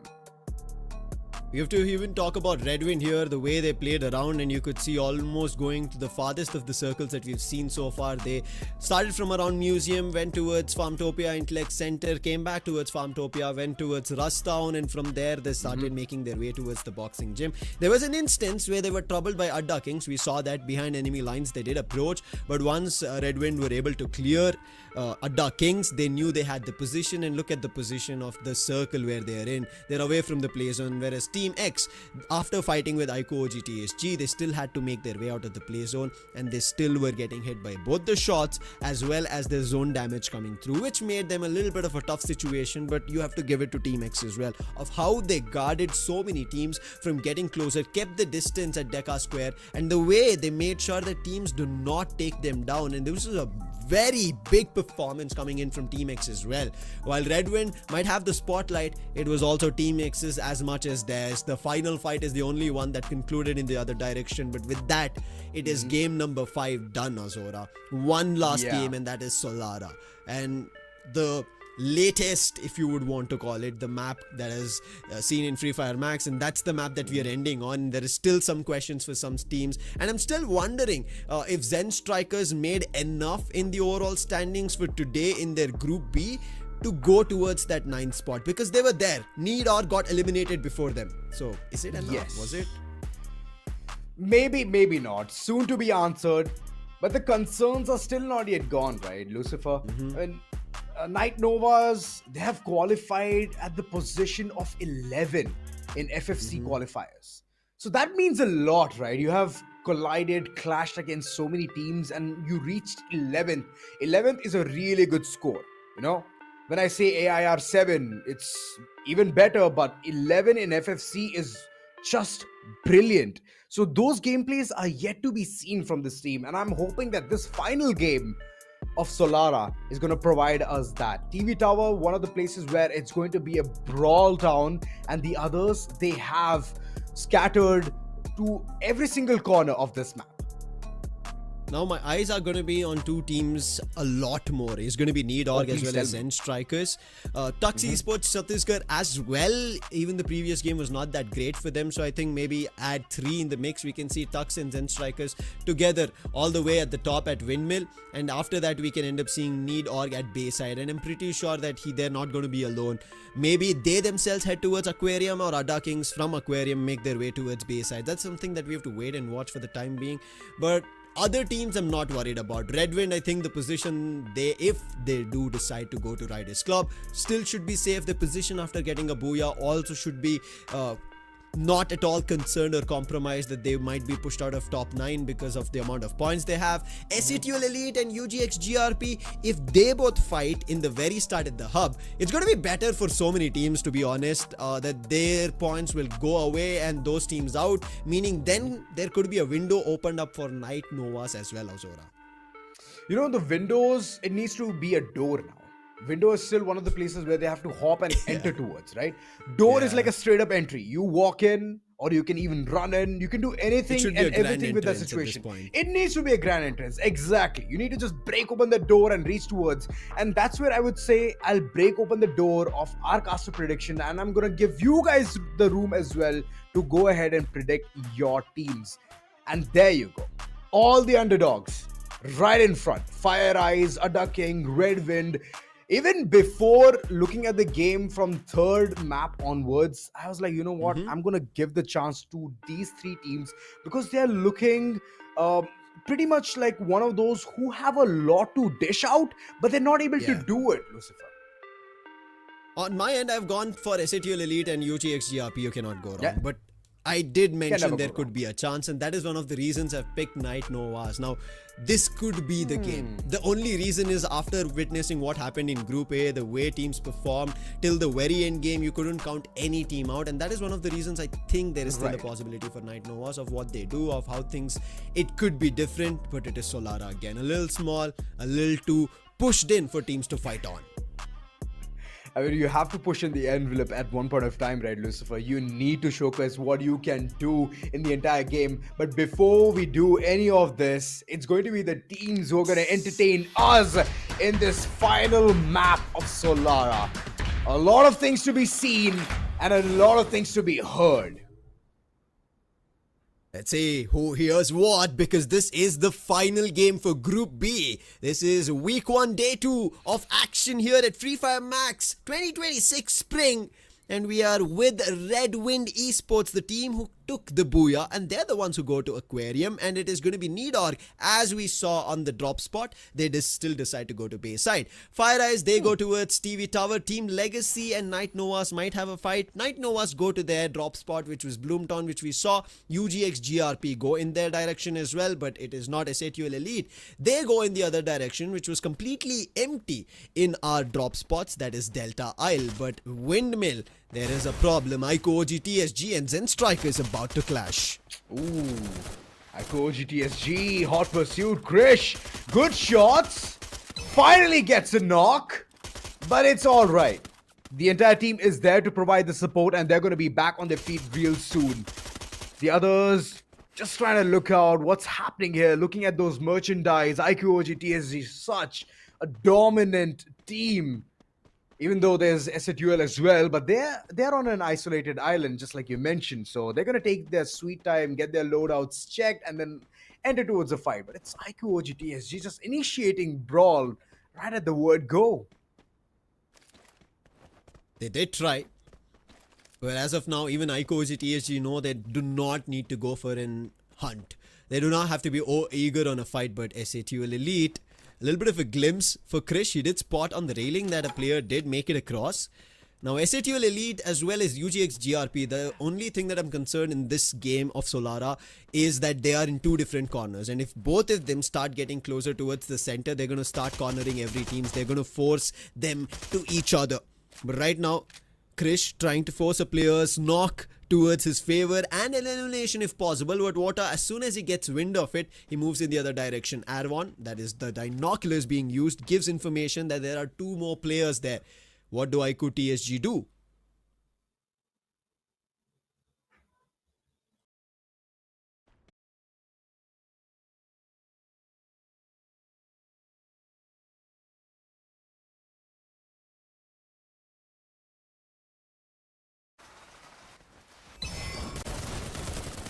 All right, iQOO OGxTSG, finally the moment has arrived. Took a head-on battle against ZENSTRIKERS, but unfortunately they have pummeled down and instantly hit the retreat button. Wait, what's going on? In the blink of the eye, we were right back. Understanding that iQOO OGxTSG is going to be safe, but unfortunately they are not. They've been surrounded by SATUL Elite as well, and there you go. iQOO OGxTSG have been eliminated, and ZENSTRIKERS, they are now facing the wrath of SATUL Elite. Oh, this is not the right fight so to pick. Horrific. ZENSTRIKERS, they need to strike in the other direction. Right now, take a launch pad and strike in another complete different aspect of the map. But ZENSTRIKERS are being chased. Water is the man, and look at him with the Kenta moving forward. And ZENSTRIKERS in deep trouble. But somehow they take down Ronit, but not for long. Sam God, he gets confirmed. And Water, as you can see, he says, you are not going to pick my teammates out. It is SATUL Elite right in front of you. And as soon as that's going to be realized, ZENSTRIKERS, the other players at least, moving the other direction, leaving Sam God as a bait. But they've not gone the distance. JD God, he's again close. And if this continues, it's going to be a problem. But it seems like Water gets called back for the time being. That's good. Maybe a little lifeline for the side of ZENSTRIKERS. Yeah. Alongside, it's just the presence of mind, right? Understanding that there might be a grave danger after listening to so many shots towards one corner. People are bound to be attracted. And they would love to get at least a knock or two. Just at the thin air, one shot from their AWM if they have received it just yet. Or even the Tum Tum, which is the Winchester. Talking about the fight, UGxGRP, they are just upping the notch. They are not at all taking any prisoners here. Sahil in a 1v1 duel, but he's gonna fall down. Shanku, he's the last man standing. Wait a second, what's going on? Anything and everything is happening so far. And this is game number 6 on one end. SATUL Elite going all in bonkers, picking players up. And with that, Tux Esports Chhattisgarh, they get confirmed by Night Novas, meaning their chances of qualification are looking super bleak. We did not see a lot of points even in the previous game, and now at the 11th spot they get eliminated. That is a big problem, and now trying to eliminate a lot more players is even Team Legacy.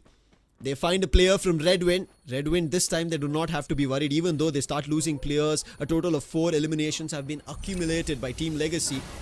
Mars, the last one standing, does not have to worry about it. He can move in the other direction, go in completely, or even get eliminated. I think they're still safe and sound, but you can see a chase coming in from Team Legacy to get to a better spot in their overall standings for the day. Ooh, look at the center. There's nobody towards the smack center. Finally, I can see ZENSTRIKERS. They are looking for blood. But it's the other way around. SATUL, they would love to go ahead and pummel down more enemies, get those points up, and take down Team X as they're sitting currently at the top. But REDWIND, in the midst of all of that, they've been taken care, they've been handled by Team Legacy, so 5 points to them. But surely they will enter towards the circle now, as that's going to be the first priority. Before someone sets foot towards the center of the ring, call in dibs for that. Siddharth is going to be happy of this squad. Maybe not the best of the starts that they had, but eventually it did start making movement in their direction. They're sitting a little comfortable in the top 9 for the time being. And you can see in this game, it has not been a shoulder-heavy game for Siddharth. Kid has picked up 2 eliminations, and that should be enough. But on the other end, there's a push coming in. And this is not what Night Novas would be ready for. But Team Legacy, they could also be taken down, because Night Novas, they did eliminate a squad, and they will be looking forward to eliminating another if possible. And instantly, Team Legacy, it seems like they're moving in the other direction. They do not want to give this opportunity, but out in the open, Unstop, he finds a knock, but instantly gets traded. Unfortunate, and that is coming in from ZENSTRIKERS. So ZENSTRIKERS and Night Novas, both who are fighting for qualification, are fighting amongst themselves, and there's the jump in. As Kandu Dawn was reviving his player, he gets a surprise coming in from Sam God. Well, the opposite of Stop is not happy at all towards what has just happened to the team. Kandu Dawn, I so far feel that he's like the backbone for the entire team. Night Novas, it just feels like it's rinse and repeat with a similar kind of a statement that they've given so far to so many maps. But will the fate change, Lucifer? Not sure. They need points, but they're fighting amongst themselves. Pahari, he gets knocked by Needor. Needor also need points. That's a good shot coming in from Alambu. Nice plushie also. But Sohan completely just lets it go and he doesn't even worry about it and closes the gap, moving even further with the M590 and Alambu. I don't know how he'll make it out of this, but thankfully it's a 1v1 fight and therefore Alambu, he should be able to dodge it as much as possible because the other players of SATL Elite are still not here, and I say only still because one of the players has gone uphill and has gotten closer. So Alambu is not going to be a visitor for long. He might be knocked down anytime. This is the best kind of strategy. If you're stuck in a 1v1 situation, all you have to do is start converting your EP points into HP, and that's what Sohan has been doing. Look at him constantly energizing himself just to take this battle against Alambu. Alambu quick on his feet, but unfortunately he is tired of flicking around as Sohan, he is relentless and he gets at 1 point. Sohan's closing the gap. Look at him running with the Energizer and moving closer. Needor. They had an opportunity, but the shot, Ronit! He gets it on the AC-80. And this time he's doing everything. We spoke, he's the IGL, he's the nader, and right now he's going in for the sniper role as well. And God's era, he's been spotted by Sohan. The man who caused trouble for Alambu will also end up causing trouble for the player who was about to be the last survivor. But thankfully, there was still one more. Abru ends up reviving his teammates. So Needor still have time. They did not go completely scum towards SATL Elite. Oh, a couple of players still alive. And I'm hoping that they do not become a fodder for the other teams, as they have survived against SATL. Not that very well, but they have, if you look technically. So hoping that they can at least go ahead and rack up some points for their own. So that in order to reach towards the 9th position, it'll be easier for them. But here's a place where I've seen most of them give away their life, which is contesting for a drop. You better not do it when they're like one team already waiting for you. Specifically, they're like such hungry players to get those elimination points. Do not stay there. Move. And that is some strategy even Team X employed after switching in Iconic in place of Safiq. They've switched and started moving in the right direction of points. Ronak, a 1v1 against Bunny, and Bunny's trying to close the distance. Ronak doesn't have much health to play around with, and he's also outside the zone. He has to be quick about it. However, Bunny can withstand this damage, and eventually Ronak will be knocked to the play zone, and it comes down to Insane and Iconic. Insane going on a head-on fight with Prime of ZENSTRIKERS, and ZENSTRIKERS need points, and thankfully they're the ones who find the knock. Iconic in the other direction will make a run for it. Thankfully, no teammates or opponents close by. He will have a chance to revive a couple of his teammates and then look forward to a little more in terms of money, and then coming back towards the machine and getting the full-on squad ready. That's going to be the 4th. Night Novas, finally, I can see them getting 4 eliminations. They are looking confident, but unfortunately, it is SATL on the hot pursuit. It's Night Novas who have chosen to go ahead and call in the bounty on SATL, and they're the ones to defend themselves, and look at them. They just want to charge forward. They know who the opponents are, and from there on, it's just a confidence game that they're building right around the corner. Constantly being pummeled by so many melters, and there comes Sohan. He knows the players are right there in the corner. One by one, the M590 shots hit, and it is buzzing on top of this one floor. Night Novas, they tried their best to survive as long as possible, but it did not work in their favor. They do go down. However, they do survive. They're still fighting for a lifeline, an opportunity to qualify. However, SATL, they've got control of the compound. They did spot players flying down, and that's going to be Team X. Nero's Plushy Cryomine going towards King Gaming. He did destroy it, but the zone's closing. What can he do? He's stuck around a boulder, and Sohan is closing the gap. A shot taken on him will instantly prompt a glue wall, but his teammate is also close by. So King Gaming, it's a 1v2 fight, and the confidence that Sohan has, it's going to be tough. And look at who is duoing with him. That's going to be Water.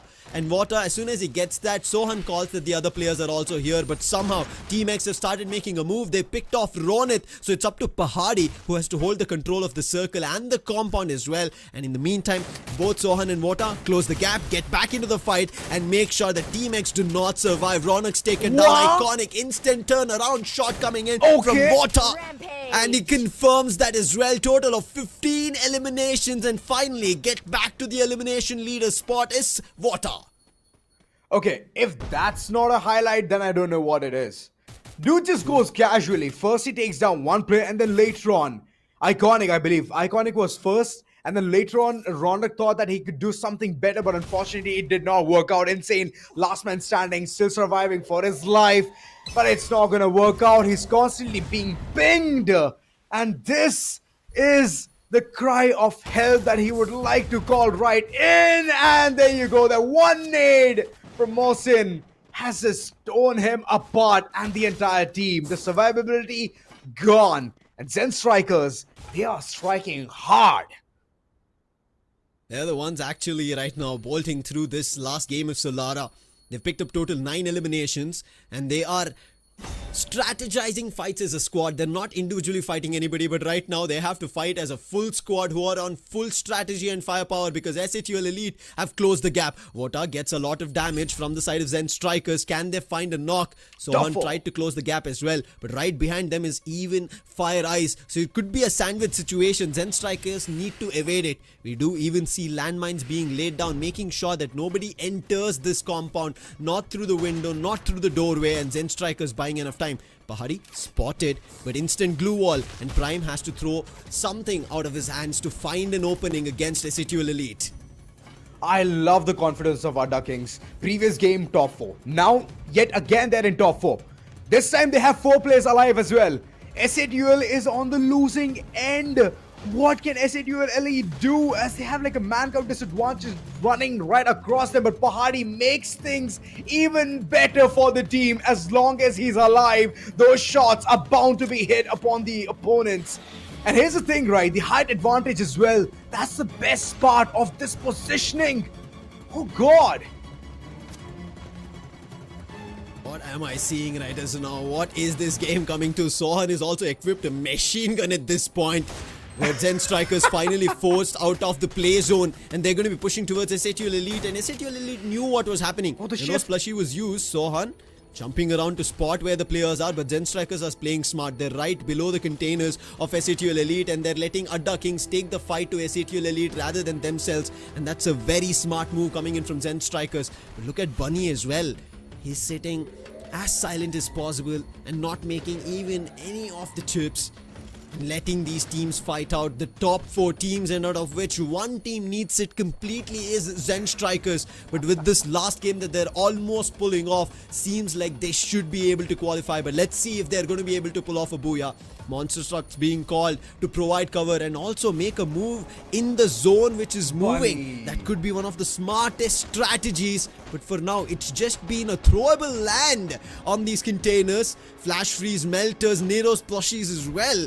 And it seems like ZENSTRIKERS still not making a move even after all of those monster trucks being laid down. Why would they? The circle has not even come close to them. Just stay tucked. Let SATL do the heavy lifting. They're just constantly hitting all of those bullets onto ADDA Kings. And ADDA Kings, they have grown a thick layer of skin. They're not at all bothered about all of those shots. And now they are going to be bothered. As a circle, it is going to force them to move and spark. Sidhu, both of them, they're constantly running away for their life. But finally, ADDA King just has one player to go ahead and account for. The attendance looks completely weak, and now is the time where ZENSTRIKERS, they would love to enter towards the circle. But wait a second, who's waiting there? It is going to be Pahari. 1v2 situation. Can Pahari pull this off as Sohan? He's here to go ahead and provide the support. He provides so valiantly, gets one player down, Prime right beside him. But Pahari is looking for the bigger picture to watch the backstab, which is from ADDA Kings. Sidhu, all eyes on him as he can change the entire course of this action, but Prime has already won that battle and he has revived JD God as well.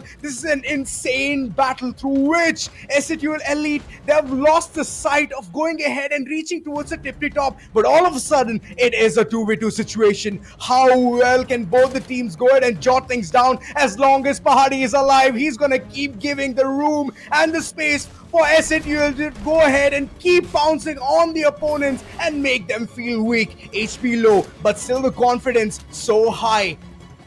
ZENSTRIKERS, they are making it count.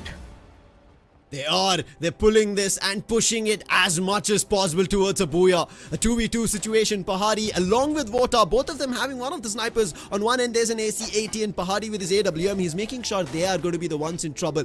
JD God wants to find an opportunity, maybe an opening as a knock. If they do, then they can push together and Prime, the man who revived them back into action, could get this to a booyah. But Vota has gotten closer, finds the first knock. Oscar dashes out, and that was enough for Vota as he gets the last booyah for the day as well. And SATUL Elite get their triple of the day. Oh my god. I did not expect to see Vota climb on top of the rock and just pummel down those bullets, man. Amazing. Brilliant stuff coming in from SATUL Elite. In terms of such a fight, they did not go super aggressive. They let the opponent play around because they knew they were the ones who had only one single boulder, and somewhere I hope that they knew that they might have had lesser in terms of glue walls or utils left, and that is one of the reasons Pahari kept that distance, making sure that nobody decides to make a jump or go for a quick rush on the flanks. He had his AWM ready, and Vota, once he knew that Pahari was covering even both his left and right flanks, all he had to do was surge right ahead, and surging is what he did to a booyah. You know what? Whether it's a boulder or a shoulder, SATUL Elite knows to crush both of them, and they crushed it so bad. Prime, you have to give it to him. This final fight that he played and survived, even took down the opponent Sohan and got it back to a 2v2 situation. So ZENSTRIKERS, they counted, made the matter count when it was needed, and eventually it worked in their favor. It was very brilliant to see this final fight as well, to them holding off against SATUL Elite in such a fashion. And even this is the game that they ended up coming towards the top 2. So far they never were seen in the top 2, and finally in this game at least they make it through. And with that they have a total of 21 points, and right following that suit of a booyah and pushing another 30 bomber, game coming in is going to be SATUL Elite. 32 total points, man. This is too much. And what a record-breaking day coming in from SATUL Elite. We started with their FFMIC 2025 group stage breakout that they had of 105 points, and they have just shattered that record. Exactly. Whew. That's been an entire day. All 6 maps done and dusted. SATUL, they have received 3 booyahs in the entire lot of 6 games. Yeah, I'm just going to let that sink in. Yeah. And this is just day 2, and we have started our TEZ FFMIC 2026 spring. And this was just within the 6 games that teams had. And what a player this man is. Oh my god. 11 eliminations. This is the highest so far as an individual that we saw earlier as well. And he repeats it once again. Like it's his daily do in the office. A to-do list that he checks. And consider the task to be done, man. Consider it to be done. 11 eliminations, 2 assists, total of 13 fights which he has taken part of, and in that, all 11 that have been accounted, they're all downed and completely eliminated. So that's the kind of gameplay that Vota has showcased us. Plus, the confidence that Pahari gave Vota, he was like, you know what, go. I'm going to provide you the backup. I'm going to provide you the support. You rush forward, take them down, and that's the golden moment where SATUL Elite just got like 4 stars on their gameplay. I would say 5 stars. 5 stars, give them all 10 and just let them set the barrier at this point. That's what SATUL Elite have done. What a game. Oscar, Chrono, A1, 2-4 and Nero. At a point where we were talking about only Vota as well as Sohan, both Ronit as well as Pahari said, we're going to show what we can do as well. And we saw Ronit also coming up the MVP, and that tells us of what these players as individuals also can do. And I'm pretty sure so many of the players and viewers right now are loving Pahari in action. It was something that they were waiting for a long time, and you could see that action, that precision in his sniper bullets coming through. But with this, let's take a look at the total stats, and 14 knockouts also is something that Vota has. He had a total of 16 in our game number 3 that we saw in Kalahari. Pahari, the highest amount of eliminations by an individual so far in FFMIC 2026. Along with this, his teammate Sohan at a total of 6, who was also wielding a machine gun M249. I don't know why, while he had an M590, but that is just SA2L Elite feeling themselves and they're like, hey, let's go for a heyday. Yeah, exactly. And every one of them has provided such good support, man. Not gonna lie about that. I was so thoroughly entertained by the way they performed. Doesn't matter whether the Pahari has like 1 elimination point or a 1 knock. This dude's been hitting his shots everywhere, all directions. He has his eyes on the prize. And I still don't understand the way he had so much confidence to run out in the open while keeping his back exposed in the final fight. Did you notice that? Yeah. You also have to talk about Pahari in that final fight of how he even turned things around, right? He was the one up on the boulder. And from there, as soon as he understood that his teammate Sohan is getting taken down, Pahari jumped in the other direction and he said, hey, Vota, let's just hold this off, slow the game down, let's put the ZENSTRIKERS in trouble, because you need to understand, right, ZENSTRIKERS are still now getting into experience these lobbies, so they're not going to be ready to go for a booyah instant conversion. That's going to be a lot at stake and on their shoulder. And let's talk about ZENSTRIKERS itself, of how things turned around. From Funfair, they started, went towards Windmill, and that's again where they met SA2L Elite. From there, instantly jumped, moved towards TV Tower and kept going south. We even see them at Eco Drain. From there, they fended off the Night Novas, that happened. They started running around again. They went to TV Tower, met Legacy, and that's where trouble struck for the Night Novas, and eventually even SA2L Elite at TV Tower cleared everybody else. ADDA Kings, they could have caused a lot of trouble for ZENSTRIKERS, but ZENSTRIKERS, the way they moved around, maneuvered around SA2L, and the bullets that they were ricocheting around those containers was very brilliant. It showed us their caliber as well as their consistency. Even though under pressure, they did not fall flat very soon. True. And the way they have already divided the attention towards 2 teams, which is ZENSTRIKERS alongside ADDA Kings. Nice that you mentioned this one point, where one opponent was still alive from the likes of ADDA Kings. And ADDA Kings, as long as they are alive, they are going to pummel all of those bullets, as the final guy would look for elimination points and be chaotic towards the final circles. That's where SA2L Elite divided and conquered yet again. I don't know how this is just a basic task in their head, and it's happening. It's like it's embedded in them. Yeah. Embedding a mantra for victory, and with that victory, let's see who's got enough booyahs and points to qualify. And we start from the very bottom. It is going to be Team Legacy at almost our predicted cutoff at 49, and Need Org unfortunately at 8 points lagging. 41, Night Novas at 37, and Tux Esports Chhattisgarh at 24 points. Unfortunate to see them go, but ZENSTRIKERS, they made it through with a total of 52, and instantly you see the difference of what ZENSTRIKERS were already at. They had to get to 6 or 7. They're at a difference of almost 22 points, but they still managed to make a push at the very end. And this was also one of the reasons I was talking about Team Legacy and Siddharth, that they will feel a tad bit comfortable at least, but it was not as comfortable as I was thinking. You know, iQOO OGxTSG, I just feel, it's my personal feeling that they lost confidence once those amazing moments where they could eventually get a booyah was snatched away from them. And from there on, slowly, from 2nd position, 3rd to 4th, they have dropped to 6th. And I'm hoping that this similar kind of a performance is not showcased in the upcoming stages, as it's going to be very brutal. So buckle up, understand the mistakes. ADDA Kings, well, kudos. Lovely performance coming from there. And ZENSTRIKERS, like you mentioned, Team Legacy as well, they somehow jotted things down, reached towards the expected cutoff area, and then now they have secured those slots. UGxGRP as well. They were super confident at the beginning, and slowly they were out of the race. Like 3rd position, truth be told, I thought they're going to reach towards the 2nd. No doubt, 2nd spot. Yeah, true. They could have also reached the ranks of SA2L Elite, and that's how they started, with a very strong start of back-to-back booyahs coming in their favor. But nonetheless, this was about making it to the top 9 and moving towards week 2.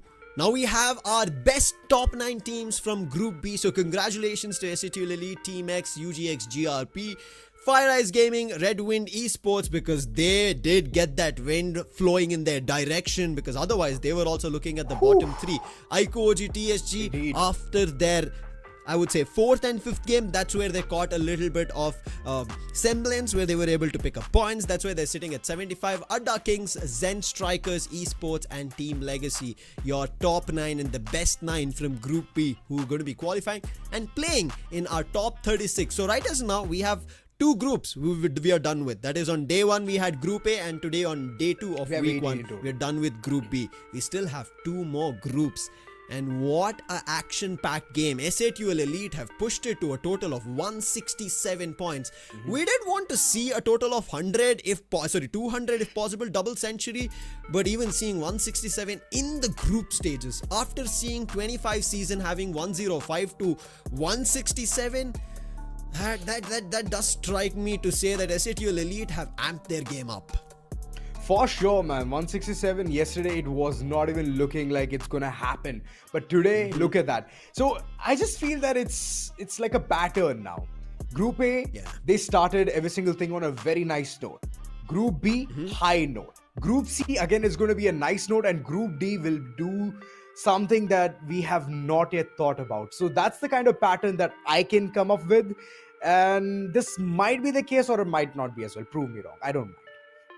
Yeah, I mean, right as now we have to wait and watch. That's all we can do. And tomorrow we're going to have teams such as God's Reign Pros, Team Hind, who a lot of you viewers have been waiting for. Along with them, we'll also have Meta Ninja, who have managed to qualify from the city qualifiers, along with the other teams from FFC mode.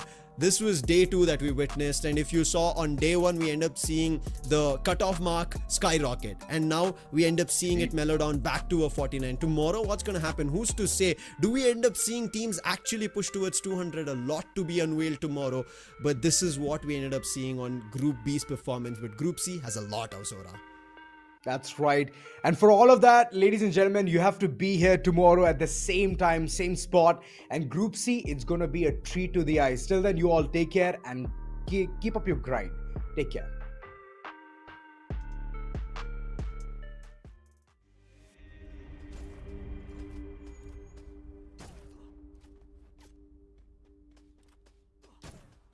Double takedown.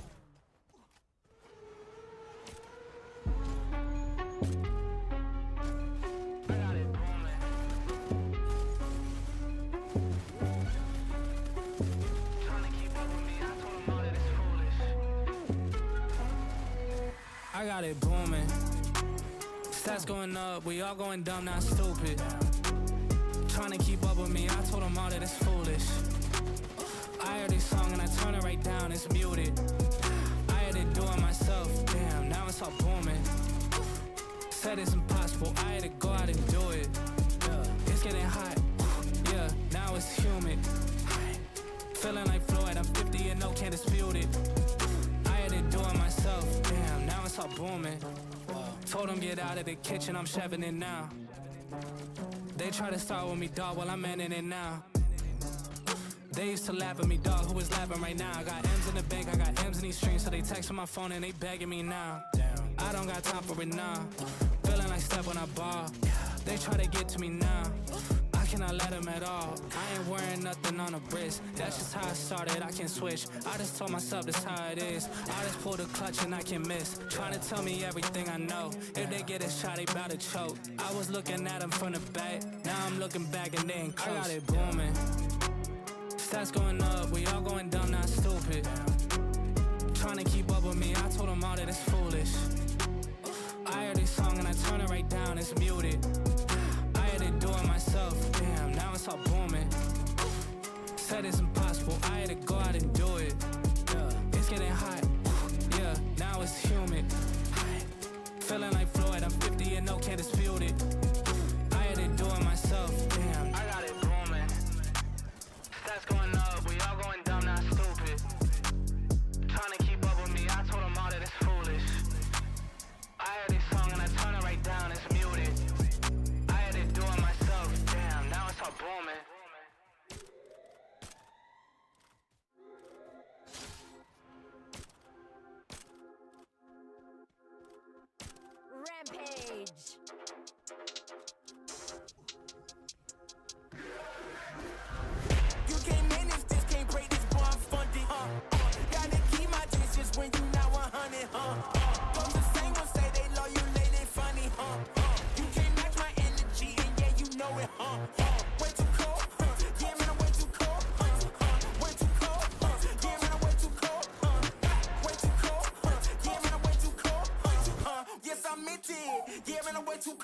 Hey, I'm a problem when I'm on top like this. This my designer flow. Hey, gotta keep my fur coat close, cause I'm a boss and I'm way too cold. I don't really wanna come ask me why I gotta act like this. Tell them that my pockets too swollen, they already know I'ma flex with a bag like this. Like, I'm in the top and that's literal. I'm making money, it's digital. They watch how I step in, it's pivotal. They wanna be me, and it's pitiful. I cannot be no one else and I'm flexing, I'm glad to be me. There's no angle they can come for me, boy, I'm 0 degrees. Wait, you can't manage this, can't break this, boy, I'm funded. Gotta keep my distance when you not 100, Those the same ones say they love you, late and funny, You can't match my energy, and yeah, you know it, Way too cold, yeah, man, I'm way too cold, Way too cold, yeah, man, I'm way too cold, Way too cold, yeah, man, I'm way too cold, Yes, I meant it, yeah, man, I'm way too cold, Yeah, I'm killing it, I'm the realest. Ain't gotta say, gotta know you feel it. My flow got a code, sick as the illest. I know that I'm crazy, they about to witness me going in. I went way up, about to go again. You see me on the telly, then you tell a friend. If you know I'm about to rain, it'll never end. Cause I got big dreams, big goals, never settle, gotta keep on going now. You say you got it in that Red Bull, I got the wings and I ain't coming down. I keep it straight, every line is so intentional. This is your moment to let it go. You know that I'm into it, I'm way too cold. Too cold. You can't manage this, can't break this, boy, I'm funded. Gotta keep my distance when you not 100, Those the same ones say they love you, late and funny, You can't match my energy, and yeah, you know it, Way too cold, yeah, man, I'm way too cold, Way too cold, yeah, man, I'm way too cold, Way too cold, yeah, man, I'm way too cold, Yes, I meant it, yeah, man, I'm way too cold,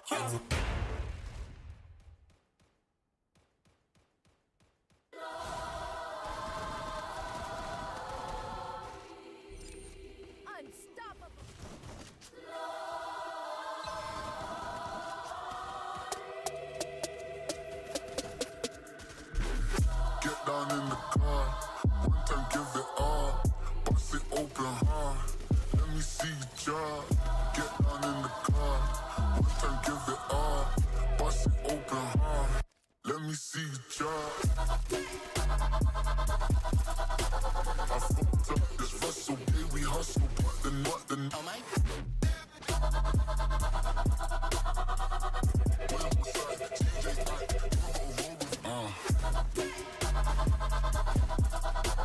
I fucked up this Russell, yeah, we hustle, but then what the oh my. Where's my guys? Know that they fly, know that they ride or die.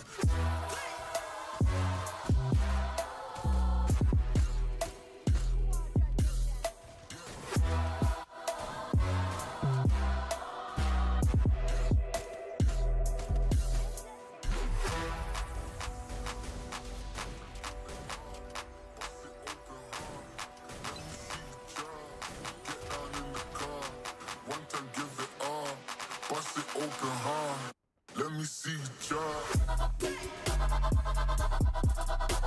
I fucked up this Russell, yeah, we hustle,